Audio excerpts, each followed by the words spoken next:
I mean, again, he doesn't know who Gabriel is, right? Because he didn't come from an Abrahamic faith. The people of Mecca were pagan. Quran is mentioned, if this book was from other than God, they would have found in it many contradictions. If a book is without contradictions, that has no bearing on whether it comes from God or not. I've had phone books that are inerrant, but I certainly don't think God gave them. That we believe without understanding. The brother asked a very important question, that most of the scholars say that listening to music, watching movies, and most of the television programs, they're haram. So how can we have fun? Let me tell you, brother, at the outset, that having fun is permitted in Islam as long as the fun is halal fun. That the standard narrative has holes in it. The Prophet tells us because Satan or the devil sleeps over our nostrils. Those who oversleep and not pray Fajr on time, Satan urinates in their I ears. really do think Jesus was crucified and that he really was dead and buried. He thought that he was a son of God in the sense that he was specially chosen by God. I think Jesus really did think he was going to be the Messiah, the future king of Israel. I mean, that is, after all, why they crucified him.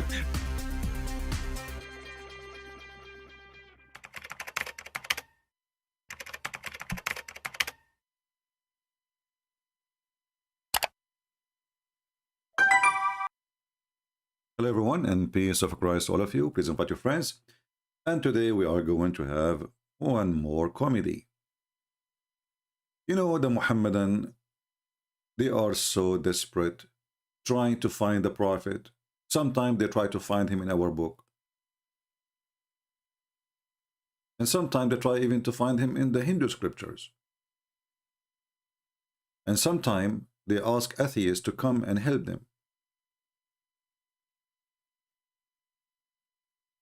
Mimi Hijab, he made a video saying that he can prove the evidence of Muhammad being a prophet in 10 minutes. Now, the 10 minutes became serious, like, 10 minutes, It's a joke. And here we remember Mimi Hijab, he invited an atheist. This is how desperate they are. They are joining force with the atheists who deny God. And the Quran says, you will never find one believer. You will not find one believer. So I wonder if this guy is even a believer or not. You will not find one believer. He is going to be friendly or loving or nice. I mean, what you call this? He called him a friend. He called him, we are welcome. He is welcoming him. The Quran forbidding Muslims to honor non-Muslims. What about atheists? So the Muhammadan, because they are so desperate to defend their false religion, they want so down to the point they are asking atheists to join them. But the Quran for sure forbid them from doing such a thing. But we are talking about kids from the street like Mimi Hijab, so he can do whatever he wants. When David Wood, he asked him, your God, Allah have hands and legs? He said, who said so?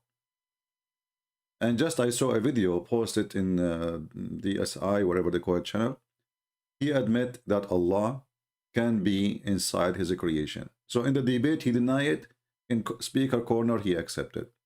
They are kids. They can say, they can lie, they can do whatever they want, and nobody count on them. And today is nothing but an example of the stupidity. This is why nobody is watching his videos.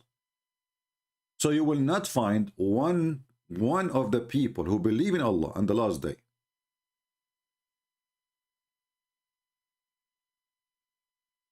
loving or friendly. You see the word yuwaduna, not only loving, al-wid, love, passionate, being kind, even visiting, And you can change the translator if you don't like this translation, All of them, they are, at the end of the day, for me, they are garbage. I don't read really the translation, except just to show you. So the Quran is so clear about it. You will not find one. So when you invite an atheist, what is that exactly? Simply because you are desperate. In desperate time, we take desperate measure, right?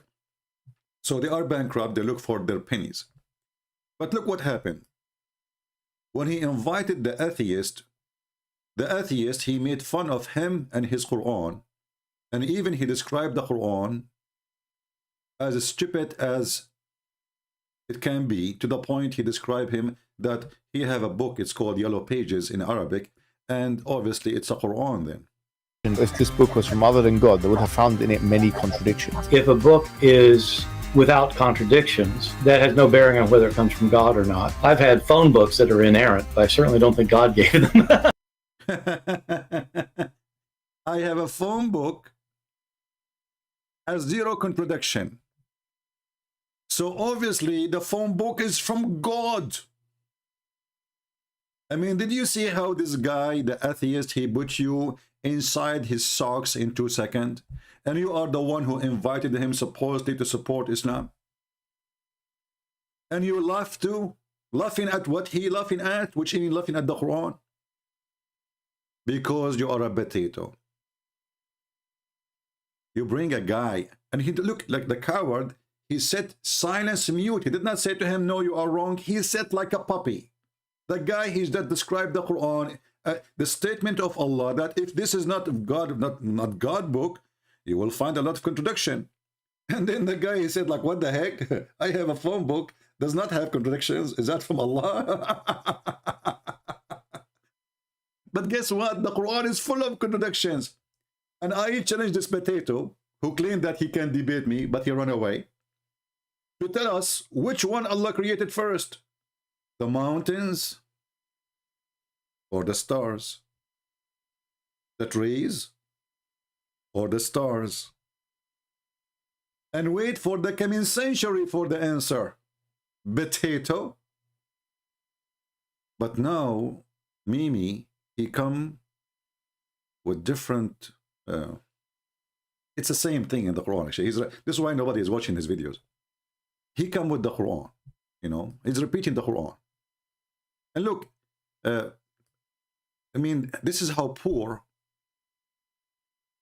Muhammad Hijab today. Nobody even watches videos. 12,000 people watch your videos. 12,000, why? With all the support, and because you are boring and you say silly things and you are repeating yourself and you are repeating what the Quran is saying, but you have nothing to teach really. But look what he said now, just to show you the stupidity of this religion. شروط الكمال ما هي؟ مثل ما تحدى الله به الكفار في قوله تعالى فأتوا بسورة من مثله ودعوا شهداءكم من دون الله إن كنتم صادقين. ومن هم الشهداء؟ Guys, the Quran, he made a challenge. What the challenge is? Produce a surah like it. If this is not from Allah, produce a surah like it. This is now the proof, the evidence that Muhammad is a prophet.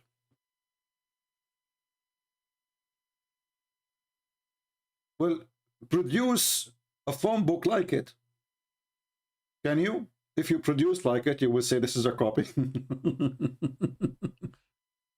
Can you produce any poetry like the poetry of Imru al-Qais?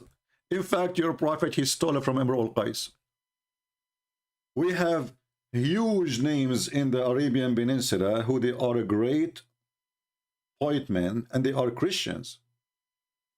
Can you produce any of their poet? However, the challenge of the Quran of producing a book is the most stupid challenge. Even Muslim sheikhs, they laugh at it. This is Sheikh Ahmed Al-Qabaiji. Very well-known sheikh. He laughed and he say there is no way that this Quran is coming from God. And don't tell me that, you know, he is David Wood. You do not know Arabic, you do not know Hebrew, and this is coming, and Elijah, I mean God with us.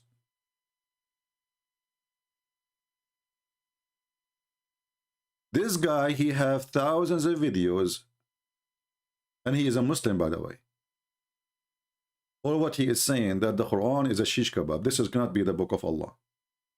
Stupid language, stupid grammar, stupid meaning, stupid introduction, stupid, like things come first, should come next, things should come next, come first.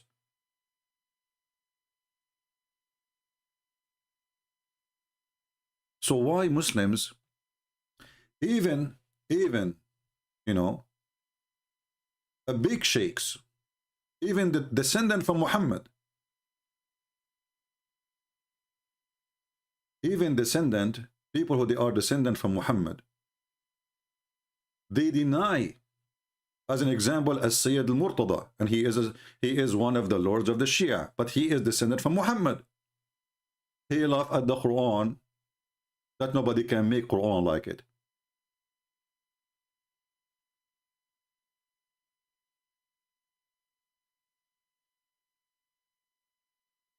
And many other, but this is descended from Muhammad himself, a big name for the Muslims.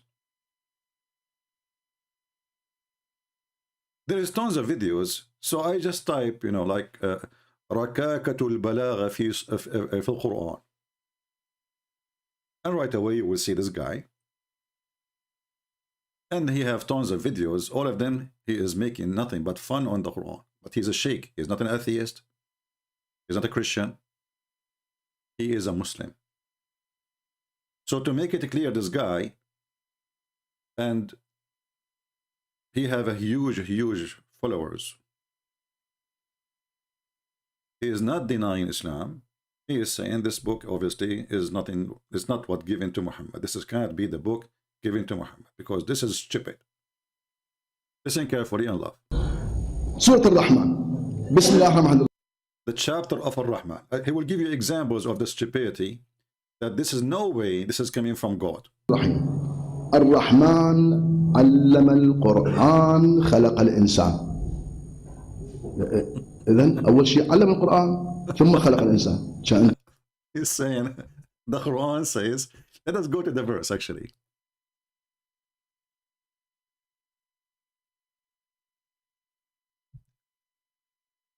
Ar-Rahman, and the Muslim they translate it as Allah, but doesn't say Allah, it says Ar-Rahman. And any Muslim can tell us who is Ar-Rahman? First time Muhammad he said Ar-Rahman after he received a letter from Rahman al-Yamama. So he copied a name, he added to his religion. And then the Arab they said, oh, Muhammad now he worshipped two gods. Before he used to worship Allah only, and now he is worshipping Ar-Rahman. The only Rahman we know is Rahman al-Yamama. Potato. Then this guy saying, so Ar-Rahman, Allam al-Quran, created the man. And he's saying, how in the world this can be a good Arabic language? You teach Quran to who if you did not create the man yet? Did you create the Quran first, or did you create the man first and then you teach the Quran, or you taught the Quran before you created the man?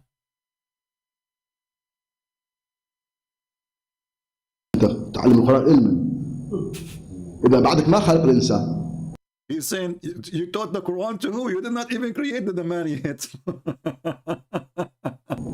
المفروض يقول خلق الإنسان علم القرآن.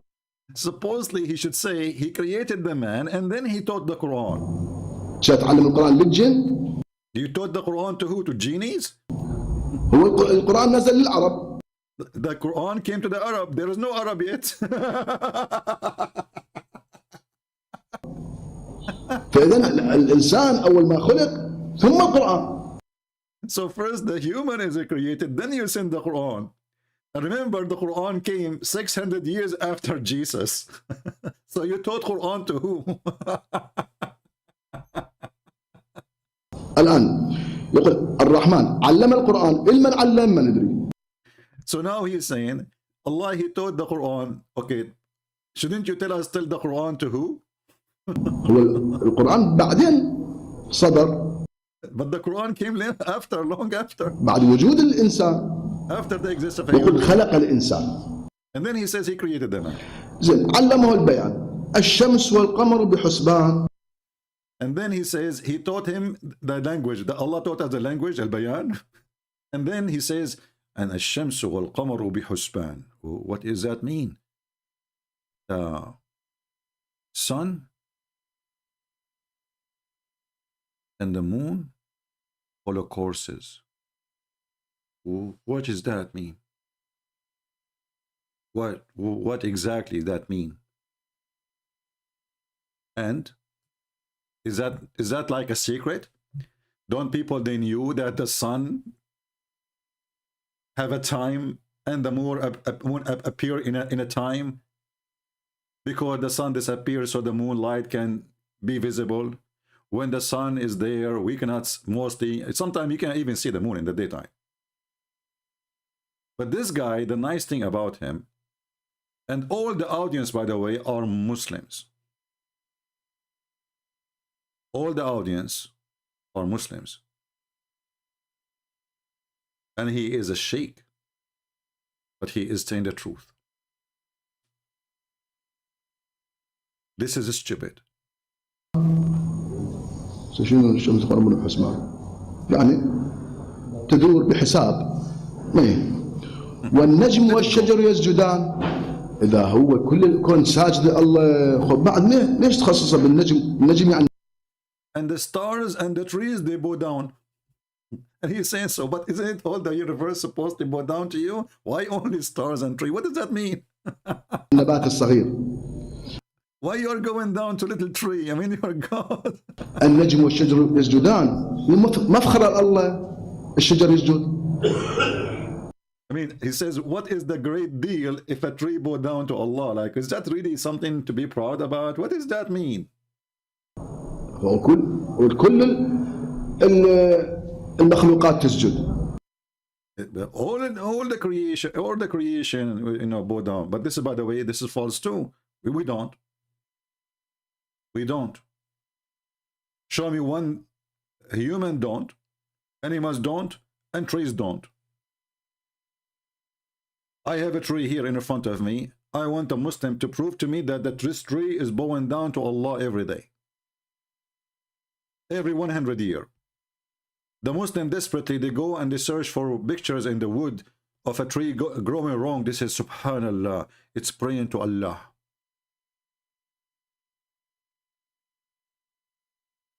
So do you see how desperate they are? And we can find tons of verses, tons of chapters in the Quran is the same as this one in Ar-Rahman. It's a stupid chapter.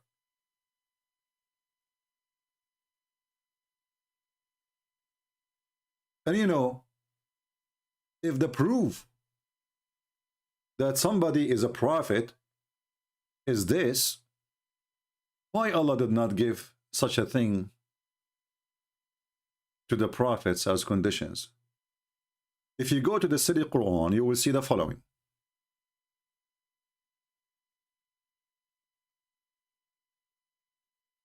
In chapter 3, verse number 183.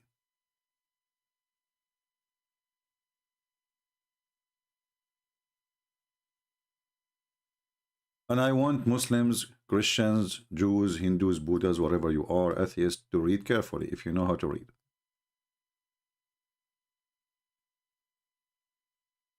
Whatever you see between the bracket, obviously it is not in the verse. Muslim, they insert it because the Quran is stupid.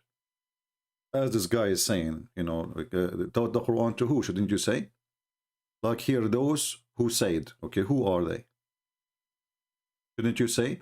So the Muslims always, they try to fix the stupidity of the author of the Quran. When you write a story, because this is nothing but a story supposedly, and when you say those who say, shouldn't you say those who? How we will know? Now remember, the Quran is disconnect, which means verses have nothing to do mostly with each other. So those who say, between two brackets, the Jews, verily Allah has taken our promise not to believe in any messenger unless he bring to us an offering which the fire, between two brackets again, from heaven shall devour.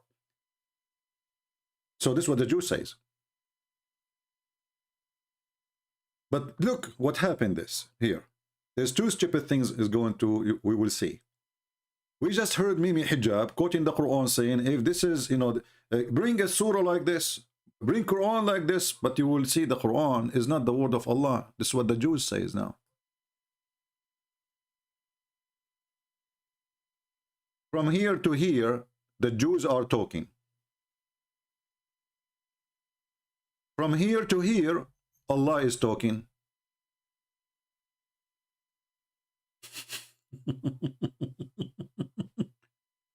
So how the stupid author of the Quran says, bring Quran like it, when half of the talking is not his talking, it is the enemy of Allah.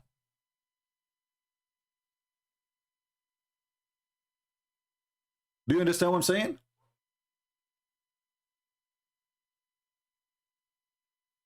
How you are saying, bring me Quran like it, and then half of the talk is not your talk.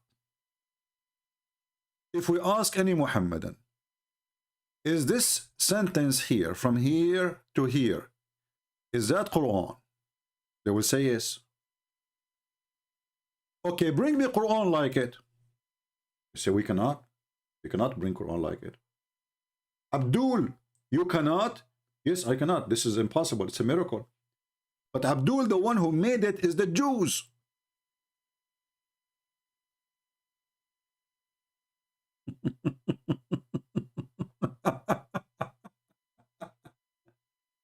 So this is number one mistake. Mistake number two. Now, is if the Muslim they say, oh, the Jews they did not say that. This is Allah saying what the Jews said. That is even more stupid. Because if the Jews did not say that, and then Allah He's saying what the Jews said, so did the Jews say what Allah they said, or Allah saying what they did not say? So if a Muhammadan will say, oh, this is not really exactly what the Jews says, that's mean Allah is a liar. Is that what the Jews says or not? If you add a word to it, you are a fabricator. If you take a word from it, you are a fabricator. So if Allah is a God and He is saying the truth about what the Jews said, then He have to copy word by word. And that's mean the Jews, they made Quran. And then look what is going to follow is more even stupid, proving Muhammad to be false. Because here what the Jews they are saying, that Allah He took a condition from us that we shall not believe in any messenger unless he give a qurban, which is not an Arabic word. Again, the Quran claimed that this is an Arabic book. A sacrifice, and then Allah will send a fire to this man who claimed to be a prophet to consume that sacrifice. Now, is that the case? Is it true what the Jews they say? Or the Jews are making excuse? Read carefully the verse. Muhammad, he confirmed what the Jews says. He says, say, verily there has come to you messengers before me with a clear sign, even with what you speak of. Did you see it? So the Quran confirmed that this is true. Allah, He made it a condition that if a prophet come to you, you shall not accept him unless he make an offering. And then I will send a fire from the sky as a miracle, like what happened with Abraham. And the same happened in the Quran with the children of Adam, Cain and Abel. When both of them, they were fighting over marrying the women who her eyes was fine, and the sister, she have a cross eyes like Mimi Hijab. So, verily there come to you messengers before me with the clear signs, even what you speak of. That's mean that the God Muhammad he speak of, which is supposedly the God of the Jews, he did exactly that. So how come he will not do it to Muhammad?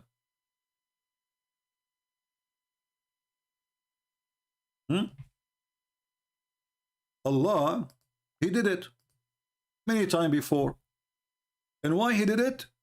As a miracle, as a proof that this person is sent by me. So instead of making a video saying the proof that Muhammad is a prophet in 10 minutes, and what is that is the Quran. Or what Allah he need to light up a matches from heaven and send it down to eat the offering of Muhammad, and that's it. But he failed. And look what he said. Well, there is a prophet before me. They come with a clear sign like what you asked for, but you killed them. And here we see that Muhammad is a fraud again. Because who are they? The messengers of Allah who the Jews killed them. I have the whole Quran in front of me. I challenge any Muhammadan to tell me the names of those prophets the Jews they killed. What the Muslim will do now, he will go and search in the Torah.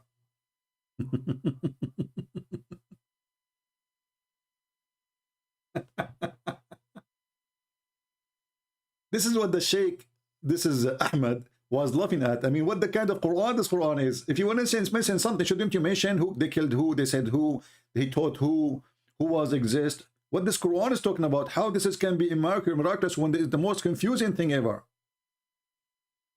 So, well, there's messengers came before me and they did with the clear signs of what you speak of, but you killed them. Did the Jews kill Jesus in Islam? The Muslims, they say no. They killed who? And the Arabic is so clear, it says. Messengers, actually, even in translation here, it says messengers. So it's not one person. Who are they, the messengers, which they offer of offering to Allah?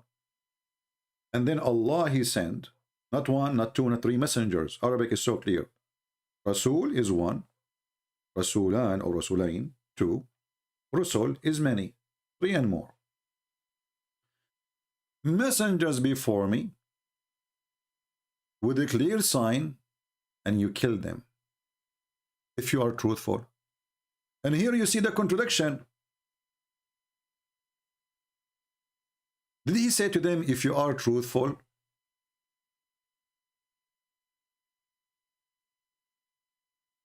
Is that a truthful go back to them asking for the offering, or a truthful goes back to them, they will believe? If you are a truthful is about accusation of them being lying, well, he just confirmed that messengers before they came with the signs, which is the offering, and the fire come from the sky. So they are not lying. If they are truthful is about they will believe if he did it.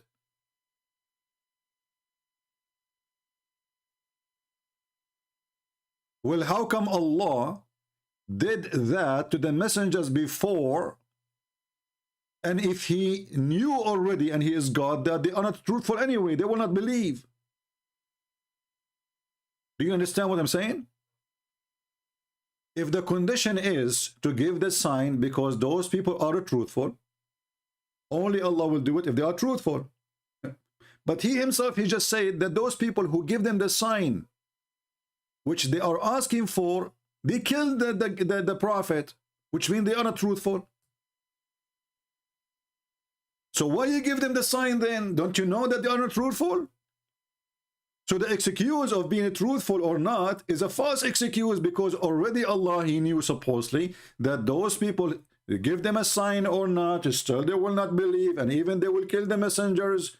So why you did it?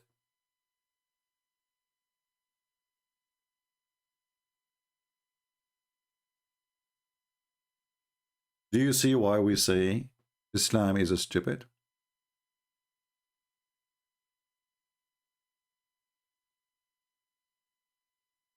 And then, I mean, the same chapter says, وَكُلُّ نَفْسٍ ذَائِقَةٌ الْمَوْتِ, and every soul is going to taste death. So what happened to Jesus? And only in the day of resurrection, You will be paid for your wages. I'm sure the Muslim here, they will say, well, you know, Jesus, he will die before the day of resurrection. But if we go to the Quran, which the Muslim, they claim it's amazing in Arabic, the Quran, it says clearly that peace be upon me, the day I was born, the day I die, and the day I will be resurrected. And the same stupid Quran says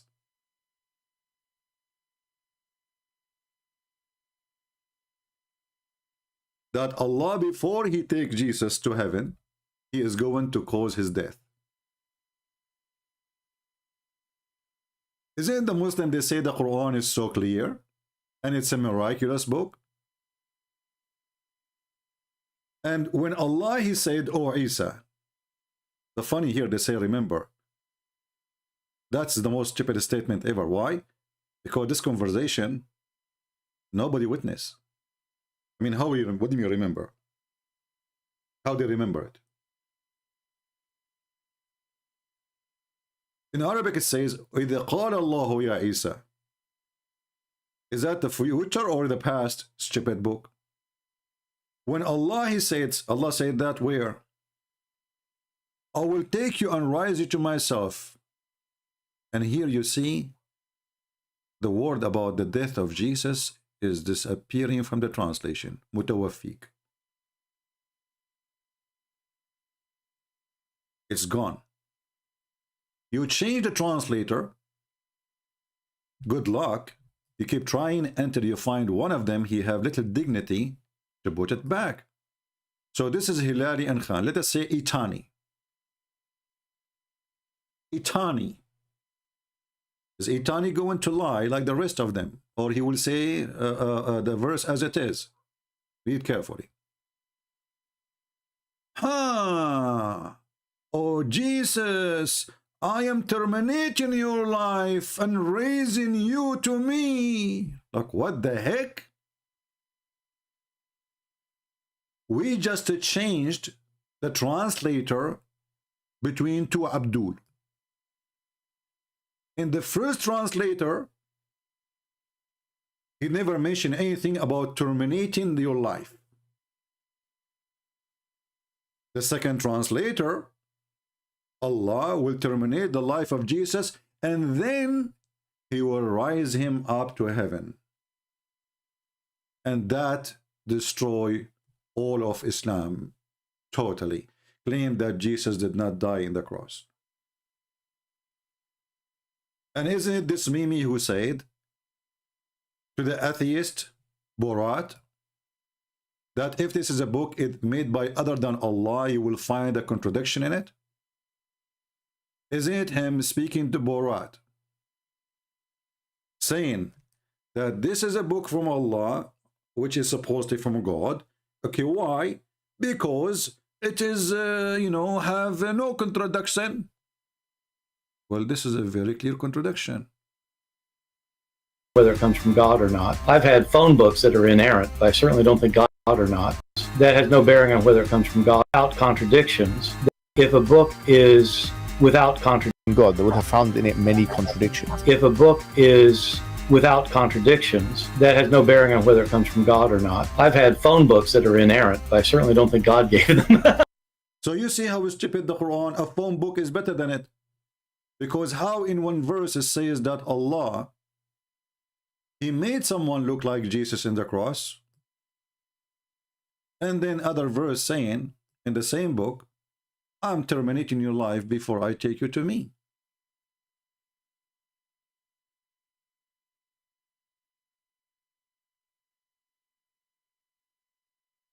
Tawaffa is you die. You die. And now the Muslim, they will say, well, you know, what tawaffa mean here, Allah, he made him sleep and he take him in the stage of sleeping.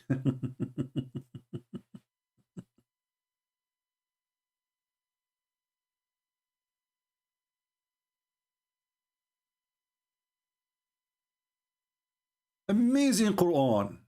Who can make Quran like this?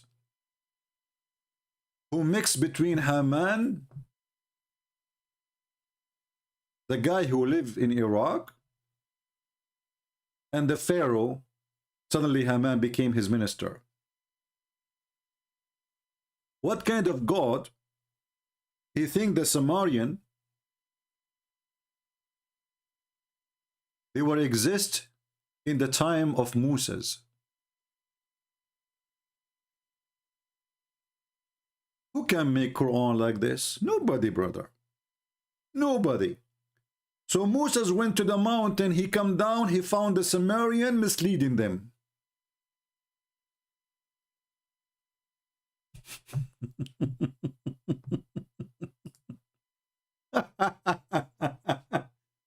But go and ask the same guy Borat, the one your guest, ask him what time the Sumerian was exist. He will laugh at your prophet.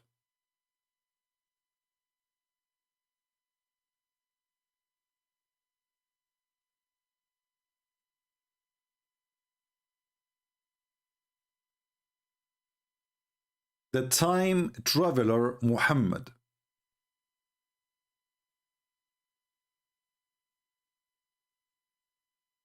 I'm going to open my Skype, hoping that we will get some Abduls who have the courage and the knowledge to call us. For sure, this guy, Mimi Hijab, is a kid. He neither have a knowledge and neither have a courage. I will never dare. All of them, they want to debate me only face to face because it's an excuse to run away. Let us open Skype and see if we will get any Muhammadan.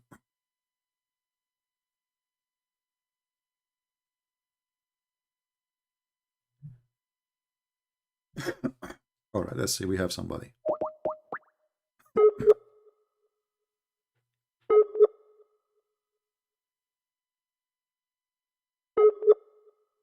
Maybe he's not online. If you are a Muhammadan, please text me and I will be happy to call you. Anyone? Don't send me hello and hi. I will not add you. I don't add people. Don't send me links. I don't click on them. Don't send me pictures. I don't open them. And if you are a Muslim, you can text me. Say I'm a Muslim. I will call you. That's the best I can do for you. Any Muhammadan? The challenge, first of all, where Muhammad speaking about is God teaching him, saying that if genie and mankind bring something like it,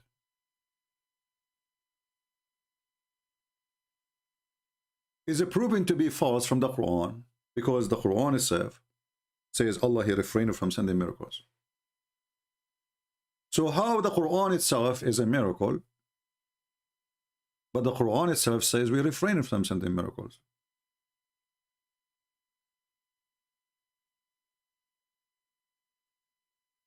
Do you understand what I'm saying? Chapter 17, verse number 59. So imagine you say to your people, you know, are refrain from cooking. And you say that when you are standing in the kitchen on the stove cooking. Or you say, I refrain from talking by talking.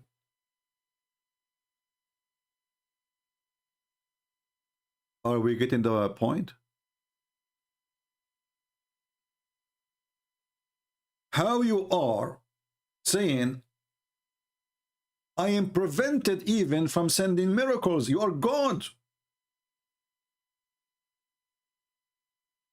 And people, believe in it or not, that is a false excuse, because God, he do nothing but miracles. Whatever he do is going to be a miracle. That's why we call him God.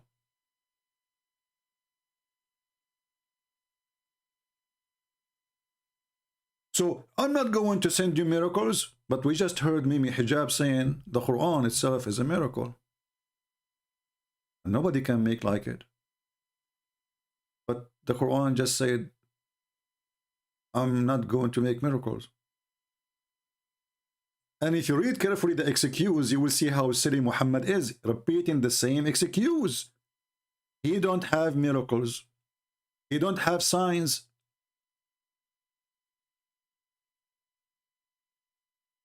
And what the excuse is, people before, they called them lies. That's a lie. The Jews, they believe in the miracles of their prophet. And a huge part of the Jews, they believe in the miracles of Jesus and they become Christians.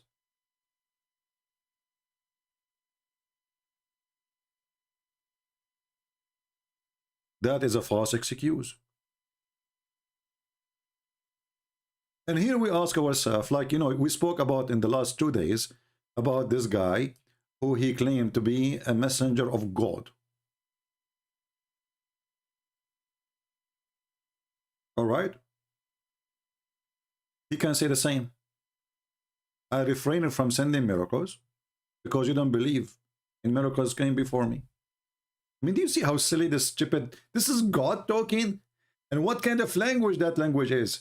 Saying, God saying, I am prevented from sending miracles because people will not believe in it.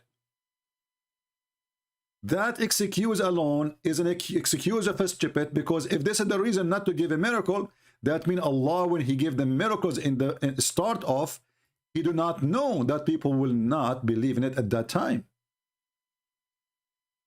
People, do you understand what I'm saying? If the reason not to send miracles is that they will not believe, that's mean that the miracles which Allah he sent before, he was not aware that those ancient, they will not believe.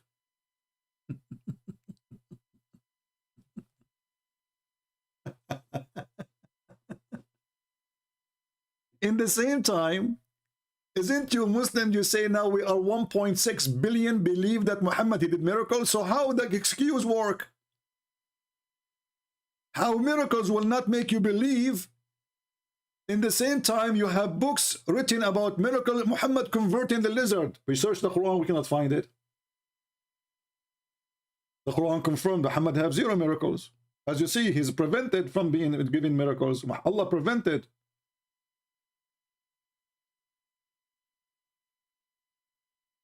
If Muhammad converted the lizard to Islam, and then Muhammad he says that the lizard is an enemy of Allah.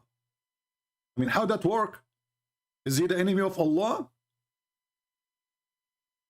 Or he's a Muslim now?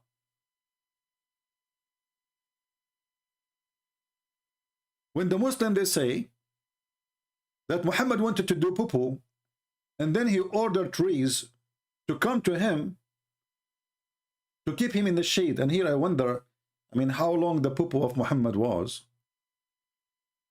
What shade? The trees, they will not keep you, I mean, they will not hide you except from the top. If the purpose, because the Muslim, they might say, oh, those trees, because he was shy, he don't want people to see him. My friend, trees, they don't hide your ass. That can happen if you are a bird in the sky and looking from the top of the tree. If I am in the ground and Muhammad in the ground and he is doing poo-poo in the front of a tree, I will see him. So Muhammad who ordered trees to come to keep him in the shade, this is in the hadith. The Quran says he will refrain from giving him miracles. Did Allah refrain, or he didn't refrain not? Did Allah change his mind?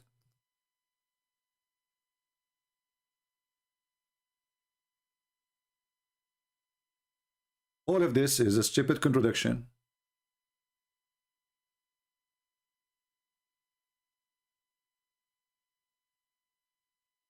And then if we search in the yellow pages of Muhammad, we will find tons of verses. People keep asking, how come he don't have one sign from his God? Just one. They are not asking for much.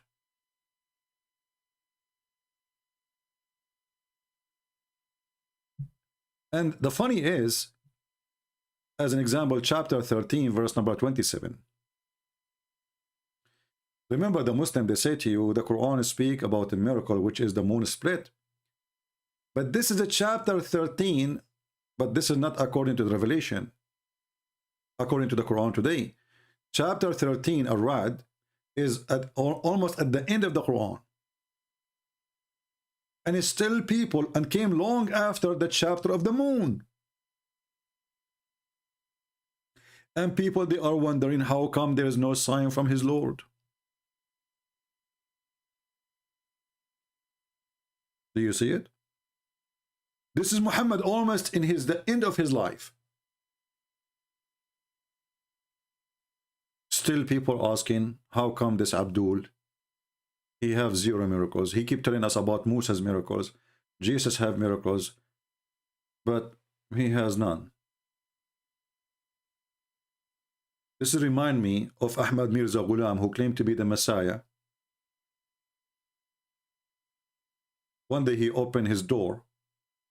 He found like 50 people. Half of them cannot walk. Some of them, they are blind. Some, you know, they are sick, whatever. And they said to him, okay, heal them. Messiah, Mr. Messiah, go ahead. Do what the Messiah do. What Ahmad Mirza Ghulam he did? He closed his door, his windows, and he hid. Go ahead, aren't you the Messiah?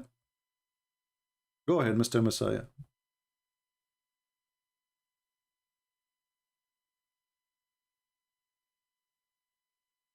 And here you ask yourself, when the Muslim, they claim that Allah, he gave the Messiah his miracles.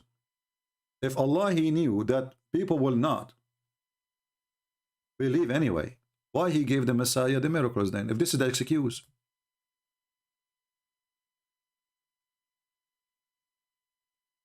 Very silly, very stupid cult. It does not even fit for a kid.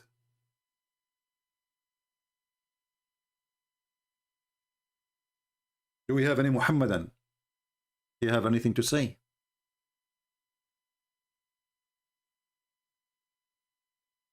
Anyone?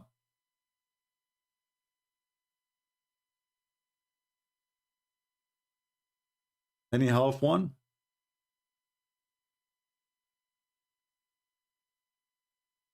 I just showed you the chapter of Ar-Ra'd.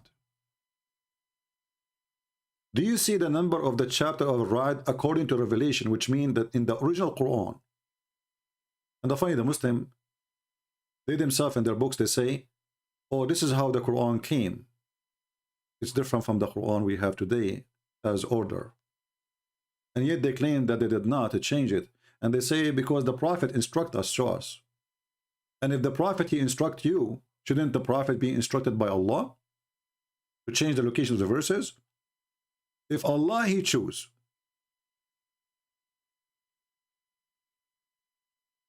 a certain way to send the Quran to you, who is the one making the correction? So this is 96 chapter was given to Muhammad. 96 chapters. And still he have 0 sign from his Lord.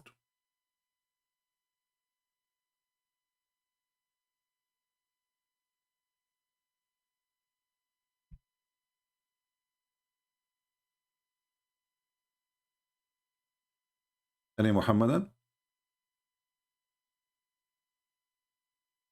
Mr. Wazi Wazi, he is worried about if Jesus approve or he disapprove. You see how Muslims, they are in pain. Suddenly they want you to go back to Jesus. They make fun of me for believing in Jesus. They make fun of you for believing in the Bible. And then they ask you, is that what the Bible teach you? Do you think that Jesus approved what you do? Cry. So the Quran approve you to curse us. The Quran approve you to call us najis, kuffar, filthy, worse than creatures, animals. But the second we show you how stupid you're a prophet, did Jesus approve? What are you doing? But he cannot refute me. And then if you read the comment, sooner or later, or the previous video, or the previous video, or the previous video, you will see the Muslim says, you don't know Arabic. What the heck? First Christian Prince. First, you are giving false interpretation. Like where you said, brother, you said that, you know, what? Okay, go back to the verses you said. Okay, show me the verses. Let us go back. Let's go back, you know. Let's go to back to the verses. Which one? Which one? You said that, you know, like what the heck? This is Joe Biden talking or who? Give me the verses. You can't tell me you know the thing. This is the Quran, you know the thing. Who is Israel? You know the thing. You check the whole Israel, the whole Quran, you cannot find one place. Who is this guy? His name is Israel.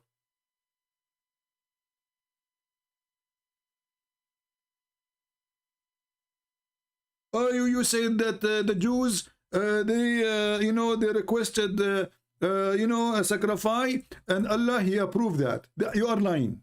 The Quran confirms it. It's in front of your eyes.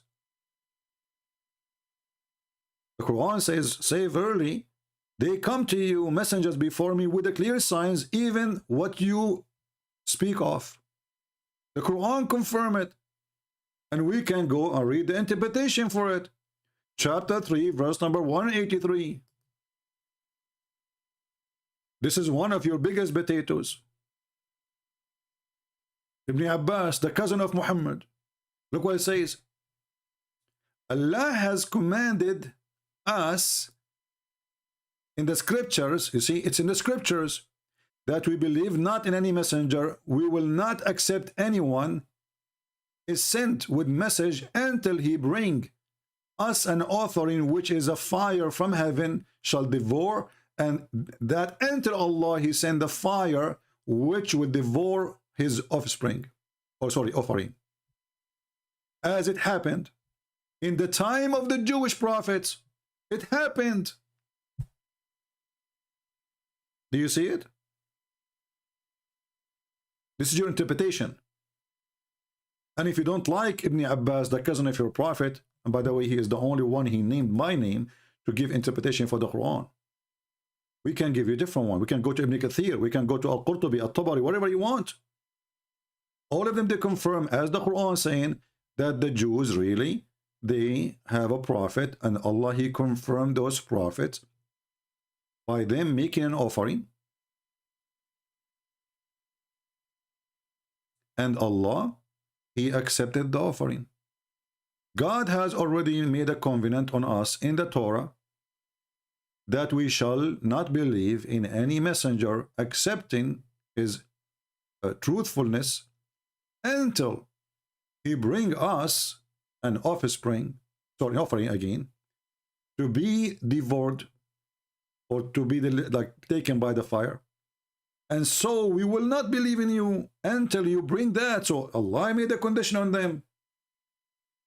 Okay, if Allah is the God of the Jews, which is not,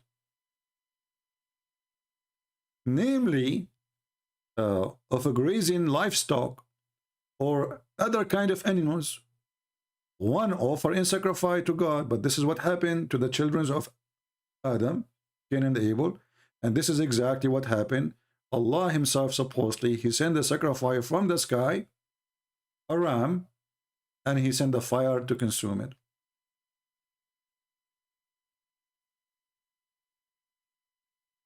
So why Muhammad, he failed if this is the condition made by Allah? So look how stupid this religion. If Allah is the God of the Jews, and Allah told the Jews, listen to me carefully, any prophet, he come to you, he have to do this.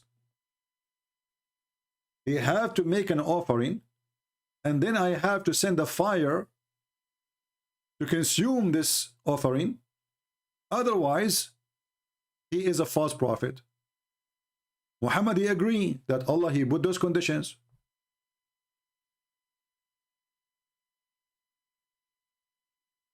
And even in the translation here, it says that there is messengers such as Zechariah and John. They slew them. Zechariah and John, hey Muslims who want to call me and show me Zechariah and John, they gave offering. Allah, He sent a fire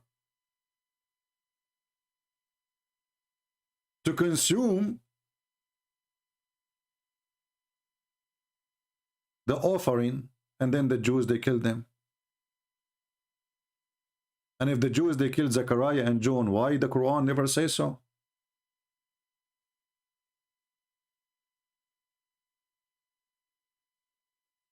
John, he sent a fire from the sky, and then the Jews, they killed him. Zechariah, he made a fire from the sky, and then the Jews, they killed him. And if even this is true, according to Islam,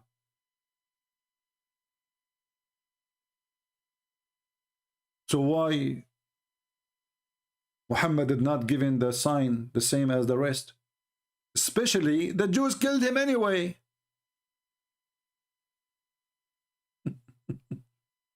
You see, I can say, well, Allah being smart here, so he decided not to give the sign because the Jews will kill him if he have the sign. But later we find that Muhammad, he died like by some poison from Home Depot, from Walmart. Because the women not even 50 cents. So he died by the hand of the Jews anyway. With sign, without sign, he died. The Jews, they killed him.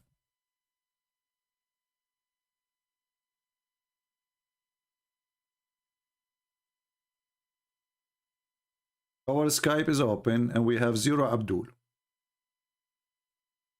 Do you see how proud they are about their religion? Do you see?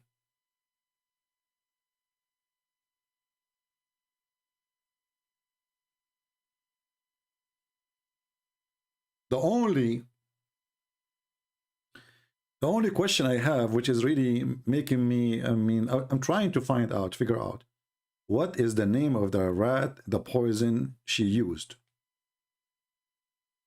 Which is proving that Muhammad is a stupid anyway. I mean, the women she killed, you killed her family, you killed her tribe, and you eat it, you eat a food she cooked. Are you stupid or what? Are you stupid or what? Shouldn't Allah tell him don't eat the food? How come Allah want to save Jesus, but he cannot save Muhammad, and he will not save Muhammad, and he did not save Muhammad? It's a question I challenge any Muslim to answer.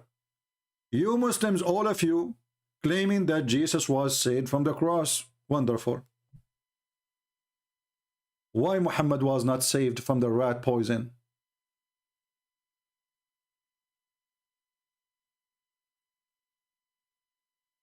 Any Muhammadan can tell us? Does that mean that Allah, he loved Jesus more than Muhammad? And Muhammad, he made a prophecy about his death, by the way. You know, Muhammad, he reminded me very much of Joe Biden.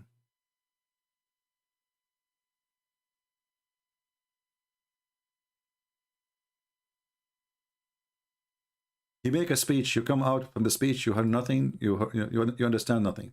So Muhammad, his God, he told him how he will die. How he will die, Muhammad? Look at the prophecy. He either will die normally or he will be slain. Is there a third option?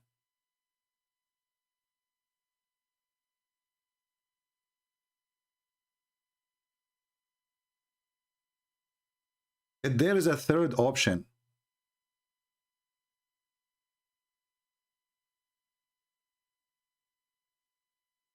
if he die or get killed, how come Jesus, he confirmed that he will be killed? He knew what will happen. He knew even who would deny him. He knew when. He knew the time. He knew the names of the people. Allah, he made a verse saying, if Muhammad die or get killed, is that the third gender now?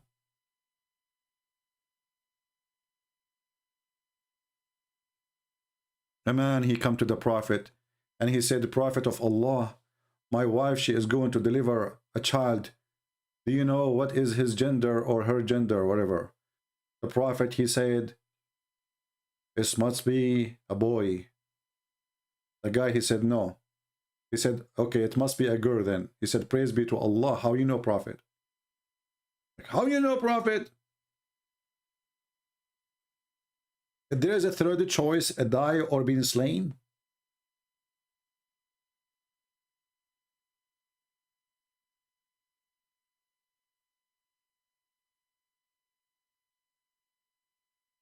I remember once in the month of Ramadan, in the Saudi TV, they have a, you know, they keep doing that until now. So they have a question. If you answer it, they will give you 1 ounce of gold. Like at that time when the money was like rain, you know, not like now. Saudi Arabia is going bankrupt. But all the money they have is not, they are not blessed. So the question was, they go in the street and they ask people the question, and the TV, this is a TV station. At that time, there was no internet. This is a long time ago. So, an insect mentioned in the Quran, and it make honey. What is the name of the insect? The first Abdul in the Quran, and it make honey. He give up. Second guy. And then the surprise is that the one who answered is not the one, he is the foreigner. He's not even a Muslim. I mean, isn't it obvious? An insect make honey and mentioned in the Quran. There's a chapter in the Quran. It's called the chapter of the bees. As long as we are talking about the bees. Is it true that the Quran claimed that the bees eat fruit and shit honey?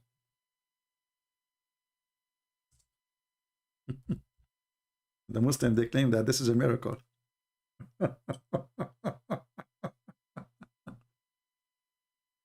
According to the stupid Muhammad,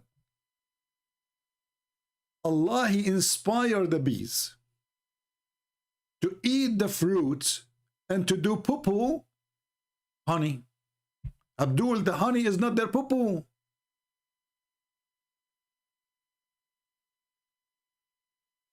It is not.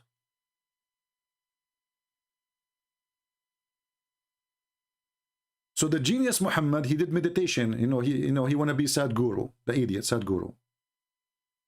So he said to himself, honey, obviously this is their poo-poo, huh? Because why they are not, they go and they eat. You see them go into the flowers, their mouth is, they must be eating there, huh? Or they go to the apples or anything, they are eating there, brother. So then eat of all the fruits. As the way Allah, he give you ways, and then come forth from their bellies a liquid. So the bees, they eat honey, they eat fruit, they shit honey. Muhammad did not know that we are stealing their food. Simply, we are just stealing their food. This is my challenge to the Muslims. Look in here. Look at this. Allah is proud about being a drunk, about alcohol, and he is saying this is a sign from Allah. And they say to you, who can make Quran like this Quran? Being drunk is a sign from Allah? How?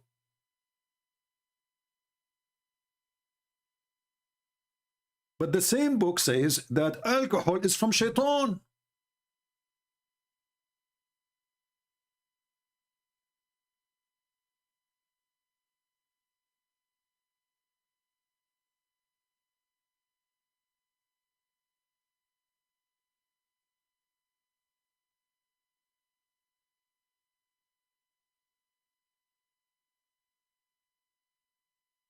Is it from shaitan? Or it's not? Is it a sign from Allah or a sign from shaitan? The same stupid book. And now we can explain, why the Muslim, they keep saying, take a beer.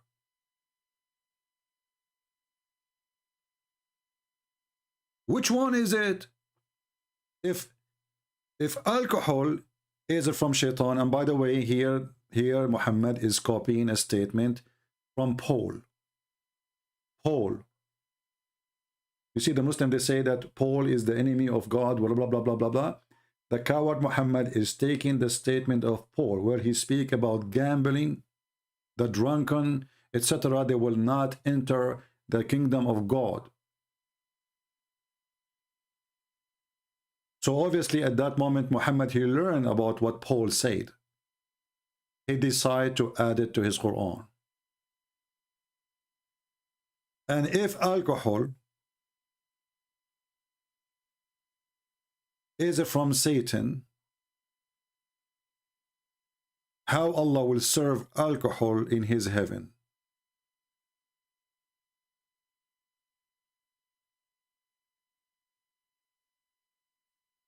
You message me in Skype, don't run. What's your name? I don't have any message. Are you the one, his name is Jax? No, Jax, this is Tuesday. Give me a message, Abdul. Be real. What is your name? And give me your Skype name. Post it. Do we have any Muhammadan? Anything, any chapter you open in this Quran, you will see how silly, how stupid it is.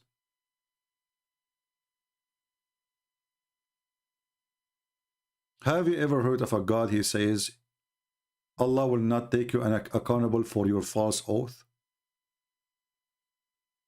And he claimed that those are not intentional. They are intentional. Anyone he take an oath, he knew what he's saying. It's an oath. If there is an oath, can be by accident. Do you see the stupidity? When the God, the true God, our God, he forbid us from using the name of the Lord in vain. The God of Islam says, you go ahead, take an oath. As long as you don't mean to be honest, it's okay.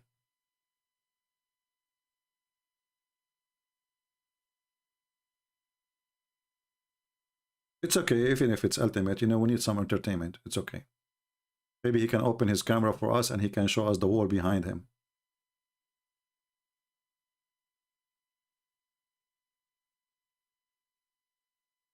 We need some pictures for an example of how dirt can affect your life.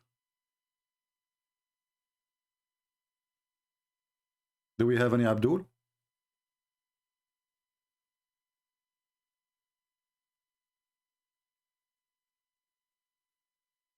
Anyone? Okay, this is your Skype. Okay, let me find you. No problem. Give him a chance. Well, I cannot find the name really. I searched for it. This name does not exist. Did you copy the name correctly? I can show you. Here we go. I just search for your name. 0.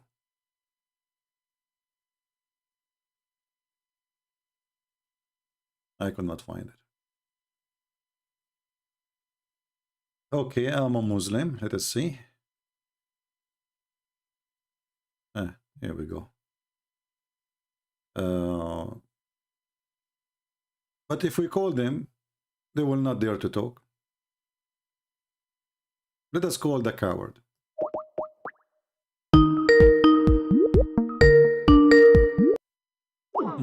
See, he's a proud Muslim, but he call declined. Coward.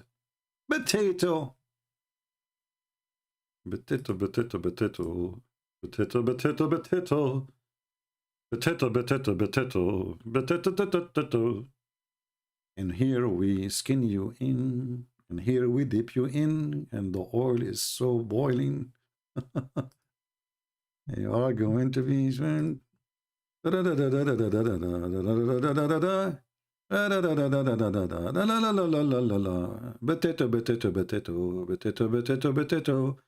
potato, potato, potato, potato, potato. Prove me wrong. Be a man and call me. If you are not a potato.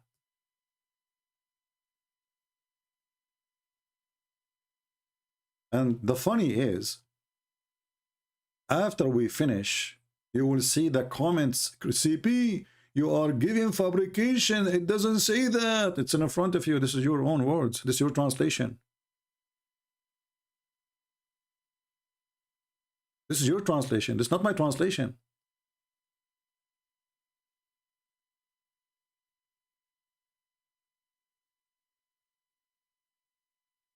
Okay.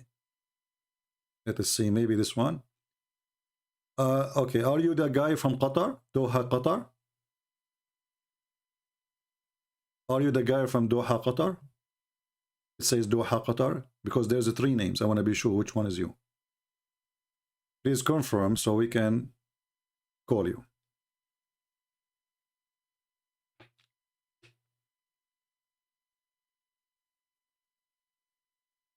Let me know if you confirm. Because I searched for the name without those dots and I found 3 names. Which one is yours? We're waiting for him. Doha, Qatar? Okay, let us call him then.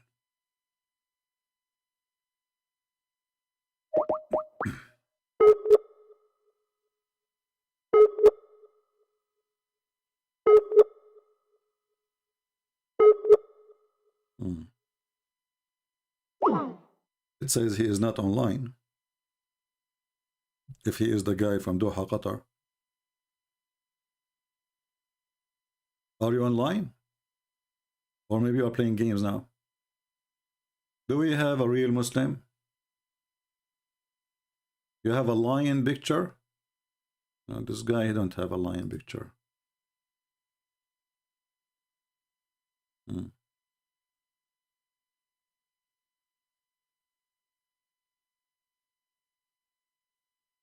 There's none of them have a lion picture.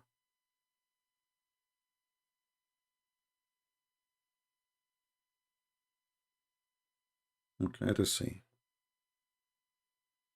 I will send you hi. Just tell me hi back if this is you.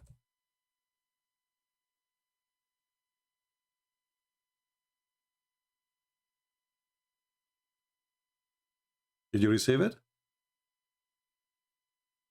This guy is at Taif, Saudi Arabia. Let's see the other one.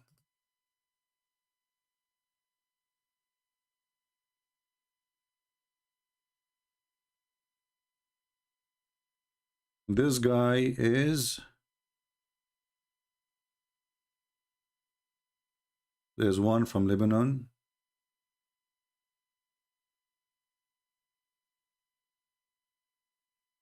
This guy from Qatar.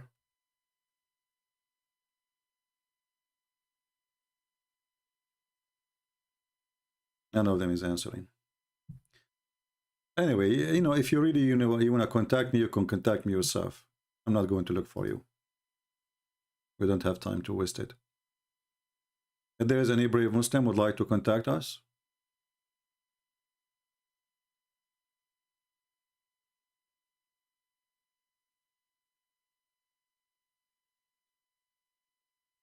anyone?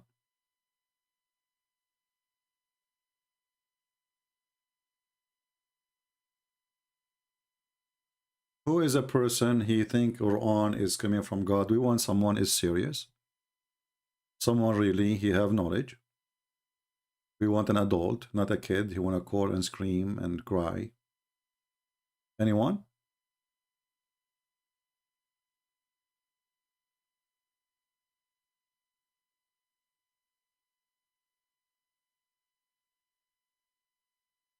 Any Muhammadan?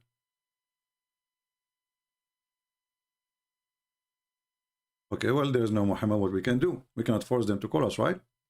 But Muhammad, obviously,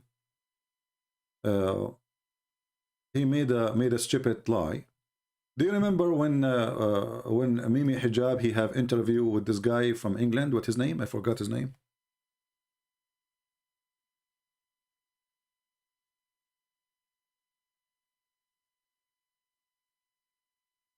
And Mimi Hijab, he decided to recite for him the Quran. And supposedly the Quran will make him believe.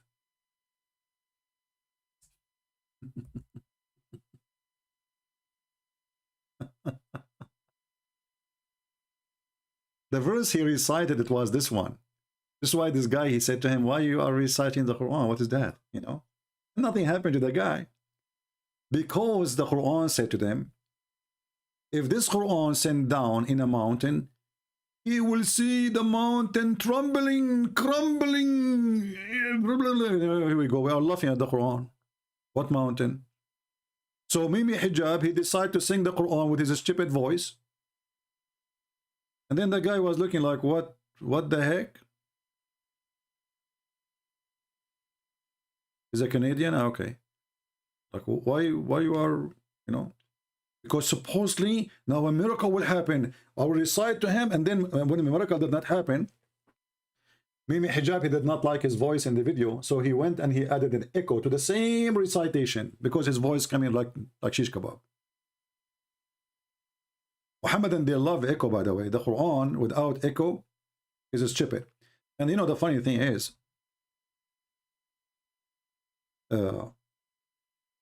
some of you might say the Quran recitation is really nice, but you did not notice that this is a recitation is nice because the one who is singing it, he have a nice voice.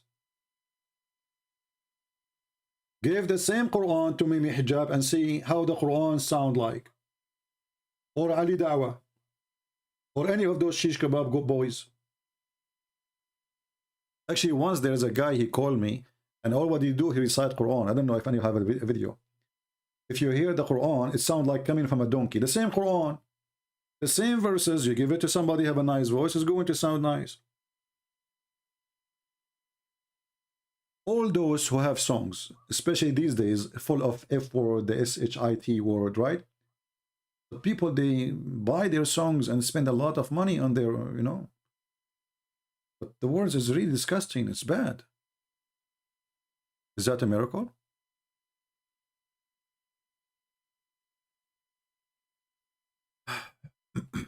So, do we have any Muhammadan?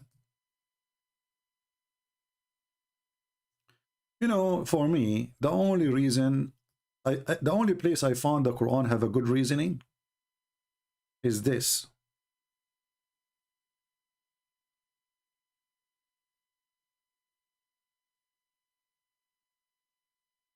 This is the only thing can make me, you know, think about Islam for a second.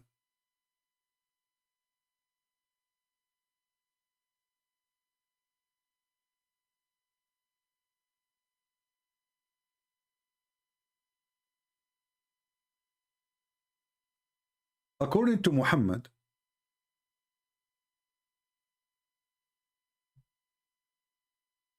if you go to the heaven, you will have a lot of reward.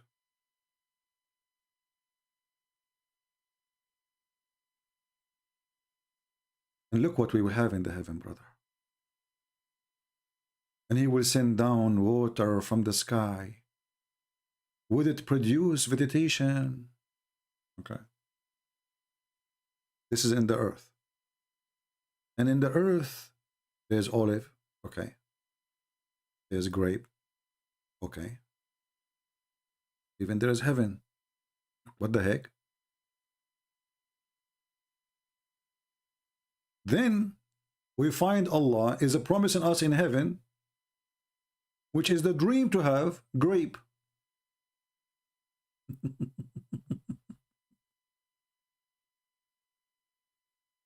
But we just get it in the earth. What a grape. If we can't go to Walmart right now and buy some grape, or even for free grow a tree in my yard, how that is the promise of God?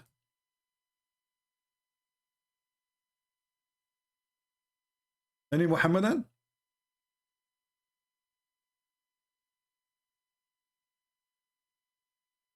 Grape? Fig? Olive?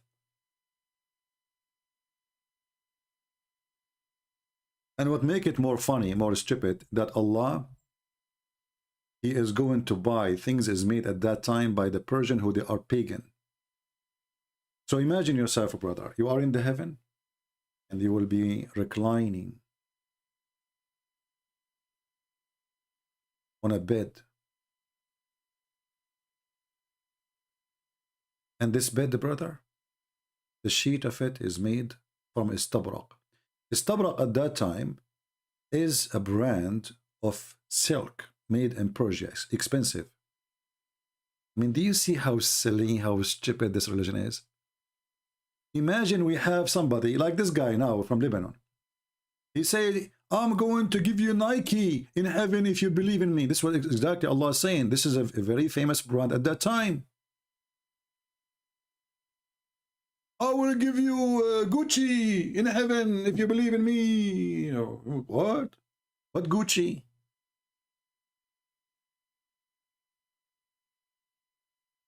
What kind of God he promised you a product made by the kuffar at that time, which is a silk made in Persia? Gucci?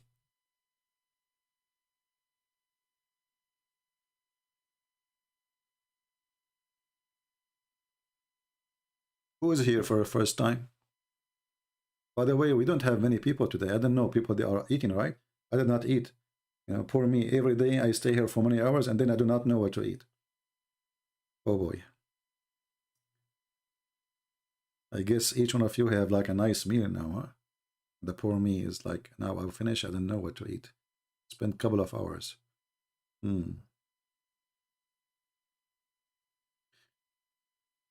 But who needs fruit, brother? Look at the Quran. Look how beautiful Quran. It must be from Allah.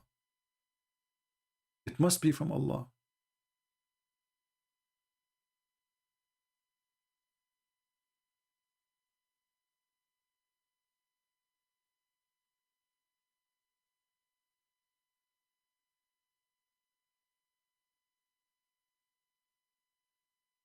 You know, this God, he have a special touch in his teaching.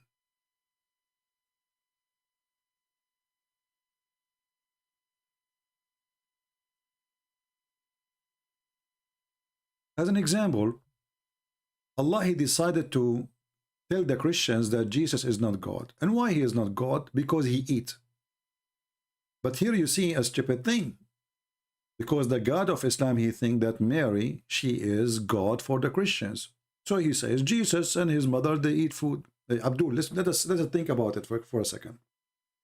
So the Quran saying that if somebody eat, that means he can't be God. I will go with that. That means if somebody sit, he get tired. Correct? Why we sit? Why we lay down? Why we sleep? Because we get tired, right? Well, Jesus, he said, okay, he must be tired. Jesus, he slept, must be tired. Just as Jesus, he eat, he must be hungry. We are going with the logic, all right? So when somebody do an act, the act present a need, especially if it's a physical act. Wonderful. Allah, he sit on the chair for what reason? Any Muhammadan can tell us? Why Allah, he sit on the chair? You have a chapter in the Quran, it's called the chair. It's not even a throne. And by the way, the word kursi, it's not an Arabic word.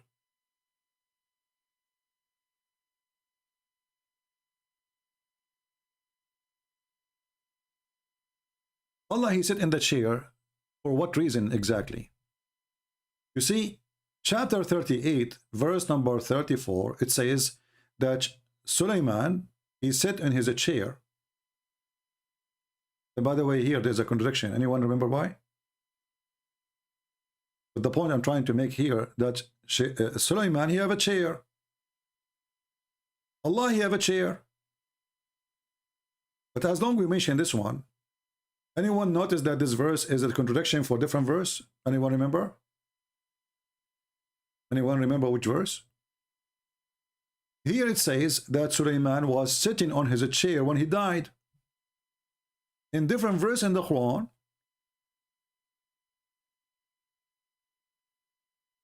it says that he died standing.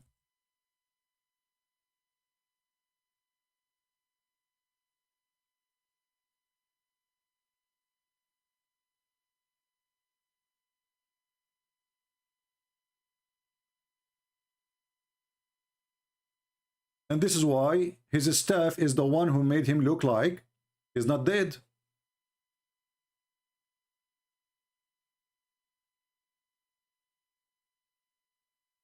Do you see it? So Suleiman in chapter 34, verse number 14, when we decreed his death for him, nothing indicate his death to them except an earthworm eating his staff.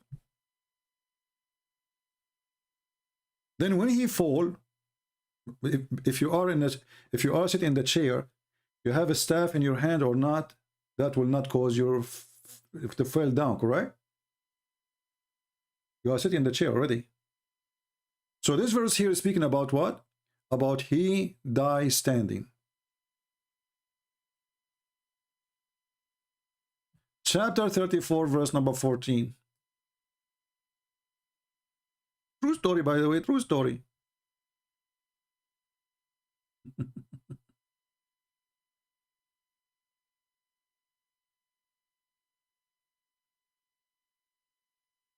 This is a true story, brother. This is Ibn Kathir.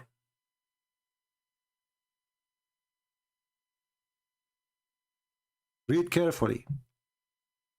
Allah tells us how Sulaiman, peace be upon him, died, and how Allah concealed his death from the genie who were subjugated to him, brother, to do labor.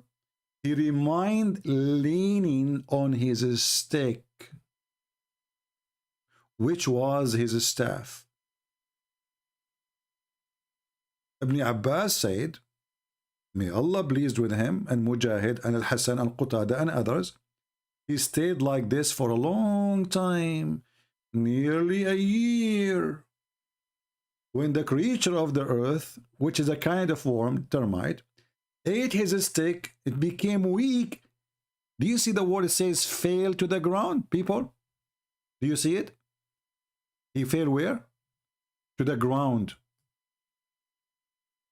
Correct? If you are sitting in the chair, you will not fall in the ground.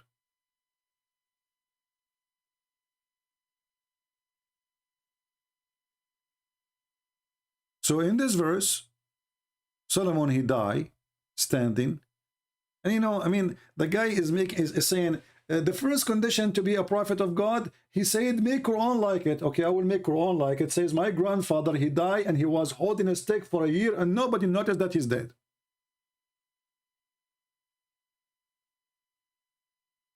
And then the whole world will laugh at me.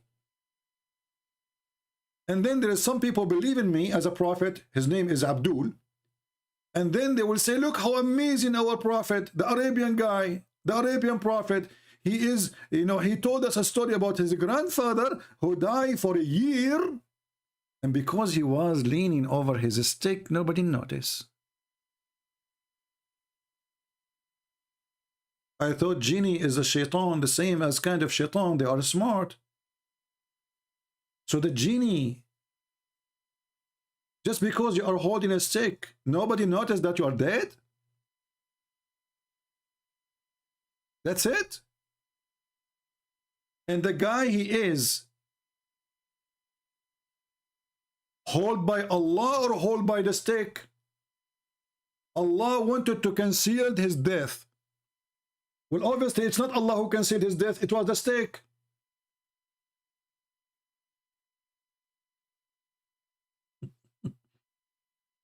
And then they say to you, who can make Quran like this? I say, nobody can make stupid Quran like that. Nobody.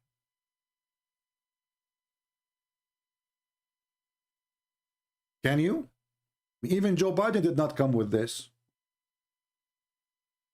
Like, you know, if the Russian invade Russia, you know, it's depends in the invitation, you know, like he's telling the Russian to come. Even the stupid Joe Biden, he will not come with the Quran like this. The beautiful thing about Muhammad, that he is a person, he cannot stop talking. And the more he talk, the more poo-poo come out. He's a poo-poo machine. This is why, you remember there's yesterday or the day before somebody said that there's a sheikh want to debate me, but he want to debate Quran only. This is why they are trying their best to run away from what their prophet said. Because Muhammad, he said nothing but poo-poo. And the Quran, because it's a silly book, there's nothing there. So they stick with the Quran, says, let us stick with the Quran. But as you see, the Quran is stupid too, it doesn't matter.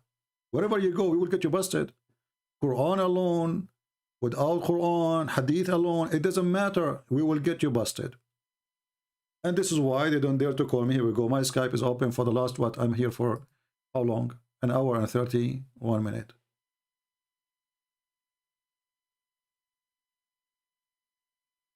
Any Muhammadan?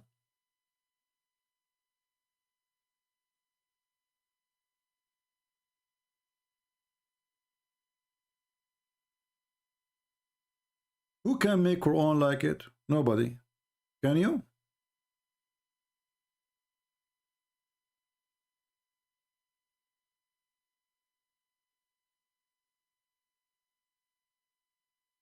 Nobody noticed. And remember, the guy is a king. He don't talk, he don't walk, he don't go to sleep. He is standing, holding the stick, and nobody noticed. True story.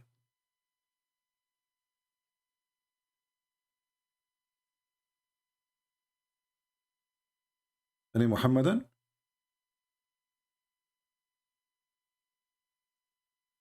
How are you, Sahih Christian? Good to have you, my brother.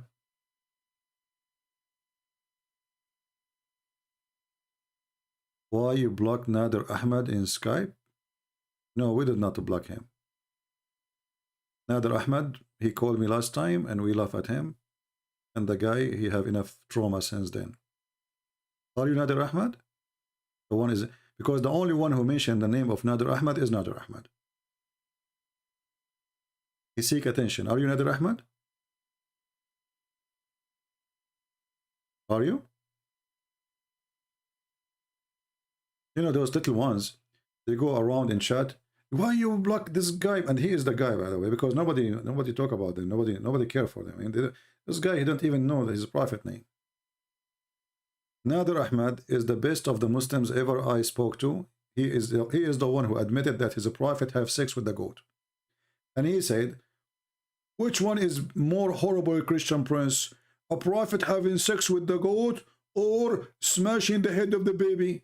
Ask him. I challenge you to say he did not say that. And if you are Nader Ahmed, get me busted.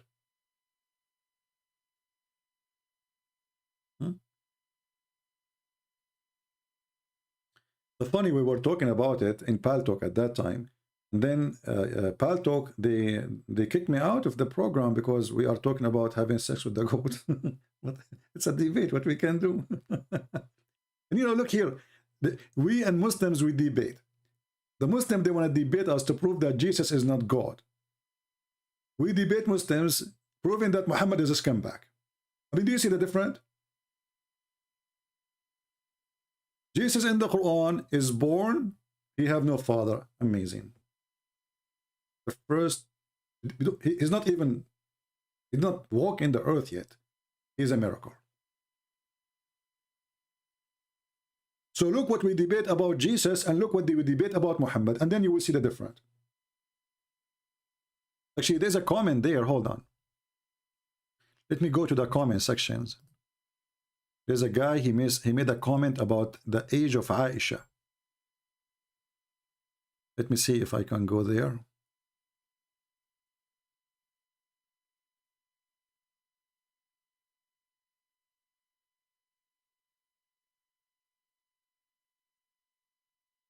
All right, let us see. He mentioned something about the age of Aisha, trying to refute me.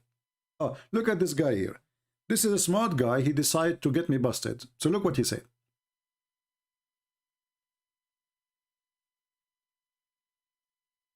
Ahmad Sarawi saying هل يسوع ابن يوسف النجار هو الذي خلق الإنسان والكون والحياة? Is Yeshua, the son of Joseph, the carpenter, is the one who created the human and the universe and life? And then I answer him with 2 words, and he don't dare to answer. He says, are you accusing the Quran that Jesus is born of a virgin? So his point is, if Jesus is son of Joseph, how he can be the one who created the universe? Well, Jesus is born from Mary, and Mary, she was engaged to Joseph, but Christianity and Islam agree that Jesus is born of a virgin. So you're a fraud. You are saying things even against your own belief, just trying to make a point. Now we continue. Another Muhammad, and he says, Varus Trojan, well, perfectly named, fit for you. You must be Rasulullah. If you dare to debunk Al-Quran, tired seeing you muting when in debating, public discussion will end you for sure. How Afzal expose you? I don't know who is this Afzal. Bring Afzal to expose me. You cannot mute in public. Okay, let us make a, how many times we mention that those guys who make an excuse of a muting, he claimed to be, they can refute me. That the one who hang up first or the one who mute is lost. Still, they will not do it. I called Mimi Hijab, he hung up on me 7 times and he muted me and he called me all kinds of names because he was very much intimidated. Cowards. I never muted a sheikh. I mute a kid like Ultimate Fart who say the F word.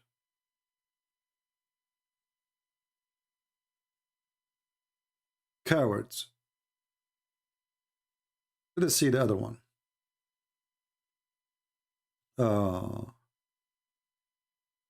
Here, this is the same guy actually. Okay, I know where you're going. Ha ha ha. Is it true that the Prophet married Aisha when she was at the age of 6 and consummated when reaching the age of 9? Okay. She regarded herself in Sahih and Hadith, etc., but mainly anti-Islamic, manipulate the topic into evil context, defaming the Holy Prophet, and gain attention. Look what he said. It was nothing but a normal practice in medieval time. So it was a normal practice at that time that a man, he is 54 years old, he go and he have a sexual desire for a 6 years old girl.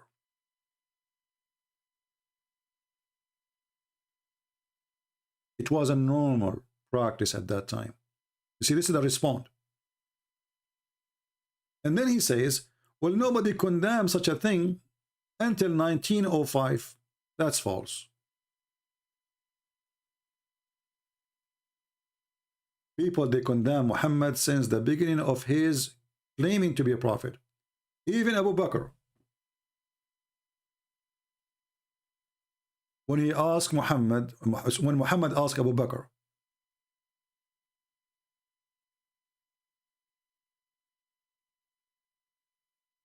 to have Aisha, Abu Bakr, he said to him, but we are brothers.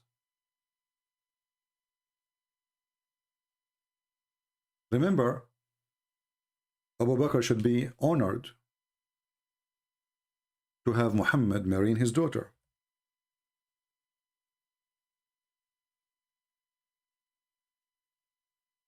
Right? He should be honored. If Muhammad is a prophet,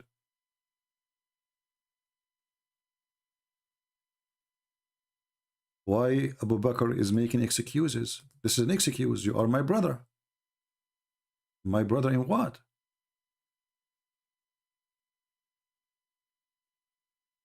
Abu Bakr is trying to escape from the filth of Muhammad, trying to avoid what he cannot avoid, obviously. Which means Muhammad, he forced Abu Bakr to accept. And this is Sahih al-Bukhari.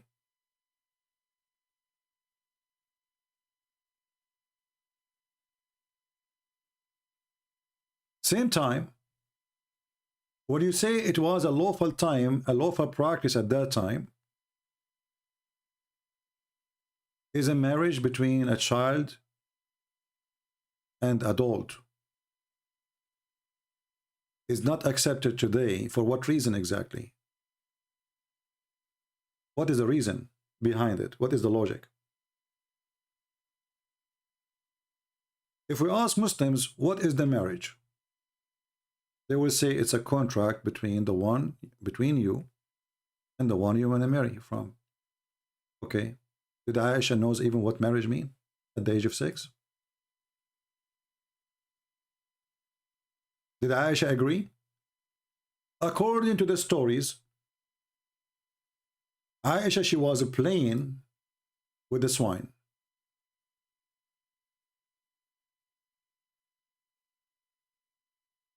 Or the swing, sorry. When Rumman, she come and take her. She told her, now you become married.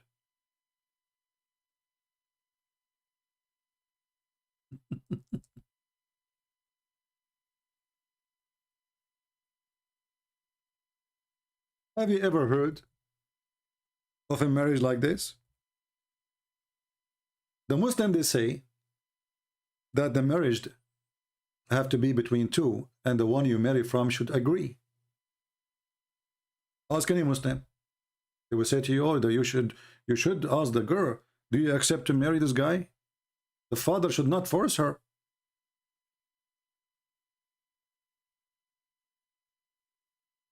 Aisha, at the age of 6, she was forced, and Abu Bakr was forced.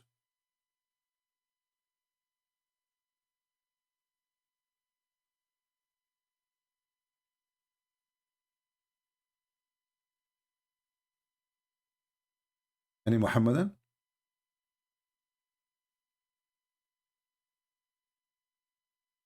And then the Muhammadan, they try their best to deny that Aisha, even when she became almost 15, still she didn't have her period.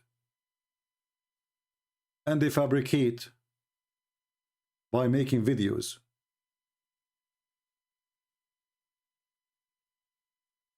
That she was not really at that age. That the Prophet, he did have sex with her when she was having her period.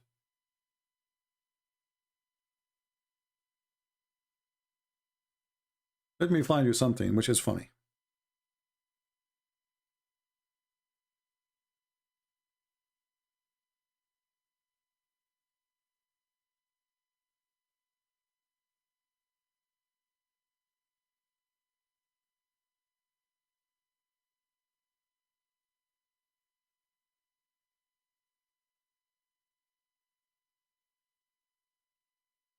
This is a link. I would like to give it to you all. And this is a very official Islamic website, a terrorist website. I don't know if the link is showing. Is the link showing? How many articles, how many Abdul, Fifi, Mimi, Susu, Dudu? Oh, she was, but sure. And she have her period. And you know, and even they make articles saying that she was 18 years old. When Aisha, she was 18, Muhammad was dead a year ago. And this is the Muslim website written by their sheikhs. Refutation of the lie that the Prophet married Aisha when she was 18. So look, imagine how they lie. The hadith says she was 6. Aisha, she confirmed that. All Islamic books confirmed that. And then they made an article saying she was not. All of this is just to deny how horrible and how ashamed they are. You see, when somebody, he tried to fabricate and add lies to cover something, that means he's ashamed of it himself.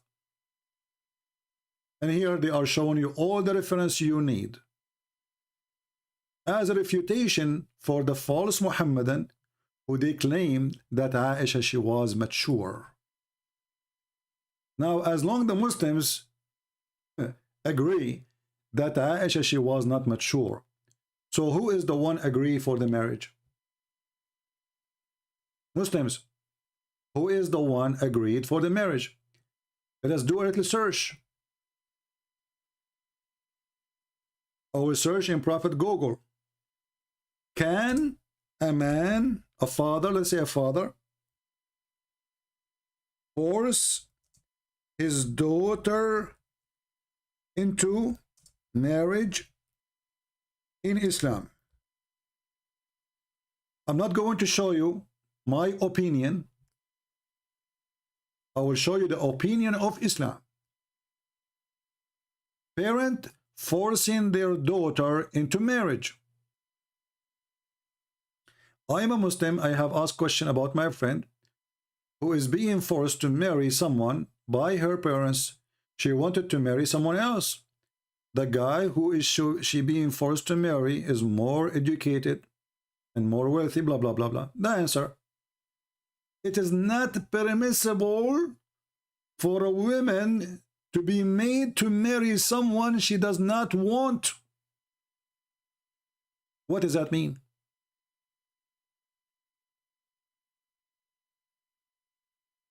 That mean she have to agree. Okay. And then they start quoting you reference, which is funny reference.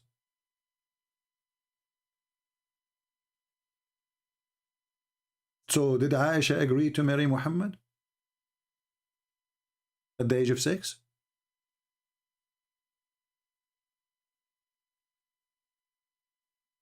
Any Muhammadan?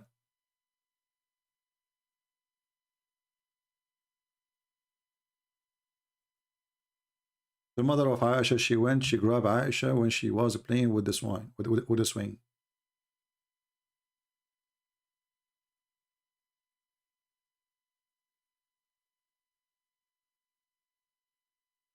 Do we have any Muhammadan here would like to call us?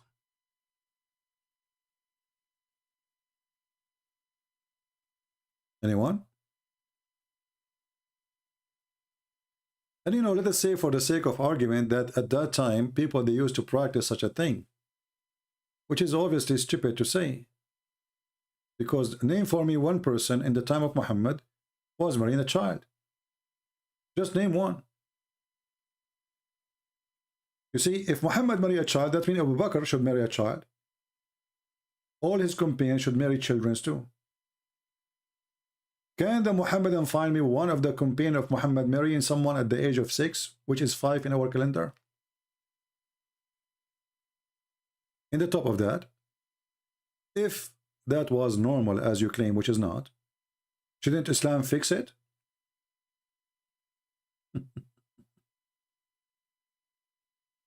Do you fix the wrong, or you approve the wrong?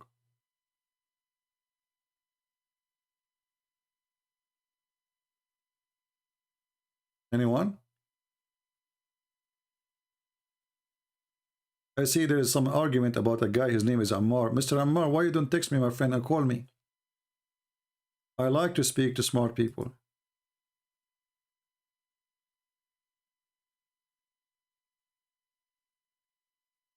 Do you like to call me and prove us whatever you want to say?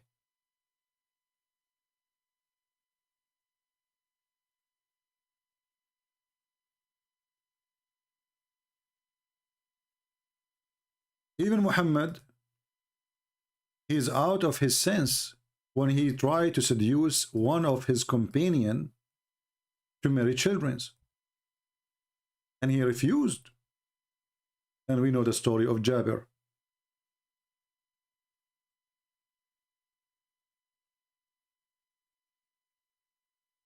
And the story of Jabir actually is a clear proof that Muhammad is a fraud. He's satanic. Regardless of marrying children now. If there is somebody you know, and he is happily married, why you are trying to tempt him to find a different wife and she is a kid?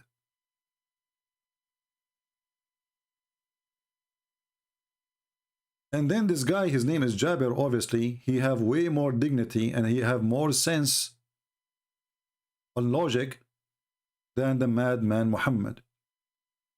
He said to him, well, I married a woman so she can take care of the orphans, which is the children of my father or his brother.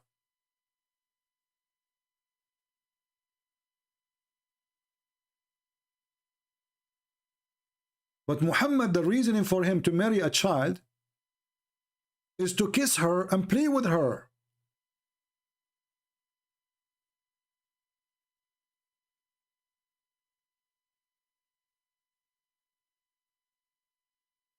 Play with her?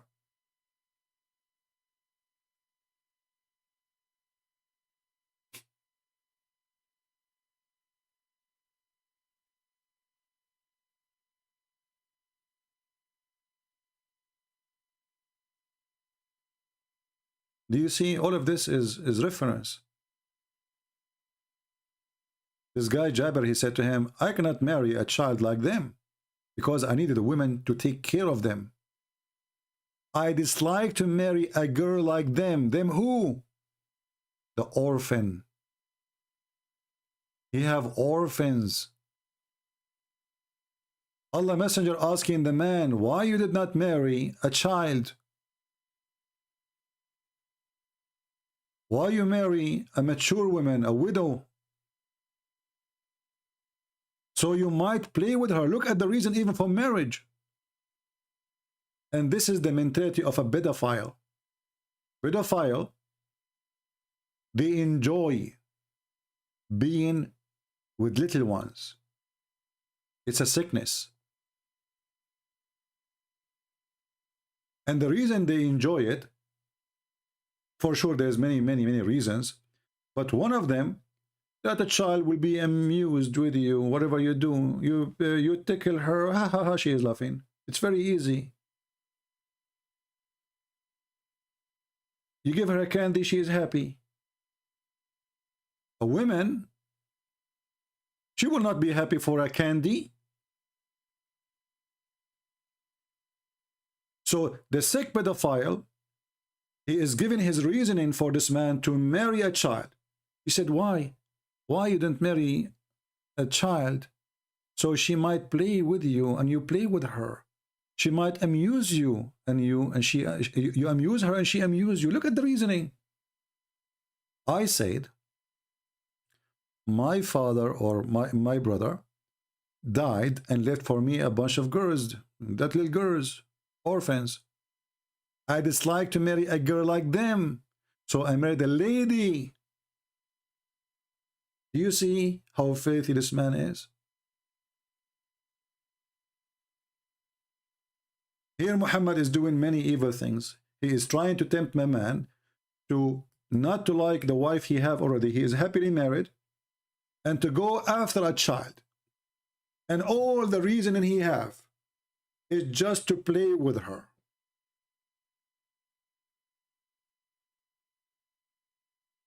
And by the way, this is in the Quran too.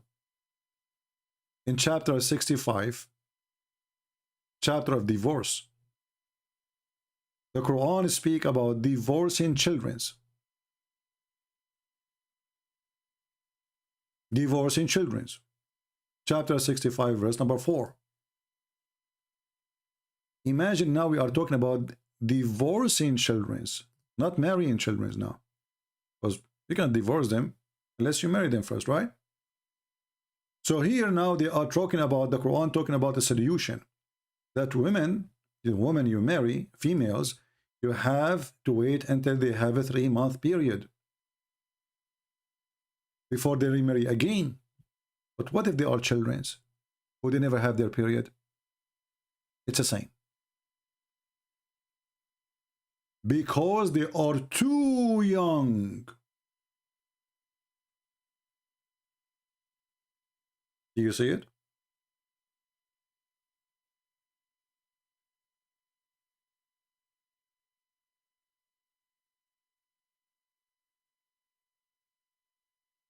And what the proof that Muhammad is a prophet?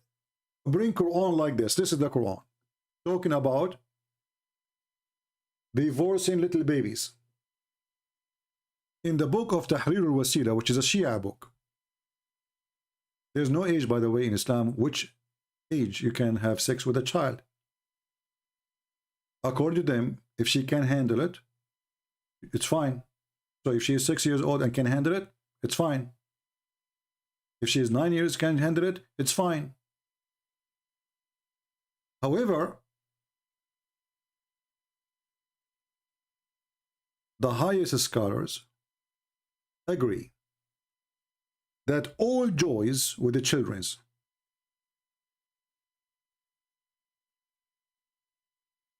even the infant,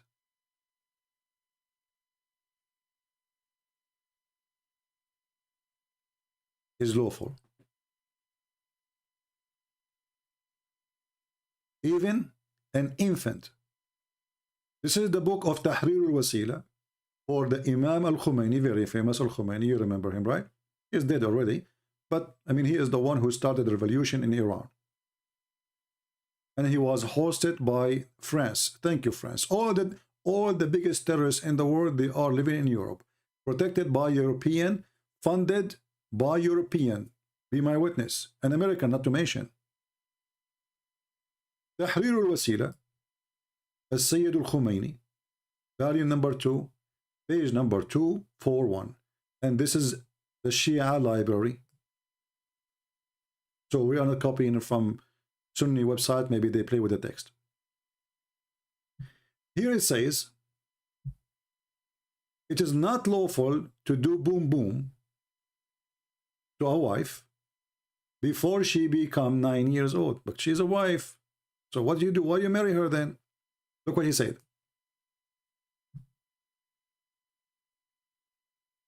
If it is nukah, which means effing, or without effing. Sorry, if it's continue or from time to time. And then he says, and all other joys, like touching, with desire, like hugs, like putting your private part between her legs, between her thigh, tafkhid, it is okay. Even if she is an infant.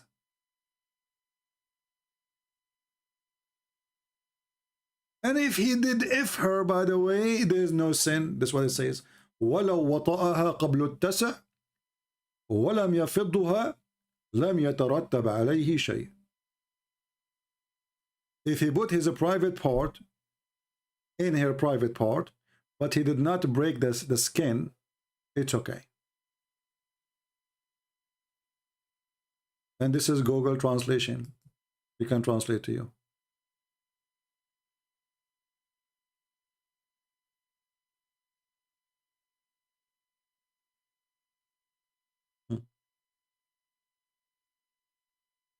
It is not permissible to have intercourse with the wife before completing 9 years.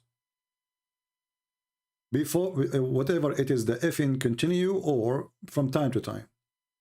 Not the word marriage.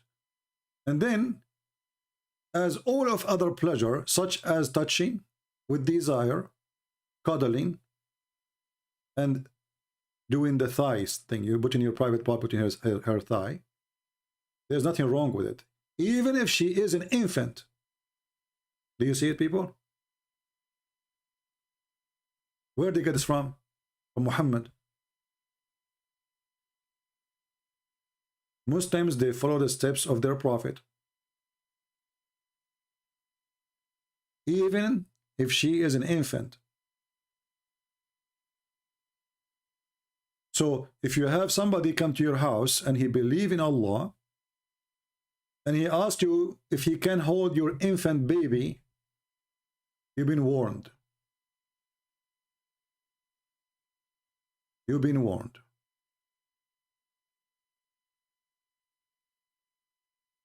Even infant.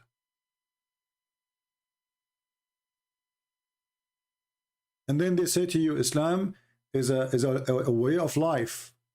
Islam is a way of pedophile. Islam is a way of hate. Islam is a way of killing. Islam is a way of violence. Islam is really a way of fairy tales.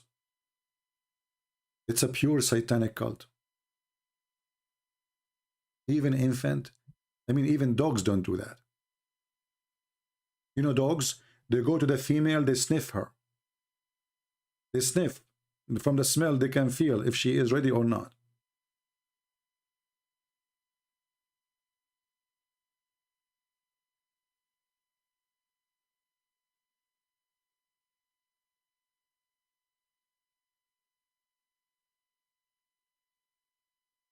Do we have any Abdul? And because their prophet is a perverted man, they try to find all kind of excuse. And now you need to believe that Muhammad is a prophet. Why? Because he said, make Quran like this. And then we read the Quran, we find it's the most stupid, full of errors, historic error, Arabic errors, scientific errors, all kind of stupid errors. But what the proof that Muhammad is a prophet? He said, make Quran like this. Make Quran like this says you can F children's. Can you make books like mine?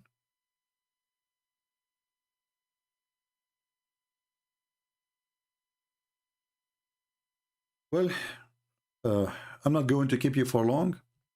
Already we are here for 2 hours exactly and 1 minute. Today is Saturday, and I would prefer to give you some time to stay with your family. And when we have the 20,000 again, we will come live on air. I hope we learned something good for today. And I pray that the Muslim, they will see the truth.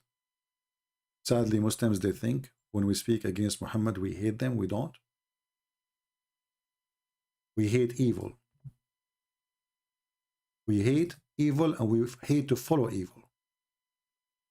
And we hate to see people practicing evil. And Islam is nothing but a pure evil. There's no way God, he will take me to heaven because I killed my neighbor. There's no way that God, he will give me women with big boobs. God is not a pimp. And I don't like big boobs. Record it. I'm not going after cows. God, when he created Adam, he created Eve. He did not say, Adam, do you like women with big boobs? What kind of God this God is? Boobs. Even you're not ashamed. You try to tempt me to believe in you, Satan, by saying to you, I will promise you, if you believe in me, if you follow me, to give you women with big boobs. That is an insult to the humanity of us, insult to our mothers, because your mother, she have big boobs or not. She is a beautiful woman. Your sister, your wife, you don't marry her because of the boobs. A man who marry a woman or go after a woman because of her boobs, he will leave her for the same reason. Because he never married the women, he married boobs. So when this God, he knew how to tempt men, he knew how the perverted one of us, they think. And he tried to tempt us as if we are, all of us, perverted. That means this God, he have a perverted mentality. There's no way God will come to your door and will say to you, if you believe in me, I am the true God. If you believe in me, I have a lot of women with big boobs. Just think about it for a second. You know that this is Satan. Is that the exact Arabic translation? No, actually it's not. Because in Arabic here it says وَكَوَاعِبٌ وَكَوَاعِبْ أَتْرَابٌ. Atrab is coming from the word turab, which means sand. So all the women, and this is the stupid thing in the heaven of Allah, all the women, they will be the same as like, as a look, they will look the same. They will be like the same as sand. You know, like in the beach you see sand, or in the desert. So they have the same size, the same form, the same look, all of them. So they are a trap. They are the same kind, the same height, the same name. This is what Muhammad described later. That even they have the same name, they sing the same song, they have the same face, the same eyes. And this is stupid. So what the point of having all those women if all of them, they have the same look? Imagine you marry 1,000 women, all of them, they have the same face. And they say the same words. Even the song they sing, it's the same exactly. That is stupid, because sleeping with one is sleeping with all. The same hair, the same eyes, the same age, the same look, the same height, the same weight, the same breast, the same whatever. So what the point? And then here, speak about Kawa'ib, and those Kawa'ib is the firm. Like, you know, when you have a balcony coming out, you see, in Arabic we say Kaaba. Kaaba, it's a cube. You know, the Kaaba is a cube. So those breasts, they will be coming out like the Kaaba in their chest. They will coming out standing forth, strong and big. And all those women, they will have the same size. And those are description for women who they are going to be the virgin, not the wife of Muhammad. Once a Muslim woman, she said to me, oh, there is a hadith says that Allah, you said you did lie. You said that there's nothing, there's no promise for women in heaven. I said, well, so what is the promise? She said, well, the prophet, he said that Muslim women on earth, she will be 70 times more pretty in heaven. I said, really? Okay, is that something you like? She said, yes. You said there's no nothing, there's no proof for, there's no promise for Muslim women. So you will be 70 times more pretty. But even this one is a pretty for the man, not for you. I mean, you cannot even leave the house. Nobody can see you except one man. But look what happened. And right away, she, you know, people start laughing at her. I felt sorry for her. If all women on earth, Allah will make them 70 times more pretty. So let us say we have a woman, her name is Aisha. Well, type in Arabic, hold on. Aisha. And a woman, her name is Hafsa. We call her Hafs. And a woman, her name is Dudi. Who care for the name?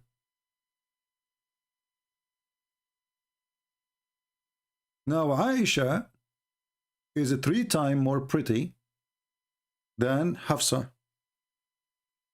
3 times. Hafsa is 2 times more pretty than Dudi. Okay. Dudi is number 1. She is the lowest in the beauty. Now Allah will make them, the 3 of them, 70 times more pretty. Nothing changed. Aisha, she's still number 1. What will be the number? 210?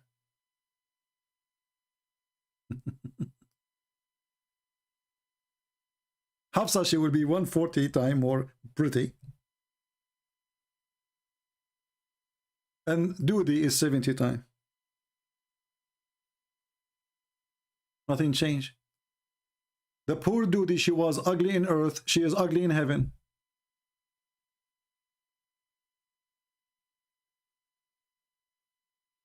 Nothing changed.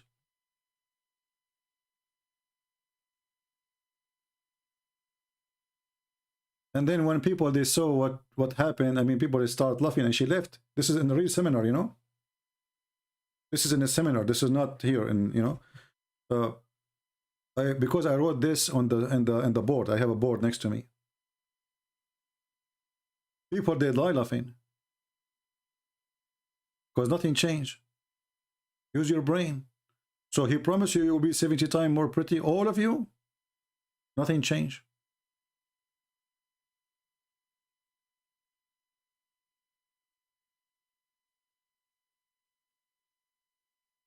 What a stupid religion. So Muhammad, he tried to tempt the men by what they like, and he tried to tempt the women by what they like. You know, Allah will make you 70 times more pretty. So now the woman, she's excited. I will be 70 times more pretty. I mean, who cares anyway? You will be jailed in your house and nobody can see you except a mule. He will F you non-stop. So what the point of this beauty? If nobody can see it, and the virgin, the whore, is more beautiful than you. And all of this just to satisfy a man, not even you. You are not even in the scenario. You are not in the case. You are not even in the party. You are just a decoration for the party.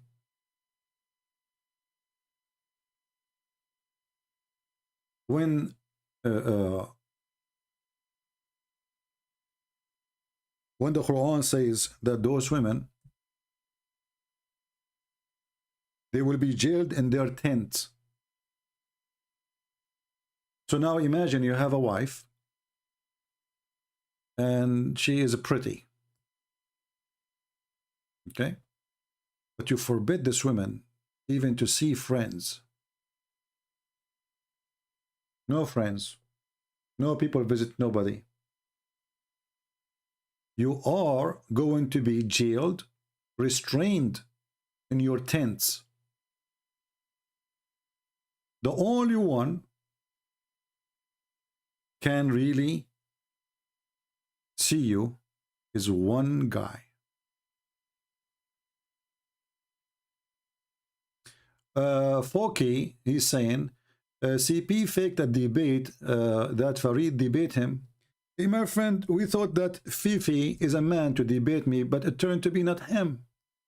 So this is not against me, this is against your Fifi. Why you don't tell your Fifi to be a man and let me call him then, if he is not the one who called me? People thought that is his voice. He faked. He faked. Why you ask your man what is missing? And we promised your Fifi and your Mimi and your Cici that we will never hang up on them. Actually, I will call them in their channel.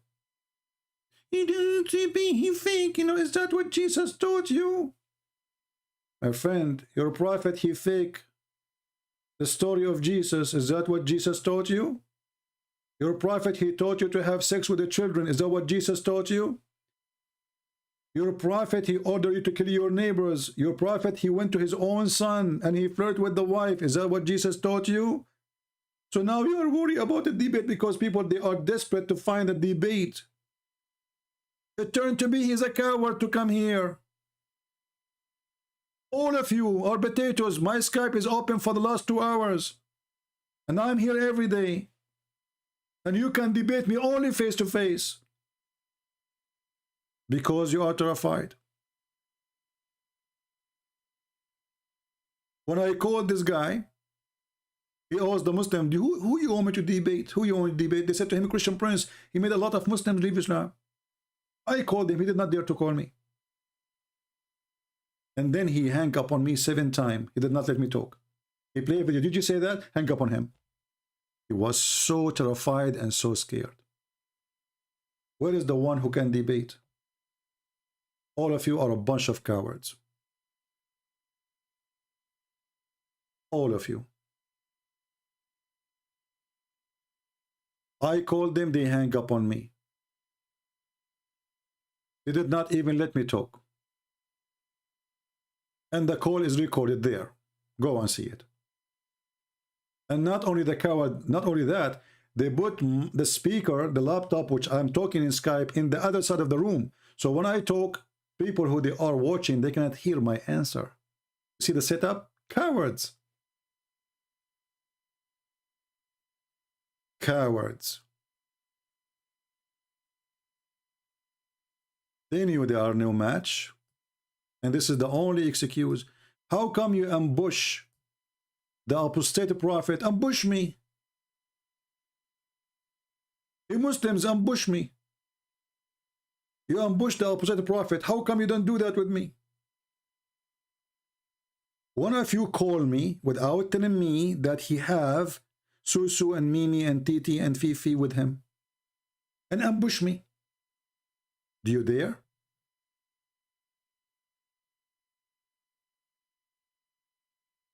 So they cannot refute what we are showing you. The drama now, we in the debate, you know, this guy.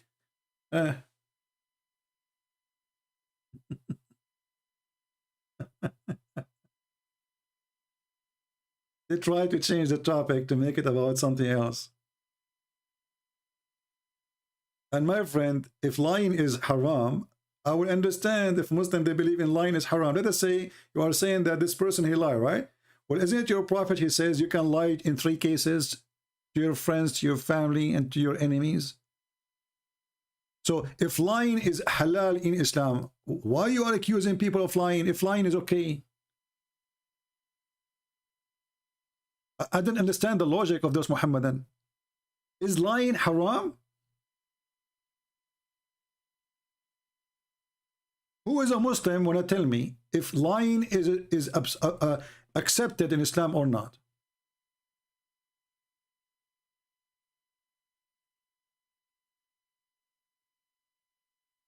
Have you ever heard of a decent man? He will give a license to the wife to lie to her husband, and the husband lying to his wife. The most close person to you in life, you lie to. That is teaching of the devil. So a Muslim woman, she cannot complain that her husband is lying to her. A Muslim man, he cannot complain that his wife is lying to him.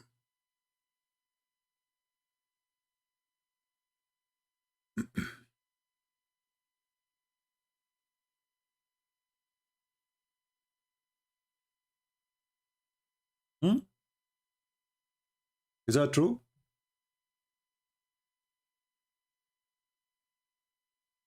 I find it very embarrassing that a Muslim complain about lying when they are #1 liars in the world, and they are following a lying prophet, and the proof that he is a lying prophet, he approved lying.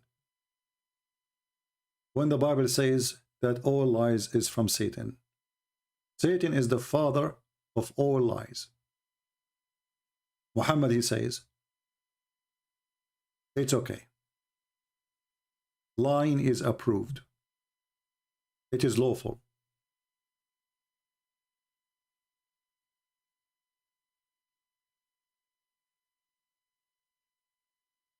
There's a Muslim woman, actually she's a convert. She married Abdul, and she found later that he is married. He go to Jordan. He married her in America to get the green card, as usual. He go to Jordan. He have a nice young woman, you know. The woman he married her, she is way older to get the green card, the citizenship. So later she found that he is married. He keeps saying, my parents are sick. I want to go and see them. My mother is sick, you know, etc. I want to go and see them. So she found out that he is really married. And then she went in the internet to Islamic website asking for solution. Says, I discovered that my husband is lying to me. He married to a new wife. The answer was, let me see if I can find you the you know. The guy, he said to her, the sheikh, first of all, you have no right to ask him such a question.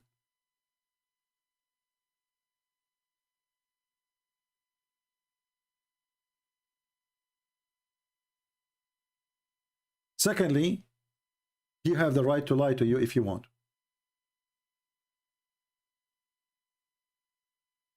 Can you believe it?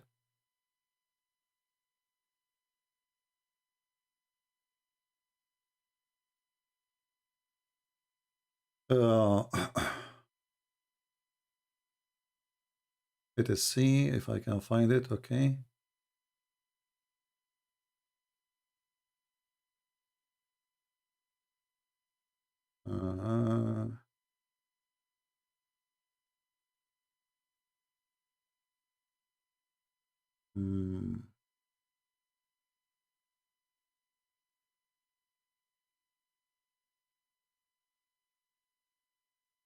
Okay, this is a different one. This is about lying too. I found the one about lying, but this one.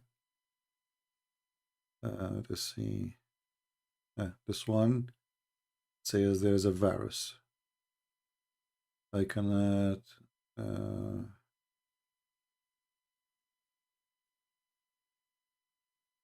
I guess this is a different one. Let's see.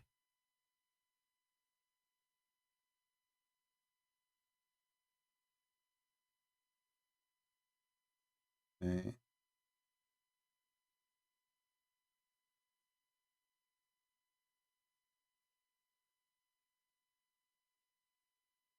Yeah, this is another one. I'm just trying to find the fatwa.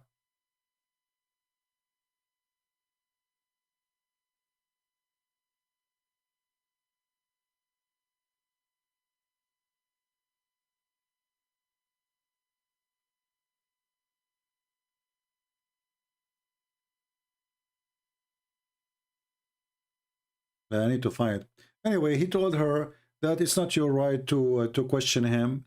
You have the right to marry a second wife anyway. So what is your problem? What is exactly your problem? And why you are asking those questions? Now you are in trouble because you ask those questions. Don't ask.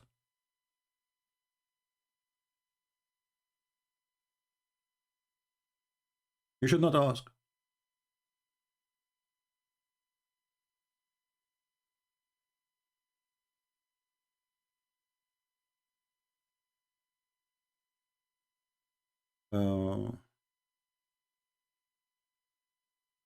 Yeah, the one you gave me is not the one I'm looking for. Anyway, there's tons of stories in the internet, you can read them. But this is actually the consequence of what it's called marriage in Islam, because in Islam there's no marriage. Women, she is just an entertaining person. It's a temporarily entertaining person. There's no marriage. This is why the man, he have many women, because the purpose of having many is having many entertaining hired women. And here you notice that Muhammad himself, he allowed the mut'ah. The Muslim, they say, when Christian Prince, he says, son of mut'ah, do you dare to say that in my face? Why I don't dare? Why exactly? What happened? Oh, because supposedly, according to him, I'm insulting. Why I'm insulting? So what mut'ah mean? They say mut'ah mean adultery. Oh, adultery? So why your prophet call it marriage? Why you Muslim call it marriage then? So your prophet, he permitted adultery? Do you see how to expose them with their lies? If mut'ah is marriage, then they should not be upset if I say son of mut'ah. Correct? I'm just saying to him, son of marriage. So what the problem? Do you see how in a second you can expose them? If mut'ah is a marriage, then if I say to you, you are a son of mut'ah, I'm not insulting you. But because they knew that mut'ah is not a marriage, it is nothing but a filthy fabrication of fornication.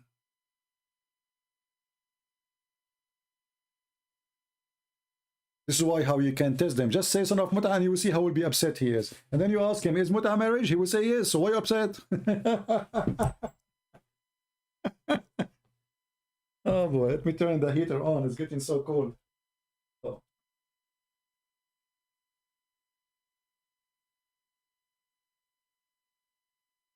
All right. So look how silly. Okay, Foki. Foki, thank you very much, Foki. Foki is desperate. Foki, he cannot refute about what we are saying. So Foki, he decided to come with this. Look.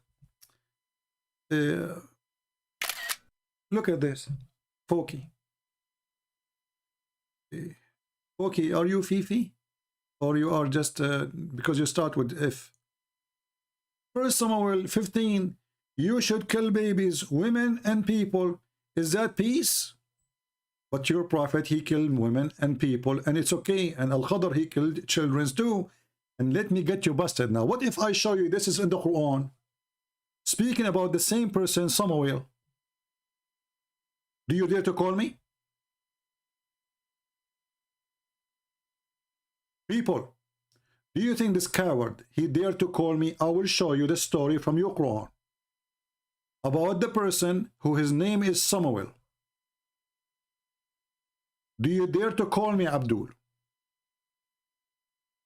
No, I don't dare to call you. I'm a potato.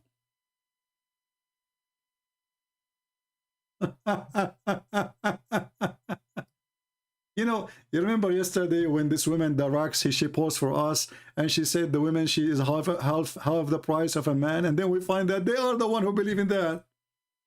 And now exactly the same. Those things you can say to someone else, not to Christian Prince. You are certified ignorant like your prophet. Every Muhammadan, he is consistent saying, my prophet is illiterate, my prophet is illiterate. Okay. Are you illiterate too? Obviously you are.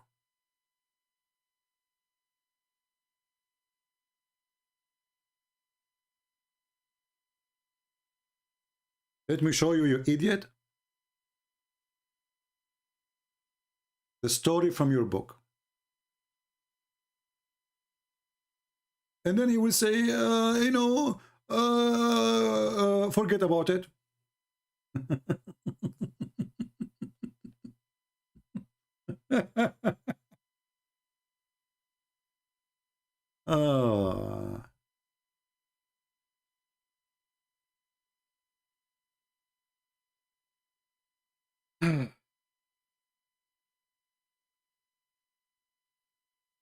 I have all your Muslim laundries in my head. And you Muslims don't dare to call me because you're afraid of your laundry. That is exactly what you're afraid of. Otherwise, now I will have a long list of people trying to call me. Let me get you the reference, potato. You know, kill babies, is that a beast?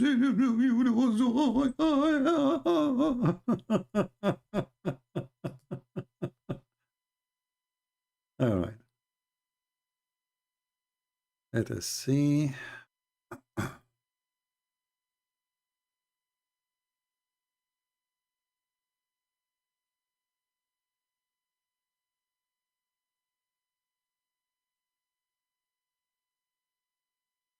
All right, let us go first to the Quran. Is the Abdul still there?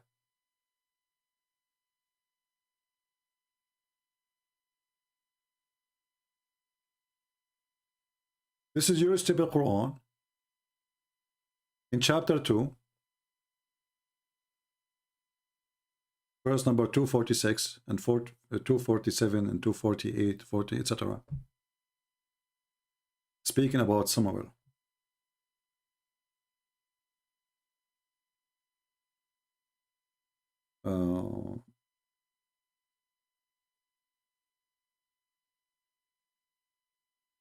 And you know, as usual, we don't say things without proofs, without reference.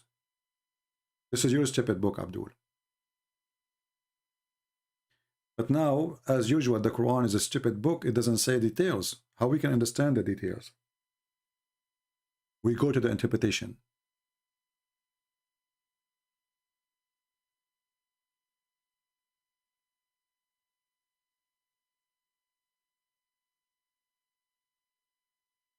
Do you see why your boss don't dare to call me? They are little, small, tiny. Because this is what they will say to you. They will come says, you need to show us Samuel. And then I will show them it's in their books. So if it's disgusting in my book, then it should be disgusting in your book too. Is it disgusting or not disgusting? Oh, it's disgusting if it's in your book. But if it's in our book, it's okay. Here you will see that the enemies of the Jews, they killed every single one of them. And then there was, which story is really, I mean, there's a lot of exaggerating in the stupidity here in the story, but we will go with it. So they attacked the Jews and they killed everybody, and there's only one person who he left. His mother, she did not deliver him yet.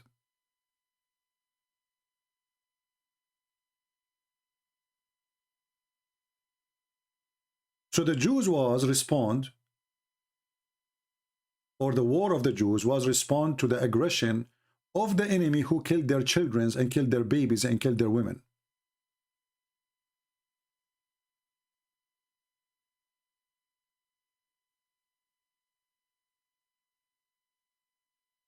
They killed everybody. And for sure, the story in the Quran is stupid to say they killed everybody except one person. And how the person became a king there if everybody is dead? But who can count in Muhammad what he say? He's a stupid man, he say as he wish.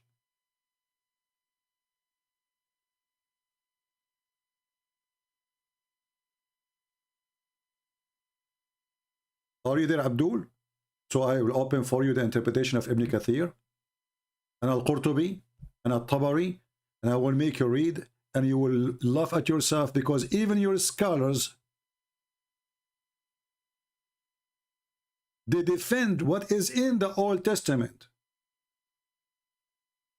And they say that Samuel was a prophet of God, and he killed the enemies because they are bad criminals.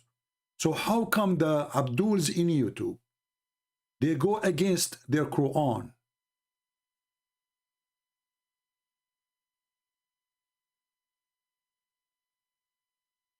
There's two reasons. Number one, 99% of those who make accusation against the Bible, they are donkeys.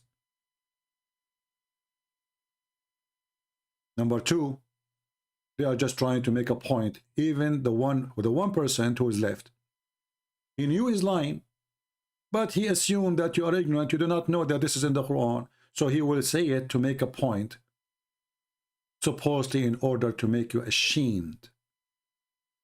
But then we find that this is in their religion. And Muhammad the coward, he copied from the Torah, the story, and he gave his blessing for the killing. And not only that, the verse says, it is a must for you to go and kill, because those people, they take us away from our houses, from our land, and they took our children's. It's prescribed for you to go and kill. And then they tell you the story.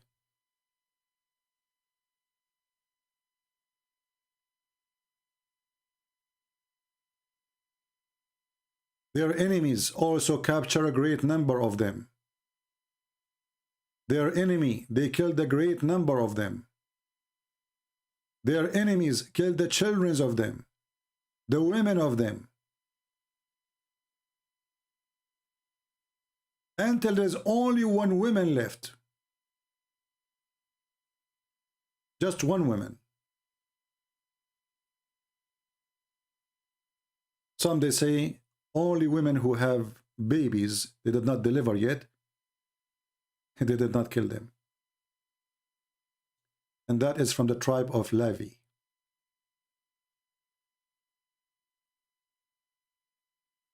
And then this boy,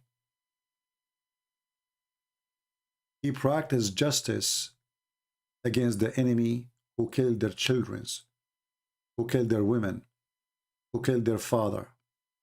This is your story here. And then that boy, Allah raised him to be a righteous person. When he reached the age of a prophethood, Allah revealed to him the command. And what the command? Go and kill them. What is the Abdul? Are you there? Uki, are you still alive?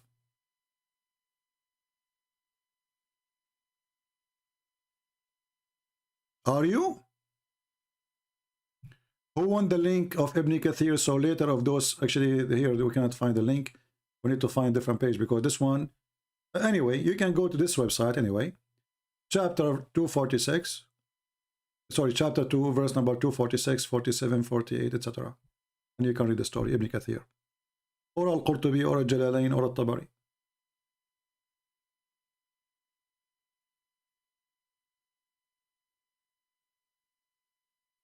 Lion, where the war was, the Muslims was what? Let me see where his text. Okay, let us take. You see here, he's changing the topic now. He don't want to talk about it no more. It's not a shame no more, because now we find it in his Quran. Do you see the hypocrisy of those cowards? And look now what he's saying. Remember the Prophet, he says, lying to your enemy is permitted. Lying to your wife is permitted. So they are practicing their right to lie. Read carefully. Lunin, is that war where the Muslims were attacked? That will you do? Abdul, first of all, Muslims is the one who attack. You're a false prophet. He sent the message to the king of the Roman, or the ruler, saying, convert or die. Aslim Taslam. And you're a prophet, he says, attack the Romans so we can get the blonde girls. Your prophet is evil. The same one he attacked people like Bani al-Mustaliq. They did not fight him. They are not even in war with him. They were not aware even that Muhammad, he did not even send them a warning.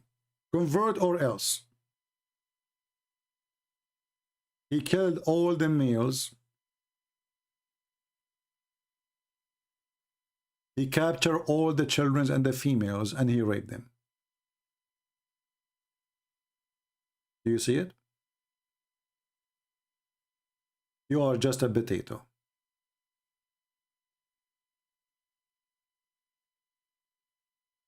Do you see it, people? He attacked them when they are not even aware. They are headless. They were even watering their animals.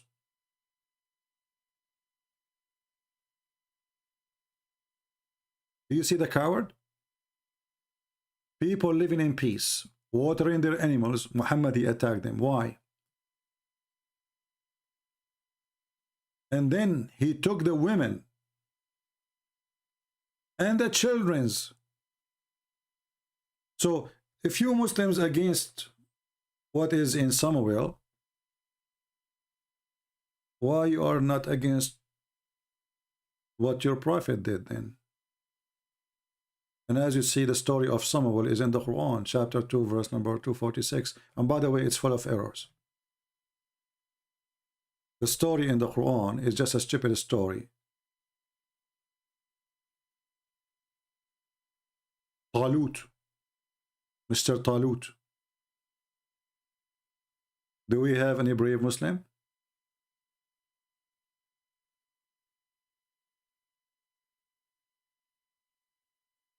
When Muhammad, he speak about a prophet, his name is Al-Khudr.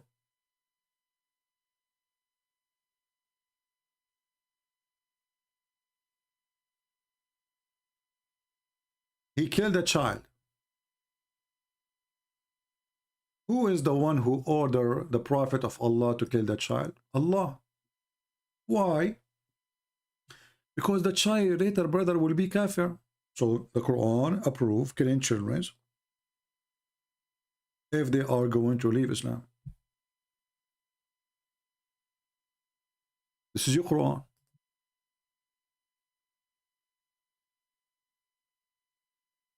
And if the one who will leave Islam in the future, or he will not be good in the future, we kill him, well, the children of the kuffar, they are not Muslims anyway.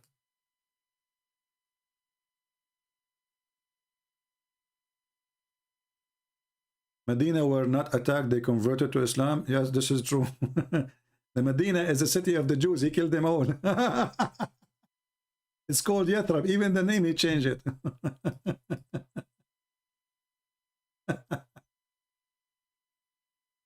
And you know, one of the funny thing about the filthy Muhammad, that when when Muhammad he arrived to live between the Jews,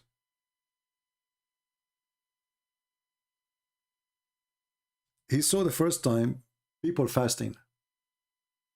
First time ever he see fasting. So he asked the Jews, why you are fasting? They said this is the day when Moses he crossed the sea.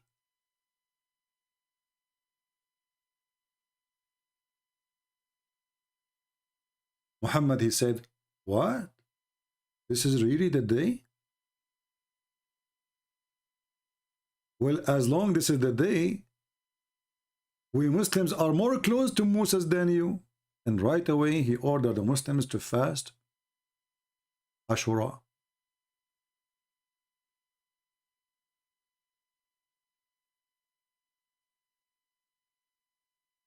Here you ask yourself,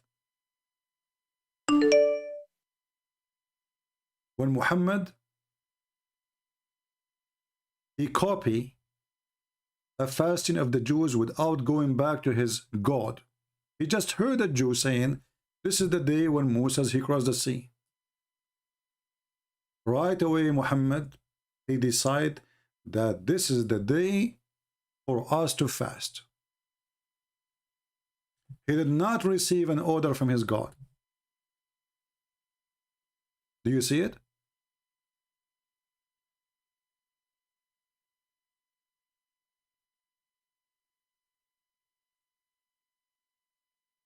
Any Muhammad that can explain to us? And then this funny Muhammad, not only he stole the fasting from the Jew, he claimed that the one who fasts this day, Allah will erase all his sin for the previous year.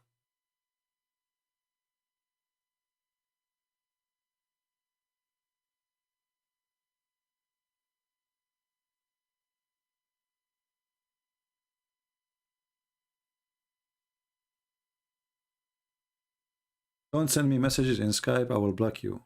Skype is only for Muslims.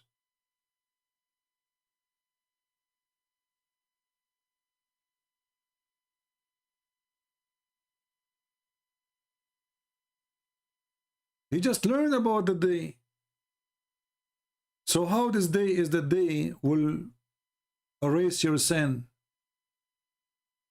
Do you see the fraud? Like if his God told him this is the day you should fast, I will say, well, his God told him that. But he just learned about it.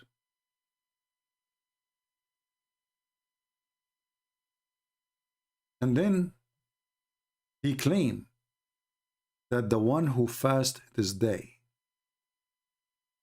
Allah will erase his sin for the past year.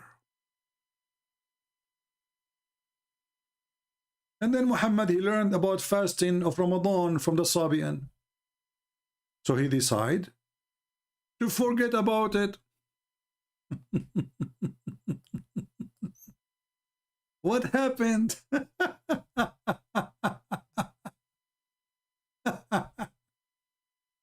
What's wrong? If Ashura, this day is enough to make you lose all your sin for a year, who need Ramadan?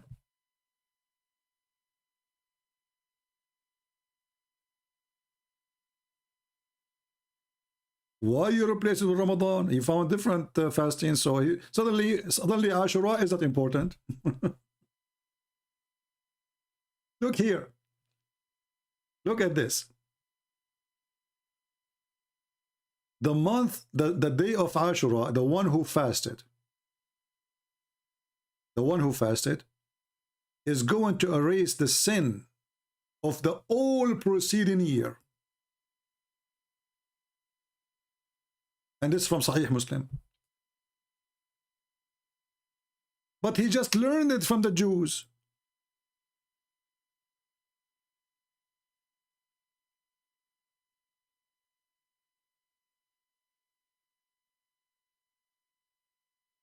And after he learned from the Jews, and it became that they erase all your sin for the coming year.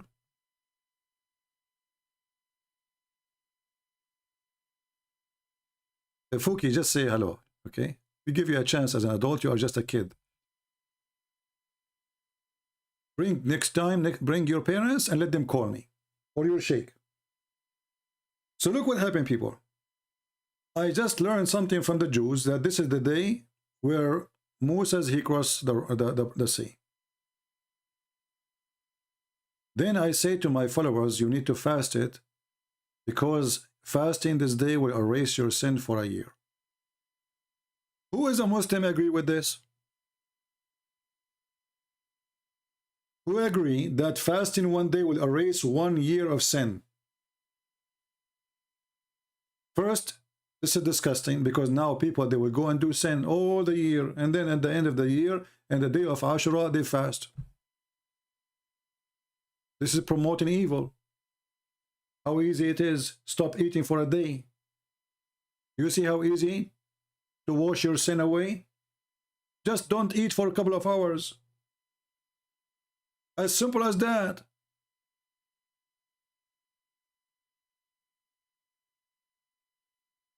Where Muhammad he got this is from, and if it is what he claimed, then how and later he says it's not important. Fast Ramadan. Do fast Ramadan erase your sin for the last year?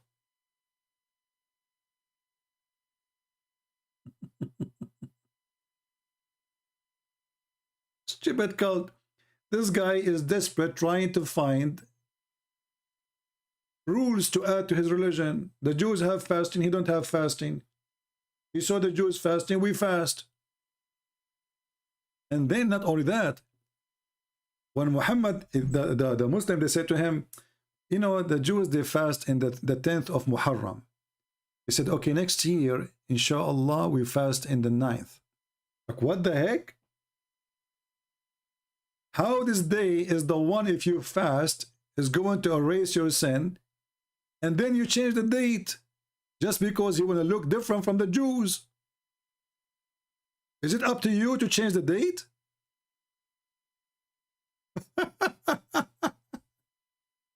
People, do you understand?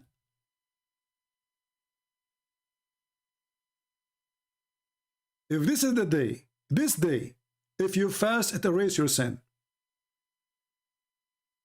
Then Muhammad, because his companion, they say, "But you know, this is a great day for the Jew. Didn't you say we should not follow them, do what they do?" He said, okay, next year, inshallah, we fast in the 9th of Muharram. Do you see the stupidity?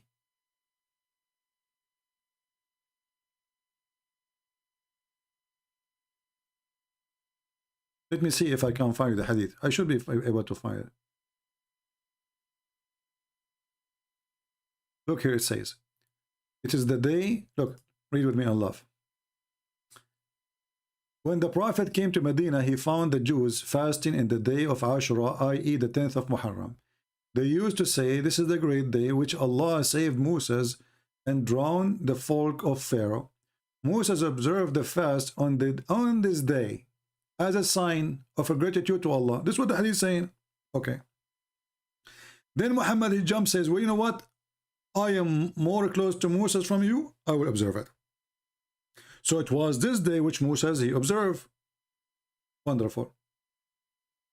Later Muhammad, after he said that this day will erase your sin for a year, and the Jews, they start noticing that this guy is just copying us.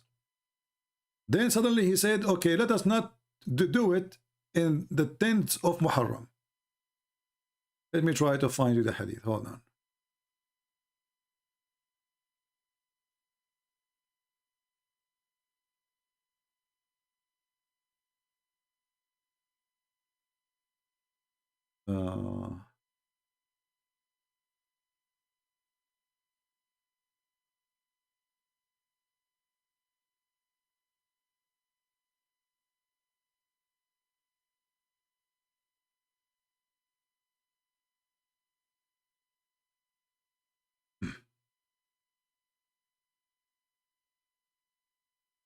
let's see. I'm just trying to find the reference so you guys can save it. And always the problem is to find the reference in English, because in Arabic it's so easy for me. Let's see.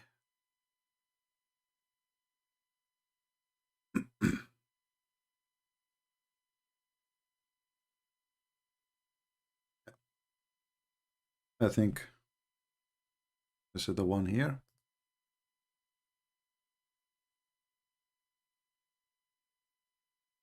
Oh, we can't find it in this website. Let's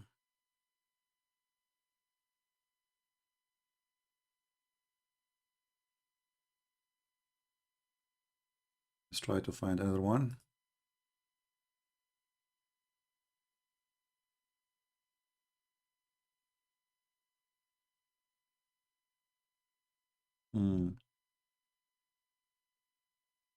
I could not find two hadith in English, so we need to find another one. Hold on.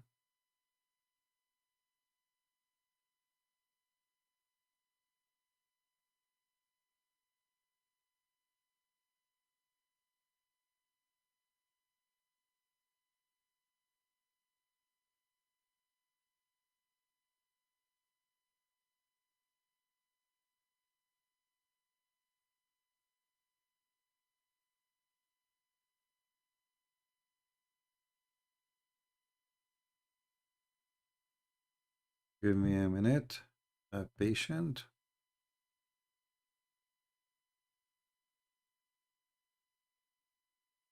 Okay. Maybe we'll find this one. Let us see.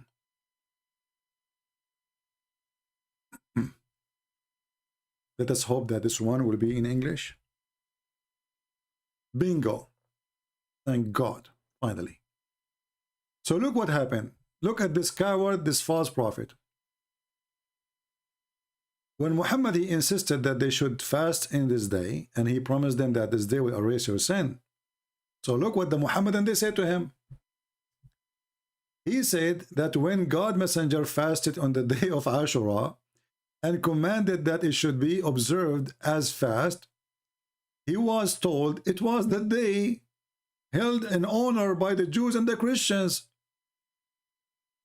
And then he said, well, if I live until next year, we will fast it in the 9th.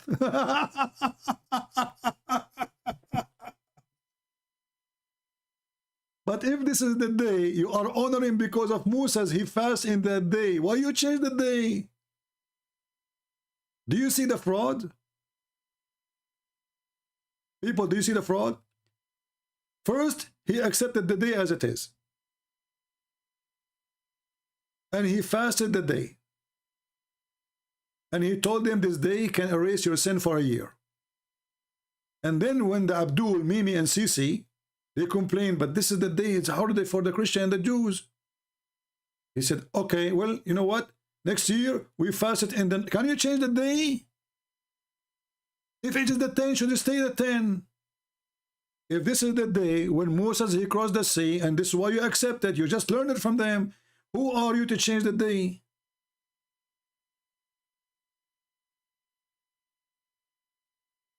You see the false prophet, what he do? If this is the day, how we can change it? So what if the Jews, they respect that day? What is the problem exactly?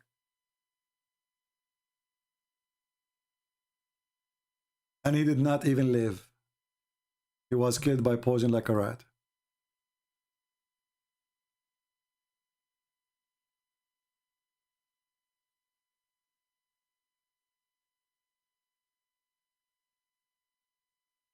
Clear evidence that Muhammad is a fraud. Because remember, the day will erase your sin is the 10th of Muharram, because supposedly this is the day when Moses across the sea. So if you change it to the 9th, you are fasting in the wrong day. And who allow you to change it?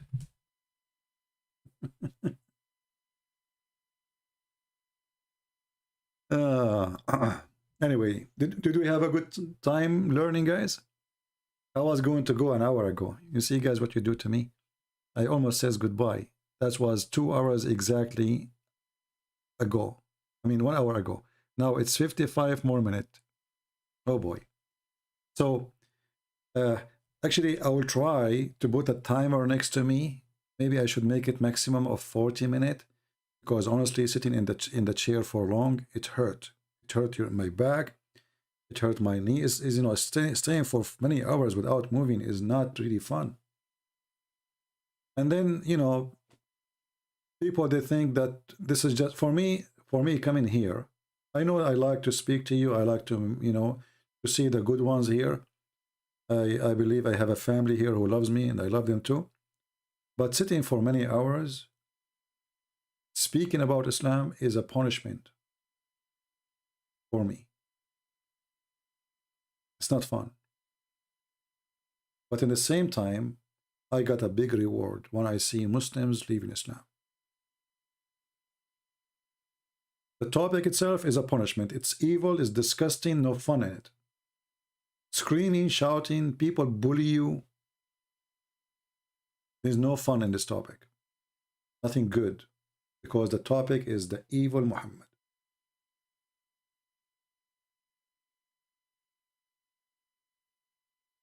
But somebody have to clean the garbage from the street.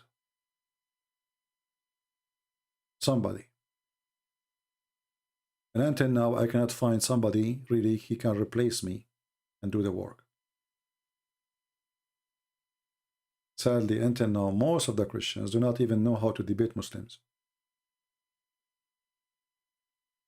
We warned them a billion times. You don't debate Muslims by 5 minutes for you, 5 minutes for me. You don't debate Muslims anyway. You have to corner them. There's no debate. When you speak to a Muslim, you have to prepare yourself for a corner match, chase match, not a debate. A debate have to be done between two honest people. I asked him about his faith. He answered me from his heart. That is not exist in the case of Muhammadans. Because lying is permitted in this religion. So you have to understand, you are debating people who follow literally the devil, who said to them, you can like your enemies, and the Christians for them are an enemies. Atheists for them, they are an enemies. The Quran make it clear that the Christians and the Jews are the enemies.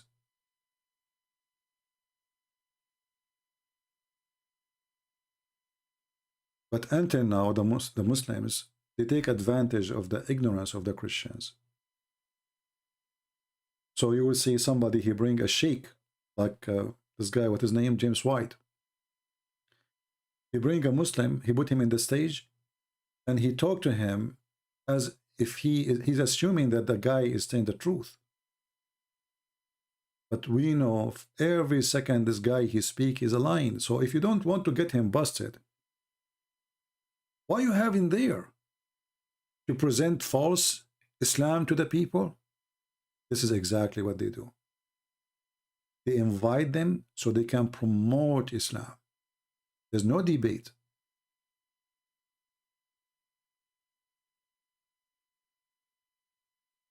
Always remember that you cannot debate a liar, but you can get him busted. I don't know if you understand what I'm saying. What I meant by that with my limited English. You cannot debate a liar. You cannot. But you can get him busted with his lies. And this is what the Christian should always consider, that I'm not going to debate him. I'm going to get him busted. Or there's no debate in the debate. Do your God Allah have hands? Who said so? If there's a contradiction here, who said so? They lie. And then we show them from their own interpretation. And then they say to us, oh, this is a man. And then we show them what their prophet said. Oh, this hadith is weak. And hadith is weak. It says Hassan. It says good. No, it is not really. This is the publishing house saying that. But in reality, it's not. So you are not debating. You are not. The debate always have to be between somebody is faithful and he speak in a faithful way. Not somebody is lying to me about his religion in order to win an argument.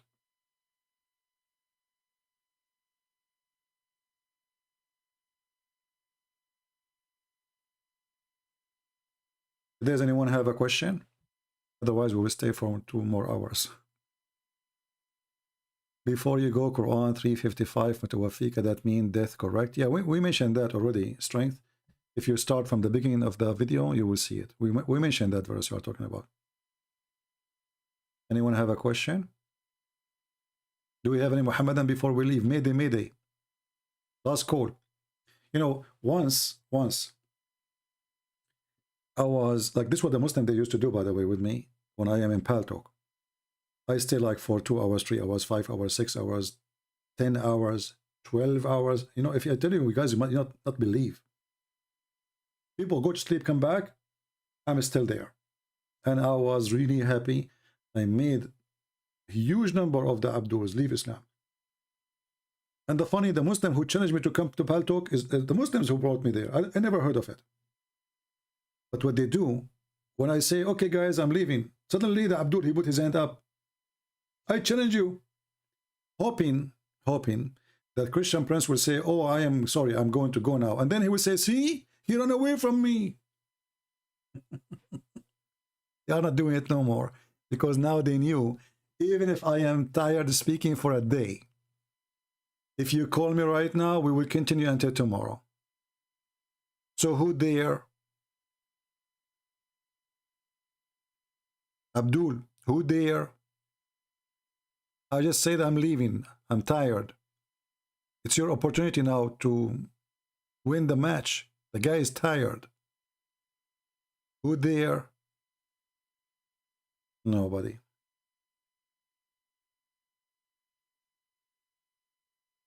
If the Jews' new month of Muharram was the month of the Jews or Islamic calendar, no, this is the Muharram is not really an Islamic calendar. This is the Arab calendar. Muhammad, he copied the calendar of the people, the pagan Arab before him. Nothing less, nothing, anything else.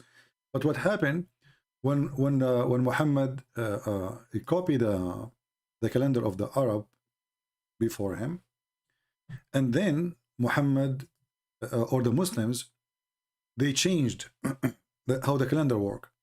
So let's say for us now, every year the years start in January 1st, right? The lunar calendar, you have to do a correction. Either you do it every year or you do it every 2 or 3 years.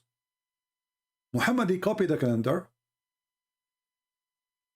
but he considered the correction is from Satan. Let me show you the reference. Hold on. See, another question. We will stay here maybe for an hour now. Who is going to make me a sandwich? All right.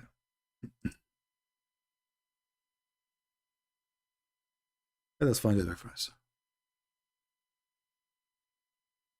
And again, this is a proof that Muhammad is a fraud and he is a stupid. Not only a fraud, he is literally stupid. He claimed that fixing the year is a sign of kufr. Can you believe it? It is a sign of kufr. Let's go first to the Quran.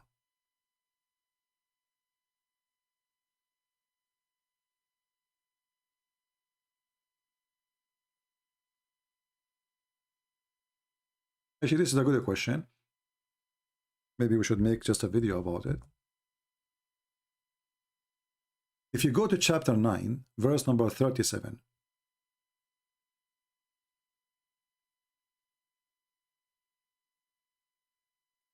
What the Arab they do, and the Jews they do the same in their year.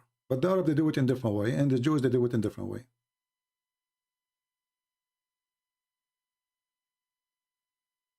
Muhammad, he don't understand, because he is a false prophet, that the correction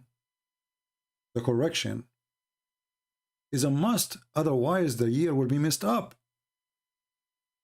So now you hear the Muslims, you ask a Muslim, when is the birthday of Muhammad? If you go right now and search in Google, birth date of Muhammad, this year. Look with me. This is an example. In 22 is going to be October 8. In 23 is going to be September 27. In 24th is going to be September 15. And then you keep going until it became October, it became August, you know, and July, and then you go all the way until it become January and December and etc. Why? Because this idiot, he claimed that correcting the year is satanic, is not from Allah. Do you see it? So because now he opposed it, and he claimed that this is a violation from against Allah. So the Muslims now, they cannot fix the year no more, and the year keep changing. So January became in August. The whole month is shift. Not just a day, by the way. The whole month are shifting. Like now I show you the birthday of Muhammad, but in reality is the month is shifting. So sometime December come in July in Islam, and July come in September, and September can come in February. Why? Because the whole calendar is shifting. There's 10 days shorter. 10 days shorter, right? I don't know. Did I answer you about the question? I hope you guys, you take reference for this, because that alone actually proved that Muhammad is a fraud. Shouldn't his God say to him, this is true, this is correct, that the year is the lunar year is 10 days shorter, so you have to do correction? Shouldn't his God knows such a simple thing? And why this is against Allah? Right? Somebody says there's a hadith in Sahih al-Bukhari that the Prophet, he healed somebody. Well, the hadith proving to us that this is a fraud. Why? Because if Muhammad can breathe three times to heal somebody, need to tell us why 3 times, and how come he could not heal himself? Wasn't Muhammad suffering from pain? So this guy, he was hit by something, he had a pain there, and then he breathed into it, Muhammad, and then he healed. And then we find that Muhammad, he is suffering for many years by the poison he ate at Khaybar. And each time, every day, he feel as though his artery is cut off. Why Muhammad don't blow air at his himself? The one who can heal others, he cannot heal himself. Obviously, this story is a fiction. Correct? Imagine Jesus is suffering from pain of sickness. Of sickness. Not the cross. It happened now. Even that Jesus, he overcome. And he overcome even death. So if a guy, he can blow some of his breathing at somebody, have a pain, and he can recover him, well, he can recover himself. As easy as that. Same time, the Muhammadan, they are hypocrite. They say to you, anything is not against the Quran, we reject. How many times you heard them saying that? million times. Okay. Isn't it the Quran says that Allah he refrained from giving Muhammad miracles? So if Muhammad have the miracles of healing, that is a miracle. Did Allah refrain? Or he did not refrain? So if the hadith there is true, then the Quran is wrong. Kabich?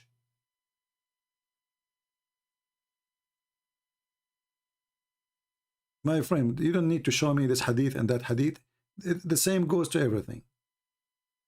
And I answer you already. I think this guy, he have a maybe slow internet. This answer goes to all hadith about healing of Muhammad. Doesn't matter what hadith. So you do not need to post for me this hadith and that hadith and that hadith.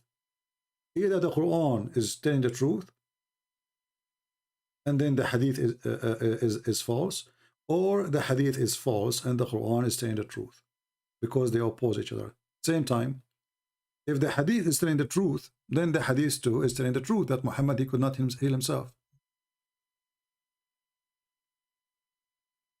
And it's going to be very funny that Allah, he will support Muhammad to heal somebody pain, little wound is hurting him, you know. But he cannot heal himself. All right. Anything else? Yeah, and Muhammad, he suffered from black magic. And not only that, he suffered with his penis too, because his penis was not functioning. Because remember, the black magic not only controlled the mind of Muhammad, controlled his penis. So Muhammad, he could not function as a husband no more in the bed, to the point his penis is not functioning. So the wife of Muhammad, she said that the Prophet, he was bewitched, and he imagined that he have intercourse with his wives, but in fact he did not. So a person who can fix the wound of somebody, can't he fix his penis? All what he need to do, just to blow some air from his breathing 3 times at his penis, and then his penis will wake up like a cobra. But as you see, the penis of Muhammad is dead. You play music, he don't stand up. You play the anthem, he don't stand up. You put him in the microwave, he don't even move. He's dead.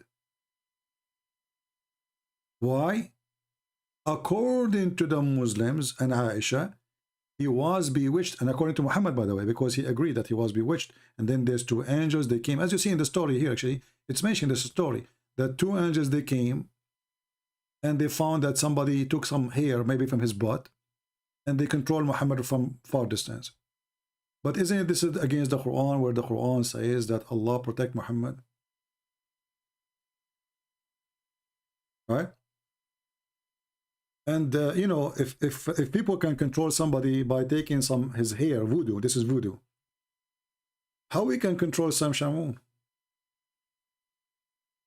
I'm not sure about that. I hope Sam Shamoun listening. Hey Sam Shamoun, how we can control you, man? We need to take some hair from you. Okay? We need to grow some hair. And if somebody can control somebody by some hair, get all what you need to do, get some hair from Trump. When he was a president, you can control the whole America. All what you need, just some hair. And how easy it is. And do you see how easy it is? Anyone you want to control, just get some hair. Hey women, you want to control a guy? Get his hair. If he is bald, I'm sorry, it doesn't work. But you have to get some hair. If not from his head, it doesn't matter from where. So, and then they say to us, the proof that Muhammad is a prophet. Look at this guy. He was bewitched, which means he was under the control of Shaitan. His penis is not working. His Allah, he forsake him. He tried to commit suicide. What the heck? He was killed by poison. I mean, name one thing. His wife, she was a child. He approved lying. A king, he dies standing with a stick. And then the Muslim, he find that the Quran is the proof that Muhammad is a prophet because we can't make Quran like this.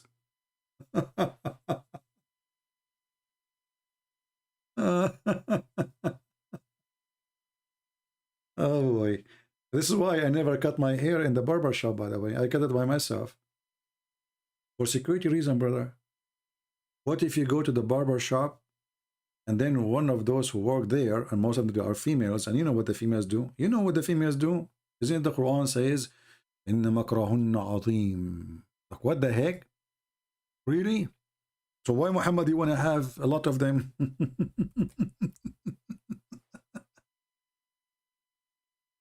You want to see how the Quran speaks good about women? Their evil is great. مَكْرَهُنَّ عَظِيمٌ. And the funny is, or كَيْدَهُنَّ عَظِيمٌ. When the Quran say that women, they are really evil, and they do makr or they do kaid in Arabic, the Quran admitted that Allah, he have nothing to do with his creation. Because if they are what they are, isn't it Allah is the one who made them?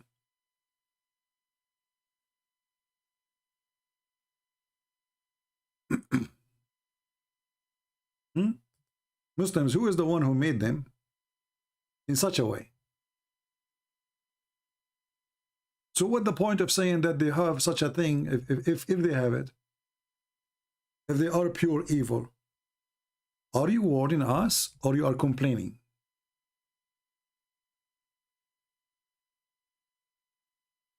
Anyway, Abdul Muhammad, he said something.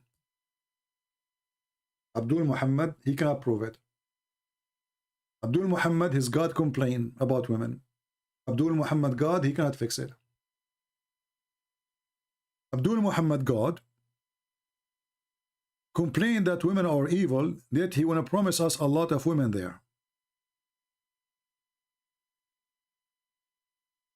Abdul Muhammad.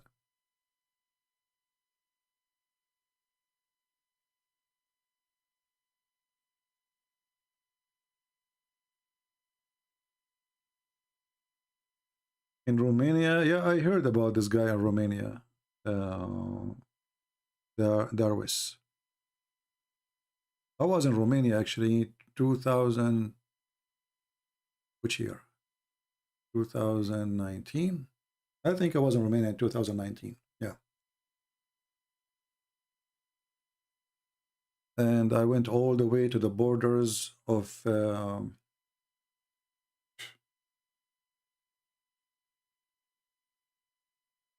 and I forgot the name of the country. You know the country between Russia and Romania, what it's called? Moldova. Yeah, actually I went all the way to the river. There's a river there between Romania and Moldova. You know, you cross, you go to Iași. You know, I'm sure you're Romanian, you know Iași. So I went all the way to the river. Actually, I was going to go to Moldova, but then I changed my mind about it. They told me it's not safe, etc. And I said, okay, no problem. Yeah. Anyway. Do we have any Abdul? Not Maldives, Moldova. Maldives is an island. Moldova. Yeah. Yeah, Moldova is, if you cross, I think, from Romania, I think you can cross from Moldova to Ukraine or to Russia, I forgot. Yeah, my friend, we will talk about all the hadith, that's it. You know? Yeah. Any other question? Beside that, Muhammad, he can heal people and we prove it to be wrong.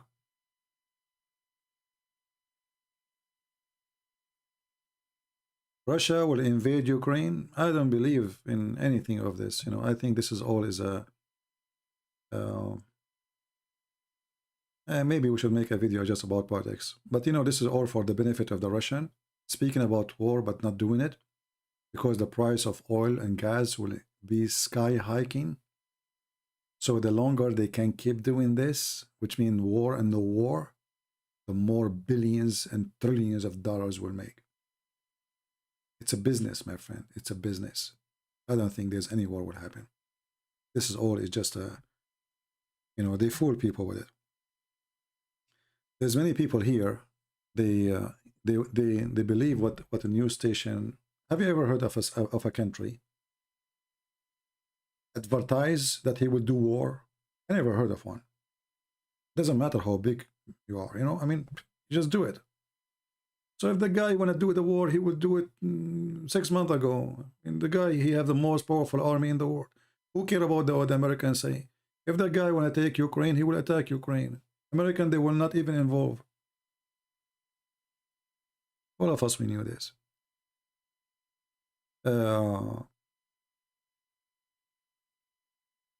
So you know, if they say to you he will attack, you know, Ukraine, I believe it's just a pure business, so they can increase the price of gas and the price of when I say gas, mean oil, you know, oil and gas for heat like propane and natural gas. And I'm sure the Russian, they are enjoying very much the rumor about the war, because the longer it goes, and even if a war happened, by the way, price of their oil and gas will go crazy, and nobody will dare to put sanctions on them because Europe will die without their gas. So Putin is laughing at what they say in Europe. You know, who will put sanctions? You will die without them. You will freeze, especially if you attack now in the winter time. And Biden, he said it's okay.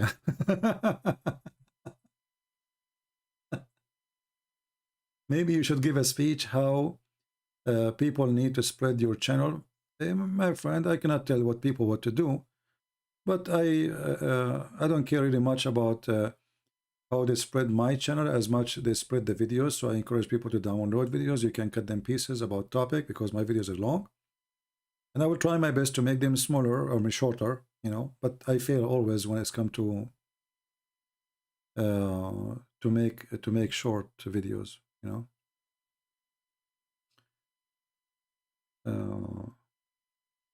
Yeah. Anyway, I don't believe there's any war will happen in Ukraine. And me, myself, I hope not, because simply it's two Christian countries and death is going to be happen between both two Christian countries. And the only one will enjoy that is Erdogan and Azerbaijan, etc. They are praying for it, actually. So I hope that both they will be smart, because if the Ukrainian, they trust the American to protect them, they are fooling themselves. American, they will sit watching you the same as they did with Georgia. When the president of Georgia, he called George Bush refused even to answer the phone. But 48 hours before George Bush, he promised Georgia protection. This is why the poor Georgian, they stood for the Russian. But when the war started, American, bye-bye. Right? They hide. So I hope the Ukrainian are smarter than the Georgian, and they will not believe any promise of the Western countries, because when you go in war, you will be alone, and no America, no Germany, no England, no France will even care. Nothing. And this is what happened before. So why they will do care now?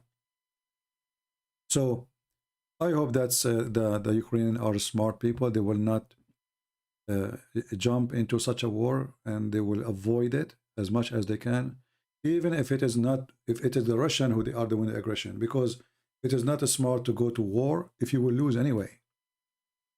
You know, this is not about being a hero. You have to be smart. You know, the Arab ones, they decide to go to war and they gather 5-6 countries to attack Israel. And then they lost Jerusalem.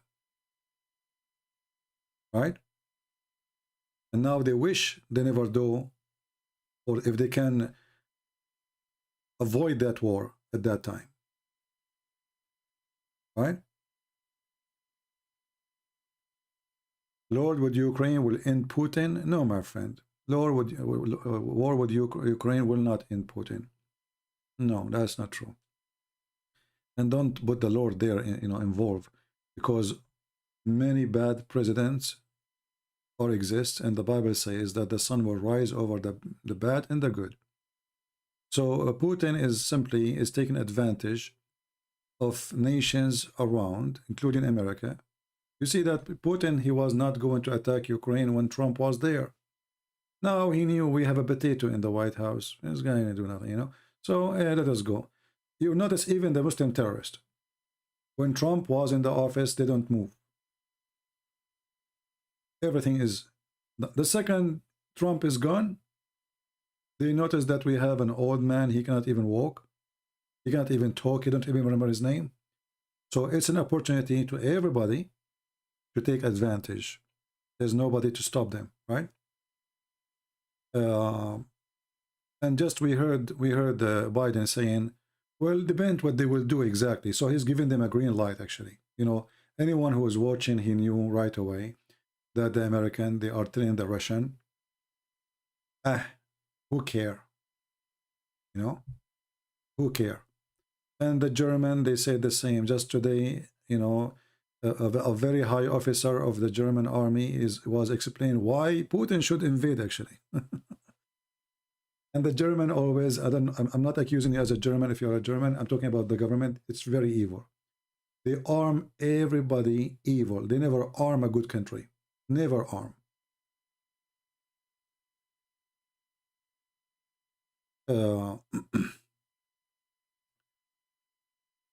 Things is messed up and politics is really ugly.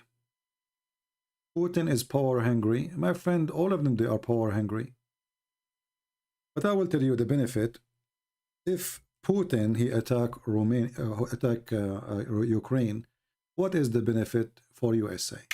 And I believe USA is trying to push Putin to attack Ukraine, because they will use that as an excuse to put sanctions on Russia, and then they will stop the gas line, which is going all the way through Europe to Germany. And then the American, they will sell their own gas. This is what Trump, he tried to do, but the Russian did not give him the excuse.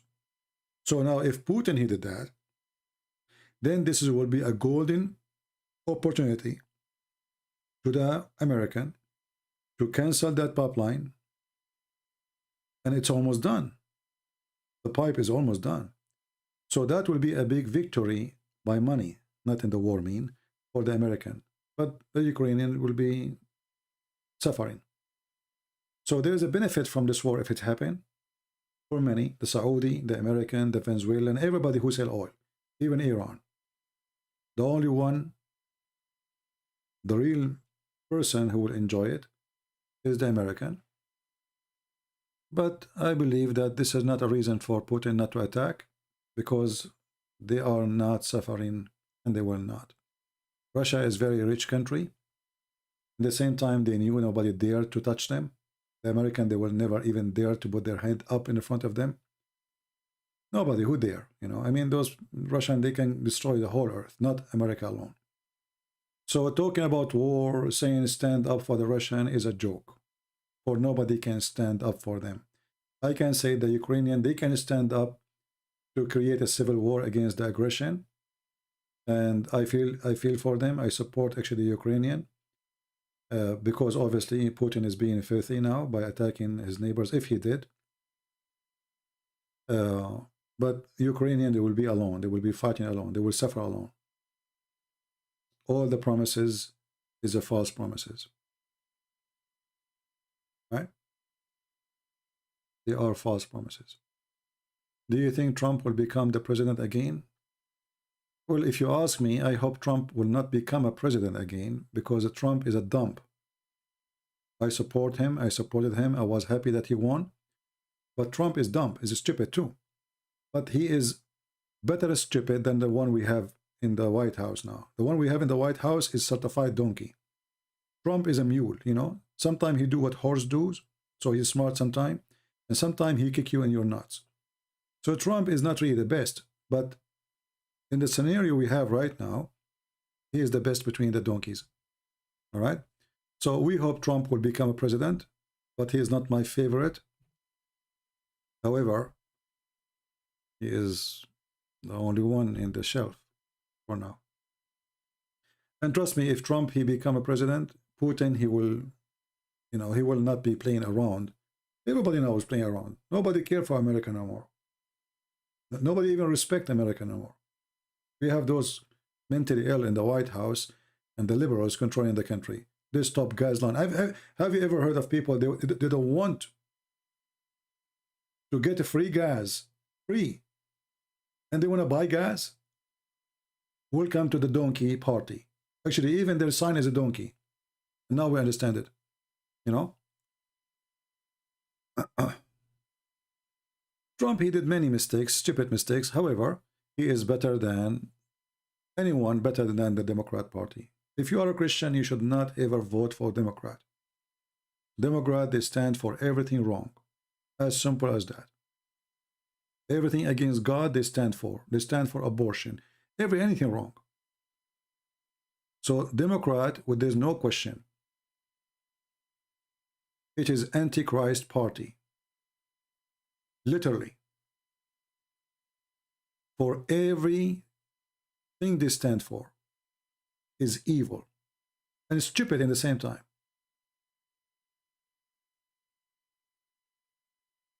But when we talk about war, and now what we will go for an hour more speaking about war. That's what you are doing to me. If we want to talk about war, remember that war, you know, you can say Putin, he is seeking power, he is a power lover, etc. He won again the Soviet Union. Well, Americans are doing the same. Americans are telling everybody in the world what to do, what not to do. Their nose is in every place in this earth. Nobody have bases as we do. We tell even Japan what to do. We tell England what to do. We tell Germany what to do. And what I find it very funny, that they can tell everybody what to do, but Putin cannot. You know what I mean? So the naive one is the one they try to make you feel like, okay, only the Russians are doing that. But the fact, all countries in the world, Erdogan is wishing to control all of Europe. He wished to occupy all of Europe. He wished to occupy Jerusalem. Just give him an army. Trust me, if Erdogan he have an army of like you are saying, he will demolish the whole earth. Imagine if Erdogan he have the same power as Putin. Just imagine. Thank God he don't. Thank God he don't. So don't think that only one country they want to do that. This is the game for all of them. All of them, they are run by their evil. They don't care for God, and ethic is not exist in their agenda. They don't do ethical things. For us, normal people, when we speak about ethic, right? About wrong and right. For them, they don't see anything of what you are thinking of. For them, they see oil. For them, they see money. For them, they see business. For them, they see opportunity. They don't see ethic. This is from your side. And now you will notice that Joe Biden is focusing, doing his best to make Iran powerful again, because Obama is a Shia. And he is trying to lift all the sanctions from Iran. Isn't it obvious? Obama, this is the president right now is Obama. So everything is messed up. The same as it was in the time of Obama, because Obama did not leave. We got him back by Joe Biden. So Iran, they will lift the sanction on them. They will have a lot of money. And then now, if we are going to punish Russia, cut their pipeline, then we need the Iranian to open their pipeline so we can cover what is missing. Are you getting the point? So this is why the American right now trying to fix their relationship with Iran and Libya, so we can have enough oil, and then we can put sanctions in Russia, and we will use the Ukrainian as an excuse. It's a game. It's a dirty game. Same time, we can sell better price for our gas and our oil in USA. So all of this is a joke. Have nothing to do with ethic. And poor people, they think about ethic only. And I am one of you who think about ethic. But for them, they don't think about it this way. Somebody is saying, what do you think about Bitcoin? If you have Bitcoin, I say to you, take your money away right away before they steal it from you. If you have Bitcoin, if you are investment, they will rip you off. Sooner or later, this Bitcoin, all this numbers, whatever call it, currency, is going to disappear. And millions of people will suffer because of their greed. This is not a real money, my friend. You don't even know where's your money now. Just to show you how stupid this currency is, Fox News yesterday, they announced in an interview that Bitcoin is going to collapse. The day after, 50% of the value is gone. Okay? Just because of an interview in Fox News. Do you understand? An interview, because the people got scared. They saw Fox News saying that, everybody started selling. They lost 50% of the value. 50% in one day, 24 hours. So don't be a fool. If you have a saving, don't put it there. Don't put it there. Don't be greedy. Take your money. They will steal it. You don't know even where is the money. And what is this money is about? It's not exist. So don't invest your money in something you cannot even see. If this system or program disappear, where do you go to get your money from? Where? Who is the one is behind it? They don't even know. Have you ever heard of somebody, he put his money in a bank, he have no name? You know what I mean? Do you want to put your money in a bank, have no name, have no address, have no location? If you do, you are really lost your mind. Literally.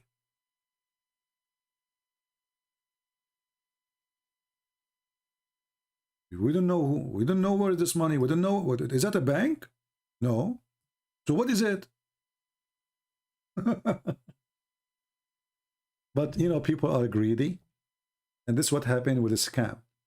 There's many apps they send you, like I heard about an app was exist in Romania, was exist in Greece, was exist in Italy, was exist in Spain, and lately they appear in Egypt. They changed just the name of the app. They say invest.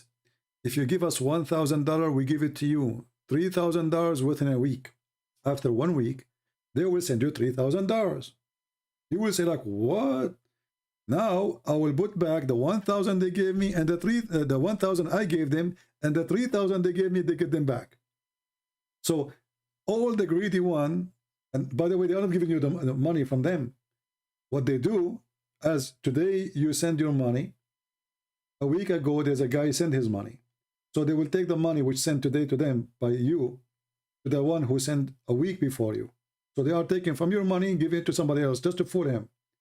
And then when they have billions of dollars, they disappear and you do not know them. Right? Now I see Ahmad is saying, I want to say thank you for, I became a Christian. Well, my friend, thank the Lord. Don't thank us. Thank the Lord for you become a believer. And thank the Lord you are saved. And for us, we are here just serving. All right.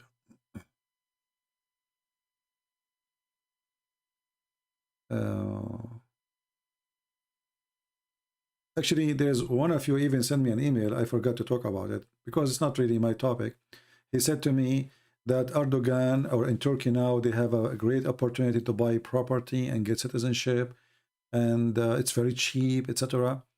So I told him, you know, first of all, I don't want to mix between fiction, or let us say dreams, and reality. But I saw a dream, and I told you about it before, I think, that I saw an earthquake, which is an unbelievable earthquake in Turkey. Even Greece is going to suffer from it. Even countries around them. It's going to be massive. So, and it's not even a secret that Turkey is a country of earthquakes. I'm not predicting really. I mean, this is what I saw in my dream, and I don't know even why I saw it. Like, I don't think about Turkey, and I wasn't even watching news about Turkey when I saw that dream. But I saw a huge, massive earthquake, and a lot of people die. And the earth was like somebody is, like, you know, putting his hands on the ground and flipping the ground upside down. But if you speak about reality as economy, why you want to invest in a country can have bankruptcy anytime. Actually, it has already bankruptcy. It's already bankrupt. Banks in Turkey, they can close their doors any second. American, they saved Turkey many times by giving them currency and money. Qatar. Turkey is borrowing money from everybody. They don't have money. So all those golden opportunity, if you invest in Turkey, that's telling that the country is suffering. It's not in a good shape. This is just to bring money, and then they give you nothing back. And then one day, if you decide to leave and take your money, good luck. First, nobody will buy your property, which you bought, which is useless. Secondly, the property price will drop horribly, because this is when people, they sell when it is bad. So don't be a fool. Never invest your money in a place full of risk. I feel sorry for people who, you know, just a dream about making money, and they go and they drop their money in the wrong place. And, you know, this little money you have, maybe it took you all your life to save, you know, just because you thought this is opportunity, and then you find that you are going to lose it all. My advice to anyone, never invest money in anywhere in the Middle East. Anywhere. Like in Dubai. How successful Dubai is? Very successful country. Last week, the Houthi in Yemen, he attacked the airport of Dubai. If this guy, he attacked few times more, Dubai will be a ghost town. Which means the economy will collapse. Those countries are cartonic countries. They are not really countries. It's made by the rich. They don't have a form of a country. They don't have even population. They can disappear in the speed of light. Kuwait, Bahrain, Qatar, those are not countries. So you invest your money there? Just a few years ago, actually, Dubai was a ghost town. There's 27,000 cars in the airport parking in Dubai, because people, they were leaving, they can't afford it no more, there's no jobs, and they leave in their cars because nobody will buy it anyway. If Iran hit one missile at Emirat will be empty, because all the foreigners will leave. And even the citizens, they will leave too. They have money. But people, they, you know, they are, somebody saying, you are your own bank with Bitcoin. My friend, there's no bank. Where's your money? Look what Benny, he said. That is not right, Mr. Benny. Or Mrs. I don't know if this is Benny is a name of a boy or a girl, I'm not sure. Bitcoin is not a bank. This is number one. Number two, you don't know the address of the bank. Number three, what is the guarantee you will get your money back? There's no guarantee. Is it protected by the Federal Reserve in your country? If this currency disappear tomorrow, where do you go? You will sue who? Do you have a name? So don't say such a thing. Your own bank with Bitcoin? There's no bank. No, you cannot. No, you cannot. First of all, it's forbidden in many countries, which means if you try to use it, if you open your computer and you log in some countries, you go to jail and you stay for 15, 20 years. And in the same time, the one who controls the system, nobody knows who is he. So he can cancel your account, he can take your money, and he can say to you, bye-bye. All your money is a username and a password. So even if somebody steals your password, he got your money. And there is no money for real. It is a fraud. Yeah, you will see, you will see. People will cry badly. People will cry really badly because of those currency. Just in one day, yesterday, let me show you now, just to show you how this bank is a fraud. When a TV station like Fox News make an interview saying that this coin is going to collapse, and then second day 50% of the value goes. 50%. Not 5%. So where is what are you doing to yourself? So if you are a person who bought this currency for $70,000 a week ago, and now it is 35.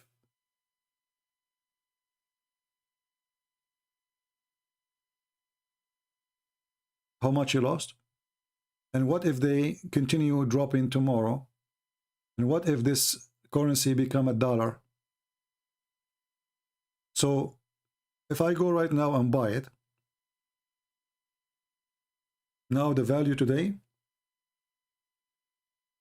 35,000 for one.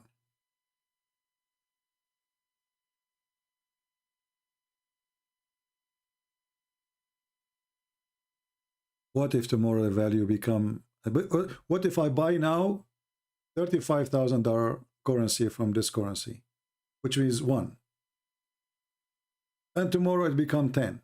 There's no value for it. How in the world half of the money is gone in one day? Because it's not money. It's not. It's a joke. It is literally a scam. And do you know who is the one having your money? Where you are sending your money? Mafia, drug dealers, who? Nobody knows. Nobody knows. Anyway, I asked you Vax and donation in your channel Bitcoin. You know, my friend, I don't take Bitcoin and I don't deal with it. And even Patreon, I don't think they accept it.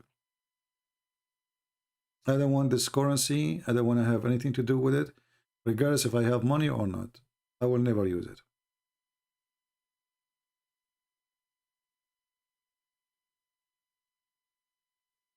This is the shadow of the devil, I believe. All of this is created for people who doing drugs, not you as a normal person.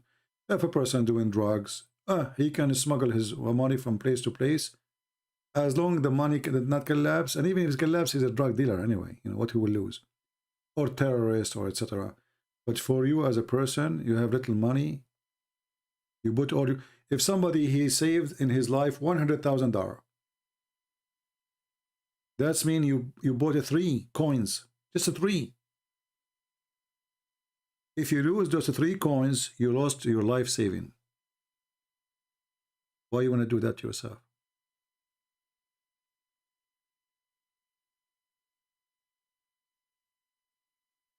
In a normal bank in USA, as an example, if the bank go bankruptcy, the federal government, they have to pay you. Let us say you have more than 200,000. The federal government, they have to pay you the first $200,000 back. No, they will not become. Already they are popular, but they are popular for people who they, you know, they let's say they've been driven by their greed. You know, one guy, like what his name, the guy, the owner of Tesla, if he made a statement now against it, you will lose the money. I mean, one guy, he can control it. Maybe he's one behind it. We don't know. But if this guy, he made one statement against the currency, the Bitcoin or any currency, this currency value will go down to earth. Just one person making a comment. Any business is controlled by a comment is not a business. Do you understand? So if the owner of Tesla make a comment about this currency or that currency, depend in the comment. If he says it's going to increase, people will buy because people are fool. This is the rich guy, the most rich guy. So if he want, he can make money actually from making comment, because he can make comment negative today, or if you sell, the price will drop down, he buy it. He make a comment tomorrow saying, no, I was wrong, it's going to increase, and then he is the one who took your money.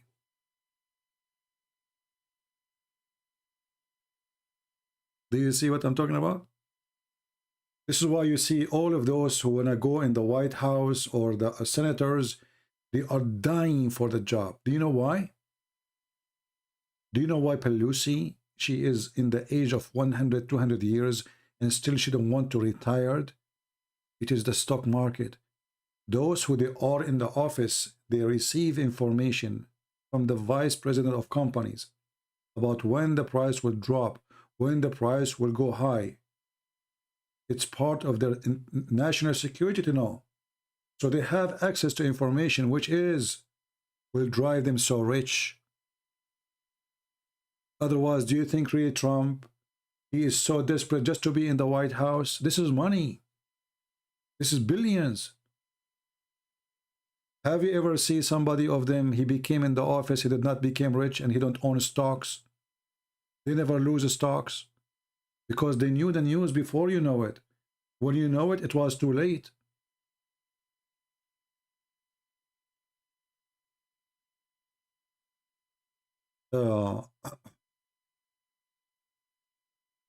And all those companies, they would love to call you because they need you. Say tomorrow the price will drop, sell. Right? Yeah, insider trading, yeah. Anyway, so stock market is very risky, but at least the stock market exists. It's a real thing, but it can be destroying your future and your, whatever you're saving. Currency, the digital currency, is the biggest risk ever you can imagine. And you will not know what I'm talking about until you lose everything. And time will come, just wait. Time will come. I believe that this mafia who's behind it, they are waiting until they they are going to expose. Something will happen to expose them. And then they will disappear and all your money is gone. Right? But anyway, I hope I'm wrong. But for me, if you ask me, I will never, if I have the money, I will never invest there. Not even for a second. I believe the best investment for anyone, buying a property, buying a land, buying a building, people goes, people come, land exist. You go, even you go, but the land will not. Risk is little, and usually property, especially if you buy when it is cheap, don't buy when things is going crazy. Buy when people are, let us say, when the market is bad, as simple as that, when the real estate is not good. This is when you buy. This is the only secure place. You can make money from it always. Money can come back to you. There's no risk. Any other businesses, the stock market, there's a huge risk. This is why in stock market you can make a lot of money in one day, but you might lose them the second day. In property or real estate, It's not the case. So if you are a person who have little money, you don't want to destroy your life. You spend your life. There's people, they don't know what to do with their money. So they put some money in stocks. Who care? Right? They put some money here, some money there. Who cares? It's like gambling for them. But if you are a person who have little money, don't be greedy, because this is what happened, by the way. People who they are poor, they are desperate to get rich. And this is your weakness. So you watch, you see this guy, he made a lot of money here. This guy, I want to be that one.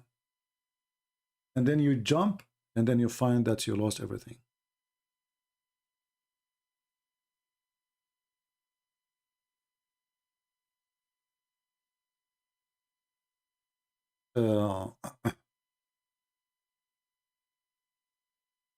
I believe that anyone wanna do something smart for the future is buying the land, and even the land now is not important. Let us say it's a little bit far from the town. All cities are expanding.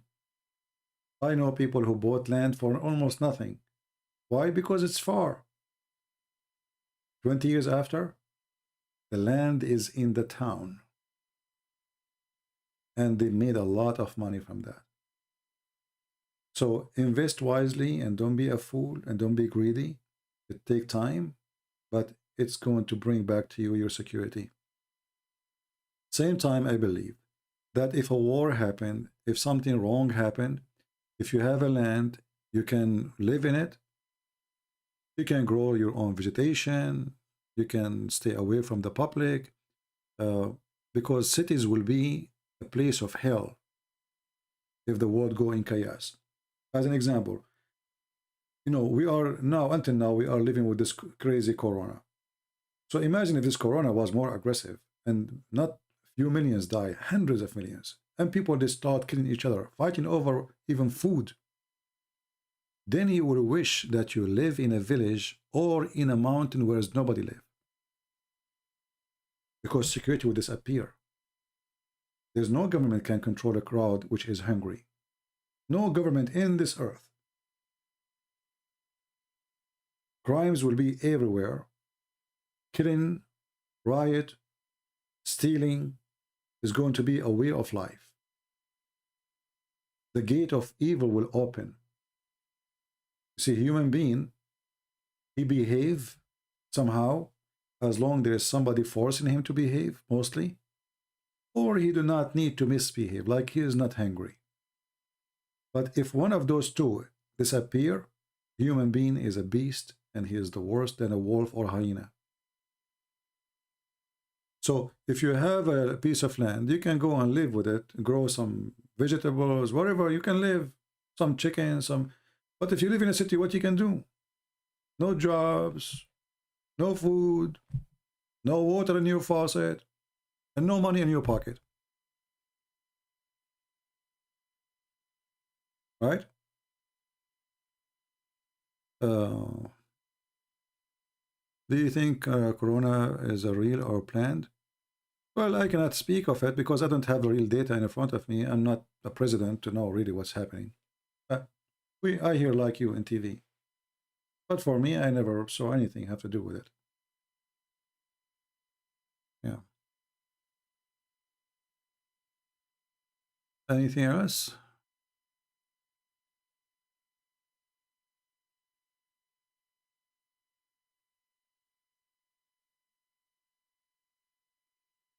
All right. Well, for me, I just give an advice, and maybe my advice is wrong. So don't take what I say. You are smarter than me, my friend. All of you are smarter than me.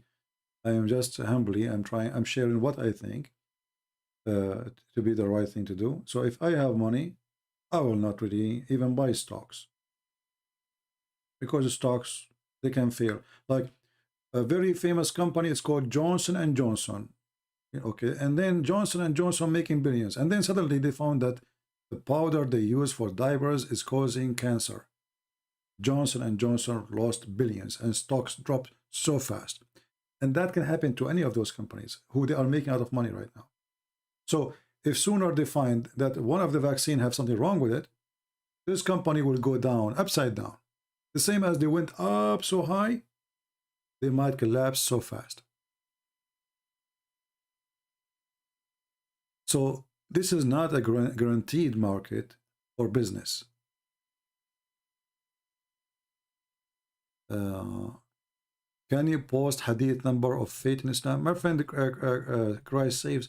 Maybe next time we go live on air, we can talk about it. But because there's many hadith about it.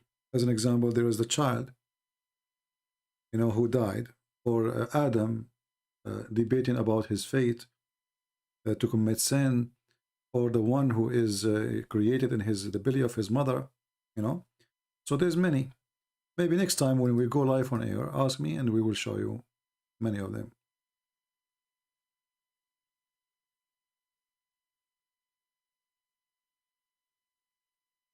Are you voxed and boosted? What does that mean? Speak English to me, my friend. What do you think about Russia? Well, for me, I believe that for me as a Christian, I think about any Christian as a Christian. So Russian, generally speaking, they are Christian people. Ukrainian are Christian people. So anything happened to both of them, I feel sad. For Christians should not be killing even Muslims. Why Christians will kill Christians? That is not right. So for me, I look at things in a different way. I don't look at it as politics. For me, any war between the Christians is painful, and there is no winner. Both of them, they are losers. This is why I pray that Russia and Ukraine, they will not go in war, and peace will happen between them. They will find a solution. Somehow, somebody will be able to help. And, you know, madness will take you nowhere. Right?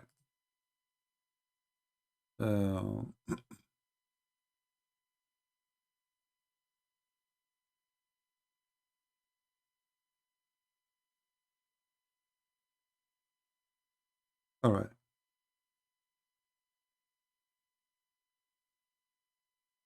This is the rocks, guys. Yes, last time she came here and she said that the women, she have half price.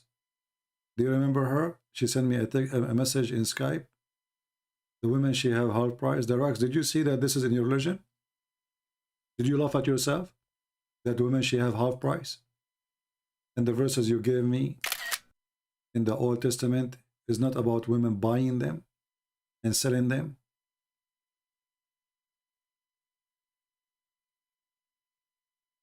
And look what she said.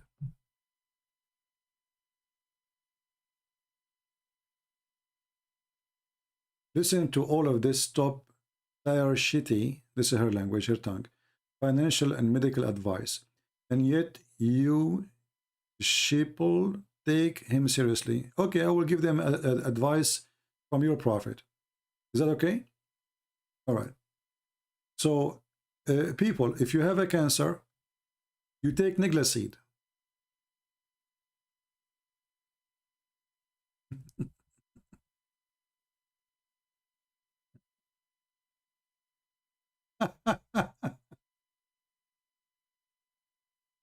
And about financial advice, buy a sword and kill your neighbor, the prophet advice, and I will show you the reference. So let us talk about medical advice. She don't like my medical advice, right? I did not even give any advice about medical, you stupid idiot. No wonder your prophet called you half a brain when I gave medical advice.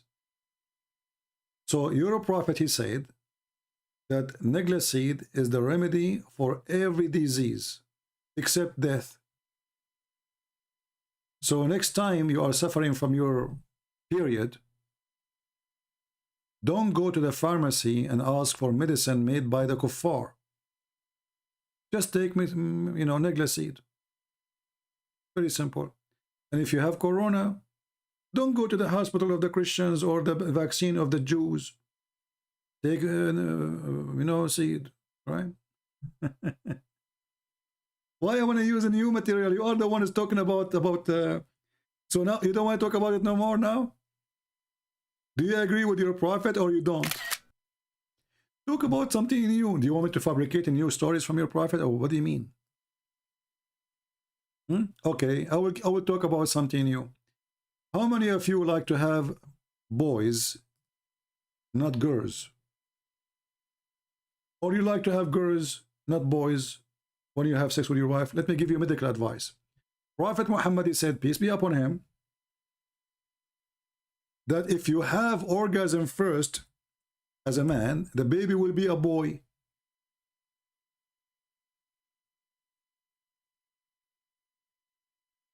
If the women have orgasm first, the baby will be a girl. Here we go, I became doctor, and now according to your prophet, stupid prophet, the one who have orgasm first, he decide the gender. So based on this, the racks, when your father slept with your mother, he have orgasm next. Your mother, she have orgasm first. And that's why you are a female. See, Alhamdulillah. We will not exist in the bedroom with your dad and your mother. But now the prophet, he told us what happened in the bedroom. It's your mother who comes first. Now, if we check with science, people will laugh at this, and people will laugh at your prophet. And as you see, this is sahih. This is sahih.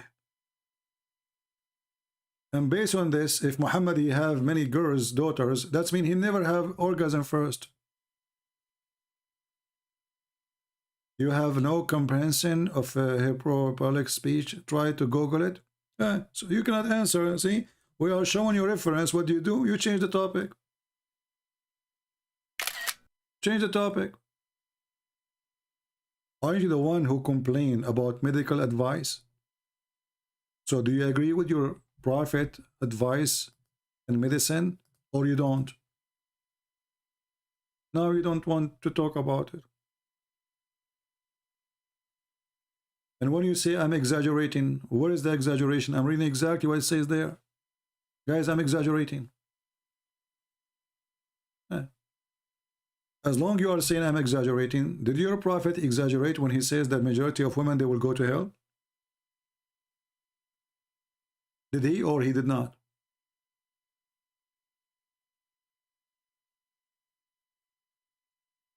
Do you have the courage to say if he exaggerate or he was saying the truth? I'm waiting for you. You see, I was going to go, but now we want to have fun. The Rex, is it exaggeration from your prophet that most of women, they will go to hell? I'm waiting for your answer. Please don't let us wait for your intelligence. Is your prophet exaggerating, or is true most of women will go to hell? And he was speaking to Muslim women. Are you going to play dead now? Are you searching Google?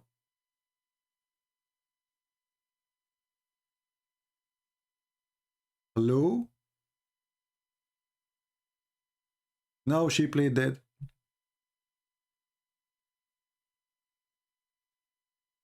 How stupid is that to say? The majority of women, they will go to hell. Okay, what is the solution? Muhammad, give me your earring. So now if we give Muhammad the earring, we go to heaven? And you are talking about a scam? Have you ever heard of a prophet? If you give him your earring and your bracelet, you go to heaven? But he just said you are bad, you will go to hell. What is the solution? Give me your earring. Yeah, and your bracelet too. Yeah, and your ring. Hey, you have ring, okay? Are you there, the racks? Is it true he said that so he can take their earring? And their gold and their silver? She is not talking no more. She played that now.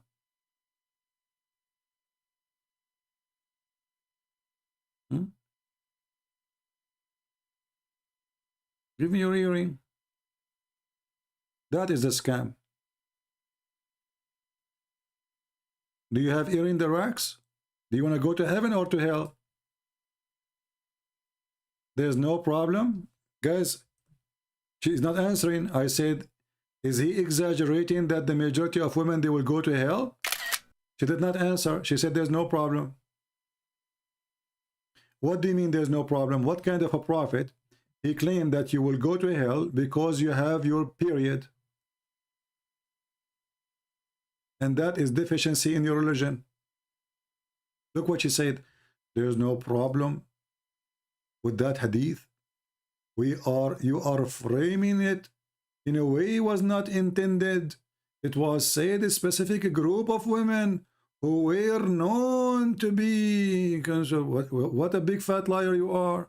The hadith in front of me, I want you to show me where it was a specific group of women. He said, "O women, give charity, for I saw the majority of people of fire are women." So if it's only smaller group of people, so how they are the majority of people of fire? Do you see even how stupid your answer? Now I agree with your prophet when he described Muslim women that they have half a brain. Do you see your stupid answer, how it's work against you? Read carefully. The majority of people of the fire are what? Are women. So if it is only a group of women who are going to go to hell, why the majority of the hellfire are women? Darax, your father should have changed your name from Darax to Wax, because you exist for one reason: to wax with your tongue the stupidity of your prophet. You try to fix it, you make it more ugly. Does it say the majority of people of hell are women? So how little group only? Do you know what the majority mean? That means when we go inside the hell, and you will be there for sure, we will see you from far distance. Maybe 80%, maybe 75% of hellfire are women. Not a smaller group of people.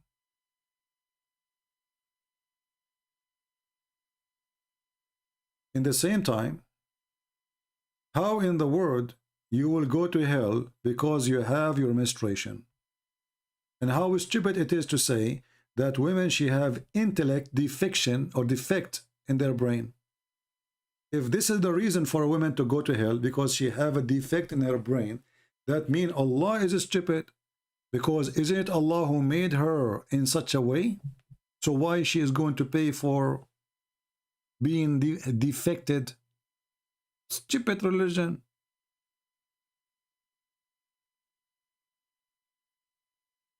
Huh?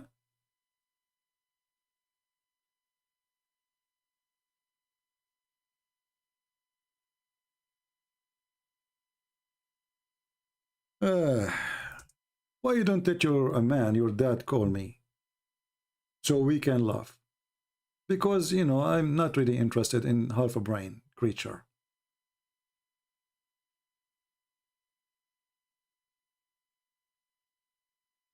Don't forget to watch the previous video, by the way, because you sent me a message in Skype and we showed the reference that women are the one who have half a brain in Islam, not in the Bible. All right. However, don't forget, please, before you leave, go to the website of Mimi Hijab.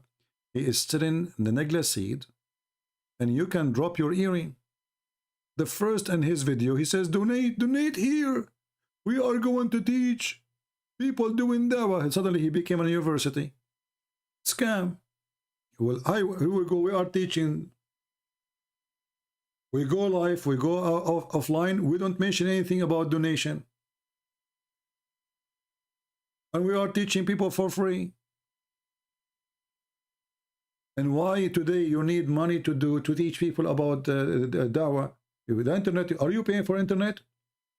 I am paying for the internet now, if I'm talking to you or not. I have a computer, if I am talking to you or not.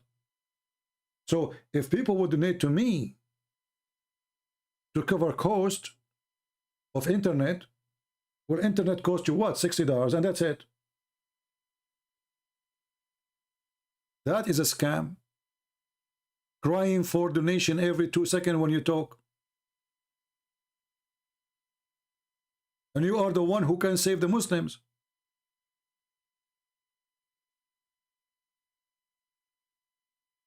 And your prophet, when he mentioned that women, they will go to hell,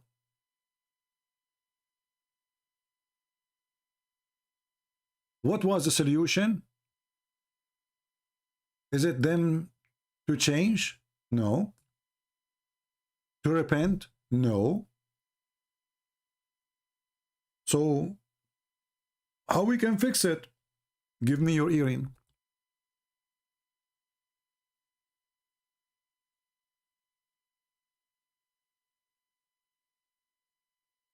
Are you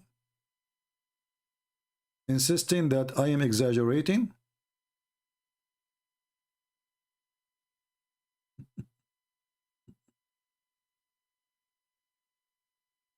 If the women are bad, why now she will go to heaven because she gave earring? And guys, actually, if you read the hadith carefully, you will see how stupid Muhammad is. Because if the majority of women are going to be in hell anyway, so how he will fix it now? They are there already. Did he saw a false vision? You know what I mean? People, do you see how stupid it is? If I am a prophet and I say 80% of women, they will be in hell. So you give me your earring, you don't give me, still there will be 80%. Nothing changed. The rocks now, she don't want to talk about Islam no more. Why you don't talk about your religion? You tell that to your prophet. Why he don't talk about his religion? Why he keep attacking the Christian and the Jews and everybody? Why are you talking? Why you don't? You don't want to talk about the stupid prophet no more. It's not. She is not winning. It's not working. The rocks. If the majority, Allah told him that the majority of women are in hell. So how giving your earring will fix it? They are already, Allah told him the majority are in hell. He was lying. Allah will change their fate because of some earring. Why you don't talk about your religion? You ask your prophet. You pray 5 times a day, you curse the Christian and the Jews. Oh, please, Allah, don't make us the same as the lost Christians and the cursed Jews. 5 times a day. What is the majority of the creation? Is women? So guys, look at this. Just to show you how stupid you are. I think now you will, from now on, you will see me in your dreams. Guys, look what she said. This is why they don't dare to debate me. They are, you know, what if the majority of the creation is women? That means your prophet is a liar. Because he is telling them that the majority will be in hell because supposedly they are bad. But if the women are the majority anyway, so nothing changed. I mean, do you see how stupid you are? People, think carefully. What if the women are the majority of the creation anyway? Okay, so why your prophet making it a big deal? They are the majority in the earth, then they will be the majority in hell, normal. Donkey. Certified donkey. You just got your prophet busted again. If they are the majority of hell, because they are the majority of population, that's normal, nothing. So that means they are not bad. They should not do anything different from men.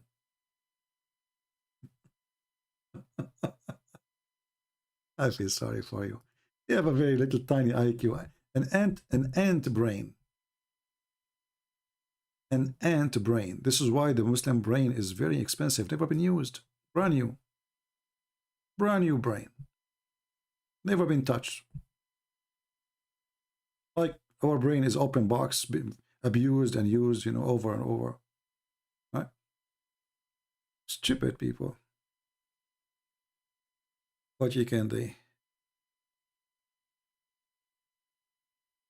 Give it charity. Give it charity to Muhammad, guys. Give him his earring. And why Muhammad he accept the earring? What he will do with the earring? And if you ask the women to give charity, well, where the women she give their charity from? From the pocket of the husband.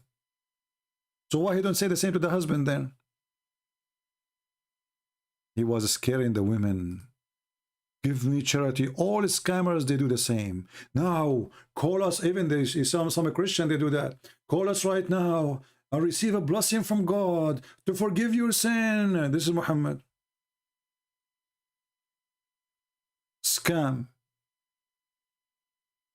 Giving charity will not forgive sin. You don't bribe God. People, they give a charity for it's good to do. But this is not why you will go to heaven. So if Saddam Hussein, he killed tens of thousands and then he gave a charity, he's a good guy. Oh, I forgot your prophet. He said, if you do bad thing and you do good thing, the good thing will erase the bad thing. So we go rape and then we give some charity.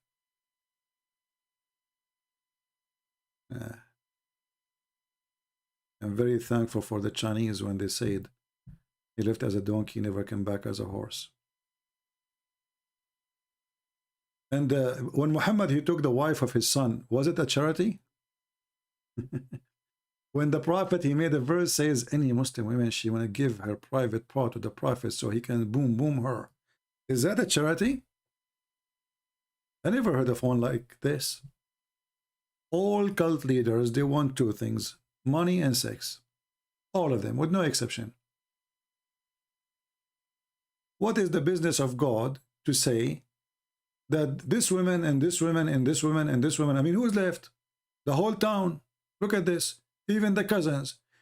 And the funny is, I permitted for you to have sex with your wife. Already they are his wives. Don't you think it's too late?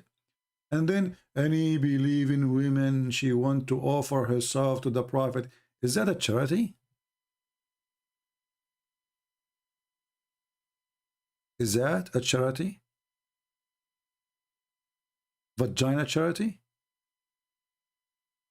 What is the purpose of a Muslim woman? She offer herself to the prophet. What exactly she is doing?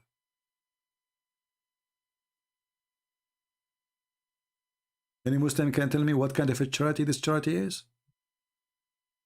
So you see, the Muslim, they make fun of this guy who claimed to be a messenger of the sky, right? This guy. But this guy is a very nice person. He did not say, I want women to offer themselves as a charity. The Muslims from around the world, they are bullying him. But in reality, his shoes is more honorable than Muhammad. He don't have a child wife. He never asked women to give. Look, there's a woman next to him and she is young. He is not saying to her, okay, would like to offer yourself to me. I am a messenger of God. The believing women, she like to offer herself. And who is talking? God. Why is Muhammad single? He is short of women. What this verse is about, isn't it obvious Muhammad is making it? And not only that, Muhammad, after he made that verse, and then women who they are not good looking, they start offering themselves. Muhammad, he felt bad, like what the heck? Now I have a long line of women who they are old in the front of my house. So what he did, he made another verse, says, okay, hold on, Allah, he just gave me this verse. You may differ any of them as you wish, or you receive any of them as you wish, okay? He wanted to fix it. In the first verse, he's any woman she can give herself. And now, long line of women who they need retirement, they sleep with Muhammad, they will live nice life forever. They are coming to the house of Muhammad.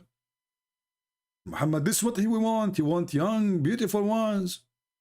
So now he have to find a solution. He said, okay, listen, Abdul, listen. Allah told me that you may differ any of them. Okay, look at me. Okay, show me your legs. Okay, your legs is not good looking. A lot of hair. I will differ you. Next. Look at you. MashaAllah. Aman Rabbi Aman. You are a child and you are 6 years old and you are offering yourself for me. I will take you. This is God. Are you there, Darax? You see what you did? I was going to go. You just brought humiliation for your prophet. With your stupidity. Try to fix it again. Try, say something, say something. So we stay an hour more. I mean, this is stupid. Do you see the coward? He make a verse saying any woman she can offer herself, and then he felt sorry for what he did, because like, what the heck, the one is coming is not the good looking one. Muhammad, he opened the door of his house, he see a bunch of women, they are in the grave, in the grave line. So Muhammad want to fix it. Oh Allah, he told me, okay, that I can defer anyone I wish, and I can take anyone I wish, okay, because this is religion of wish. So your prophet is the wish prophet. I never heard of a charity like this before. Darax, are you going to offer yourself to the prophet? Now, if you are old or not good looking, I think the prophet, he will quote for you this verse. If you are cute and you are 6 years old, but this is the favorite food for a prophet, like to play with you, so you can amuse him, and you amuse him. You know, prophet of Allah. Then he will take you. I'm sure you are sorry, Darax.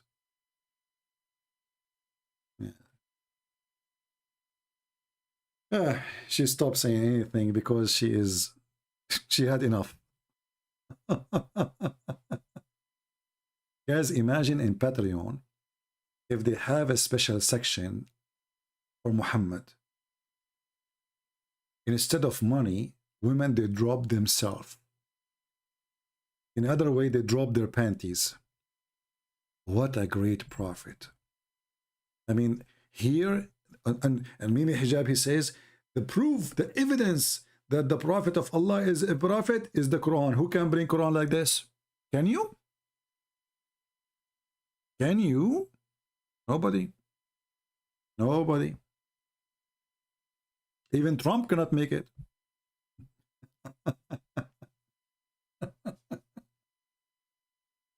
Who can make Quran like this? You know, as long as I'm hungry and I am single, so I should make like a box in Patreon. People, they drop. I would love to see this, by the way. I drop like a sandwich, something nice. You know, you are hungry, speaking for many hours, or a nice dish cooked by a lady, you know, who knows how to cook. That will be good. We should ask those websites for donations to make that section. You finish your life, you go to Patreon, you open the box, you find a dish of mahshi. Do you know, guys, the mahshi? Let me show you the mahshi. Hold on. Oh boy, I'm really hungry now. I should not mention this.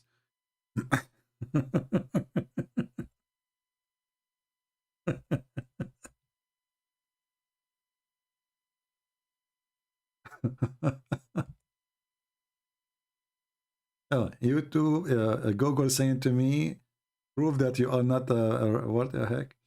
All right. So this is a Middle Eastern food, which is very tasty, by the way. You should try it. Oh boy, I did not eat this for like a century. Let me show you.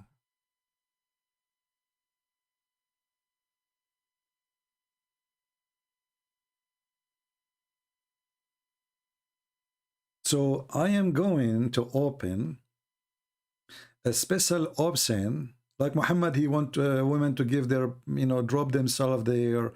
I don't want any of that. I want this Patreon to have an option, please, somebody talk to them, to open a drop box for nice dishes, okay?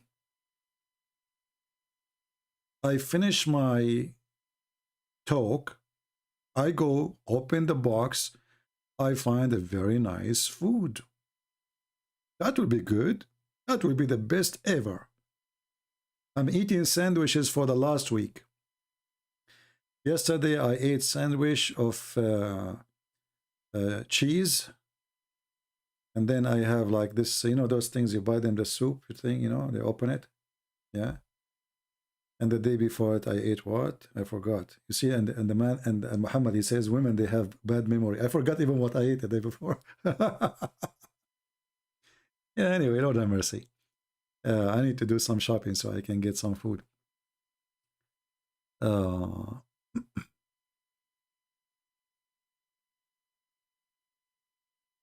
Is it true? It's Qatham, not Gothan. Qatham. And his last name, his father is not really Abdullah. It cannot be his father is Abdullah, because if Muhammad is a son of Abdullah, so how Abdullah, he don't believe in Allah? Imagine your name, the son, slave of Jesus, and then we discover that you don't believe in Jesus. Doesn't make sense. I believe they changed his name, the name of his father, the same as Muhammad. He changed his name from Qatham to Muhammad.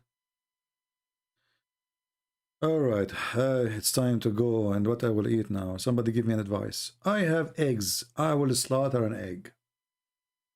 Bingo. Are you a good cook? Oh yeah, I'm very good in cooking actually. I'm very, very good in cook, but I have to get some time to cook, And I don't like to spend my time in, wasting my time. I prefer to do it in something useful. But if I cook really good.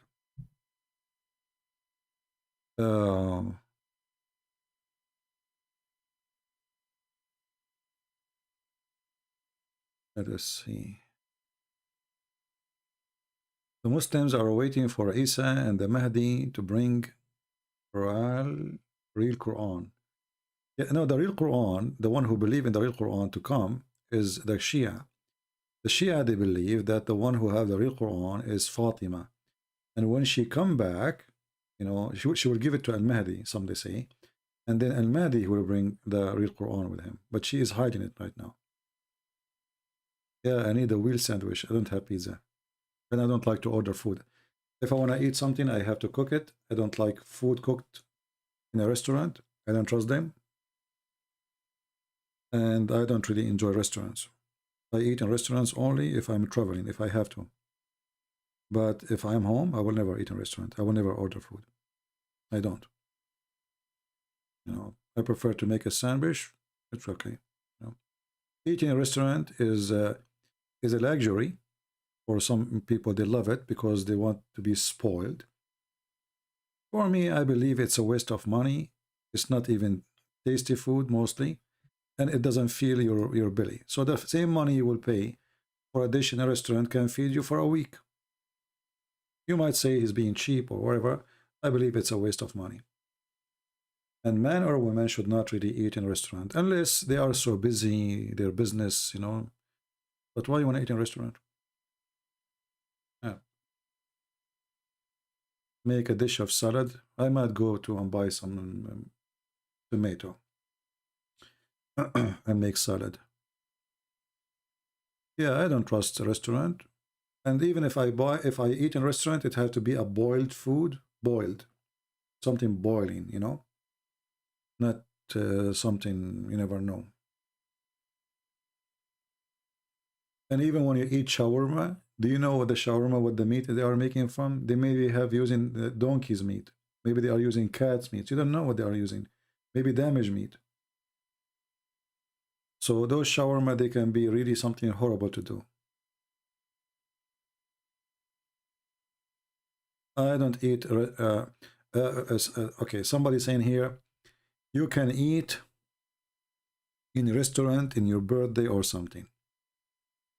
But I have a problem with this solution, or this you suggest, to us. I will tell you why. If I want to eat in a restaurant in my birthday, shouldn't first I know when is my birthday? When I asked my mother when I was born, which day, she said, I don't remember really. All what I know, it was a bad day. And since then, I searched all calendars. I could not find any date. It's called bad day. So I'm not sure how I can enjoy a restaurant because I cannot find that day. I asked her more than once which day I was born. She said, son, all what you need to know, it was a bad day. All right? Okay. So since then, I don't ask about it. And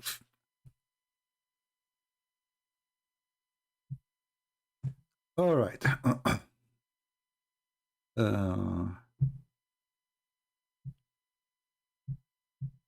أعمل كبة الصينية. I don't know. I never did it before. I don't know how to do it anyway.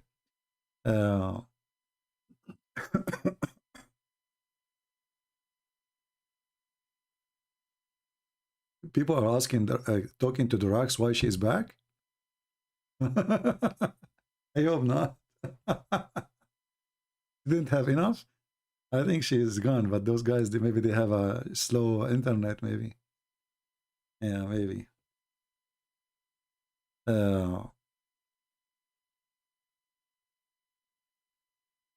You are a good person. You don't know me. Maybe I'm not. You know how you know. Don't judge people by, you know, you don't know them. You see, people, they sometimes we have an appearance, and sometimes our appearance can be very deceiving. So you don't know people until you try them. You know, you cannot judge. The Lord, he says, from their fruits you shall know them. So there's many people who speak good, speak very good, but they do very bad. Right? So don't be deceived sometime. And you know that the Bible says only God is good, right? So I am not good, and I cannot claim to be good, for all of us, we are sinners.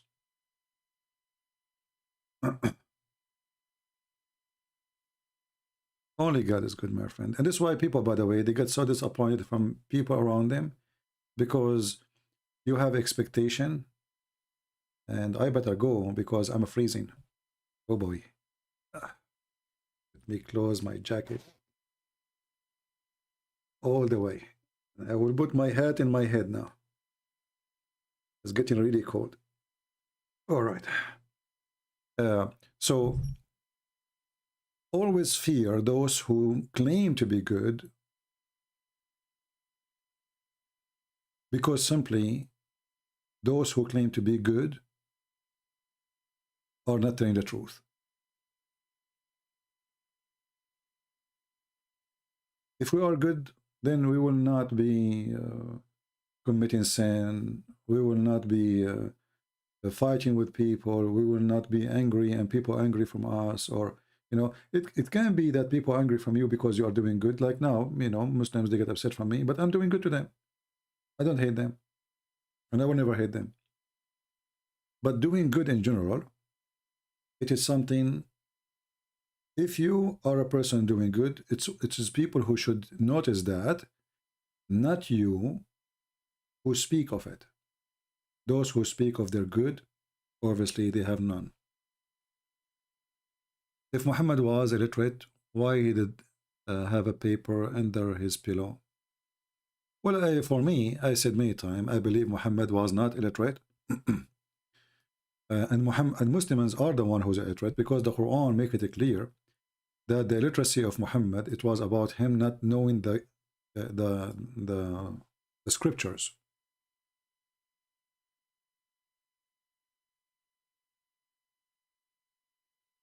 Those who know the scriptures are not illiterate. All right?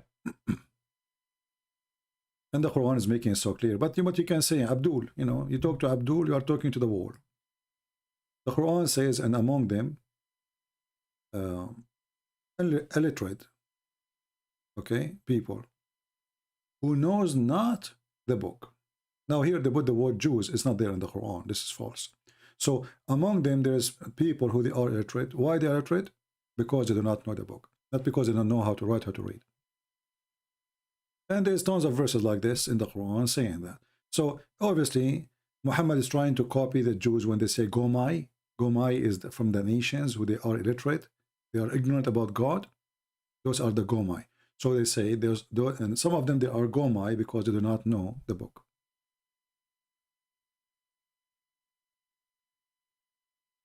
Right? Still believe in the Quran even when they know that a lot of flaw holes in it. Well, the Muslims who believe, the Muslim who knew that the Quran is full of lies, he can stay as a Muslim because he has no choice. Like if I live now in Morocco. In Morocco, they make a special law that converting out of Islam is against the law. You will go to jail. And if somebody preached the gospel or any religion to Muslims, he will go to jail too. So the only way for them to keep Islam surviving is to force those people to stay as Muslims. But we will not know who stay as a Muslim or who is not until you give them the freedom. My mic again, I think if I stay for certain hours, my mic is golden.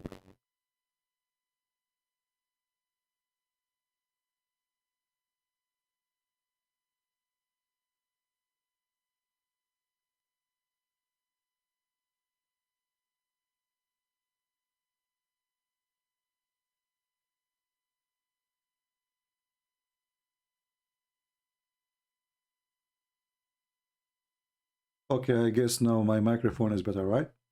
So I think like if we stay for a certain time, now we are here for 4 hours, 42, 41 minutes. Remember, it was 2 hours and 1 minute I said I'm leaving. And now it's 4 hours and 41 minutes. Guys, I hate you, I hate you. I hate you, all right? Aren't you afraid that keeping me here, Allah will be upset from you and he will erase your noses and your face? Aren't you? What if I ask Allah now to erase your faces?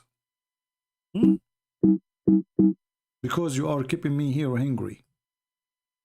Do you want me to use my connection to Allah as a prophet of Allah? Do you know what I did to many people? I erased their faces because they don't believe in me. And I made their face backward, forward, and their eyebrows weird. Do you want that to happen to you? I guess not. You better repent right now. Because if you don't repent, Allah will erase your nose. Imagine you will be without nose. Look at this. You will be without nose. Look at this. Look, what the heck? You will be without mouth. Like what? You will be without eyes. Like what? We will have a box? What is this? And your neck will be backward. Like what the heck? All of this because you don't believe in one man. And how come this is not happening? This is additional proof that Muhammad is a fraud. He threatened the Christians to believe in him before it's too late. Allah will erase their mouth and their... And we are still waiting. Hey Muslims, the proof that Allah did not erase my mouth, that I am going to eat right now. I'm hungry. So your prophet is a fraud. He warned us before it's too late, the same as he did to the people of the Sabbath, which means this will happen right away, not until the judgment day. What a potato. So anyway, guys, I want to say thank you. I don't know if I want to keep this video or not. Should I keep it? I will keep it for a day. But I will erase all other videos. So please don't forget to download them before we take them down. I will give you some time to download them in case you are not done yet. I want to say thank you all for being here. And I truly need to go. I'm really hungry. I will see what we will find for food. Oh boy. Take care. Bye.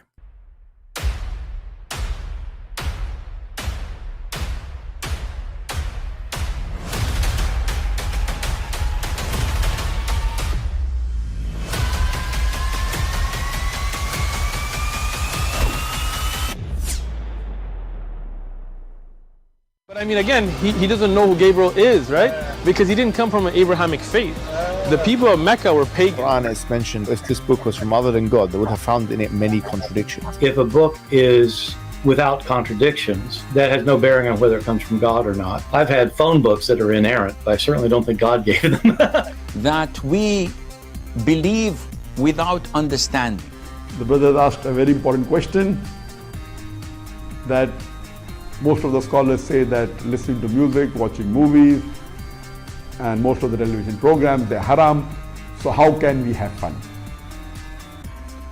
Let me tell you, brother, at the outset that having fun is permitted in Islam as long as the fun is halal fun.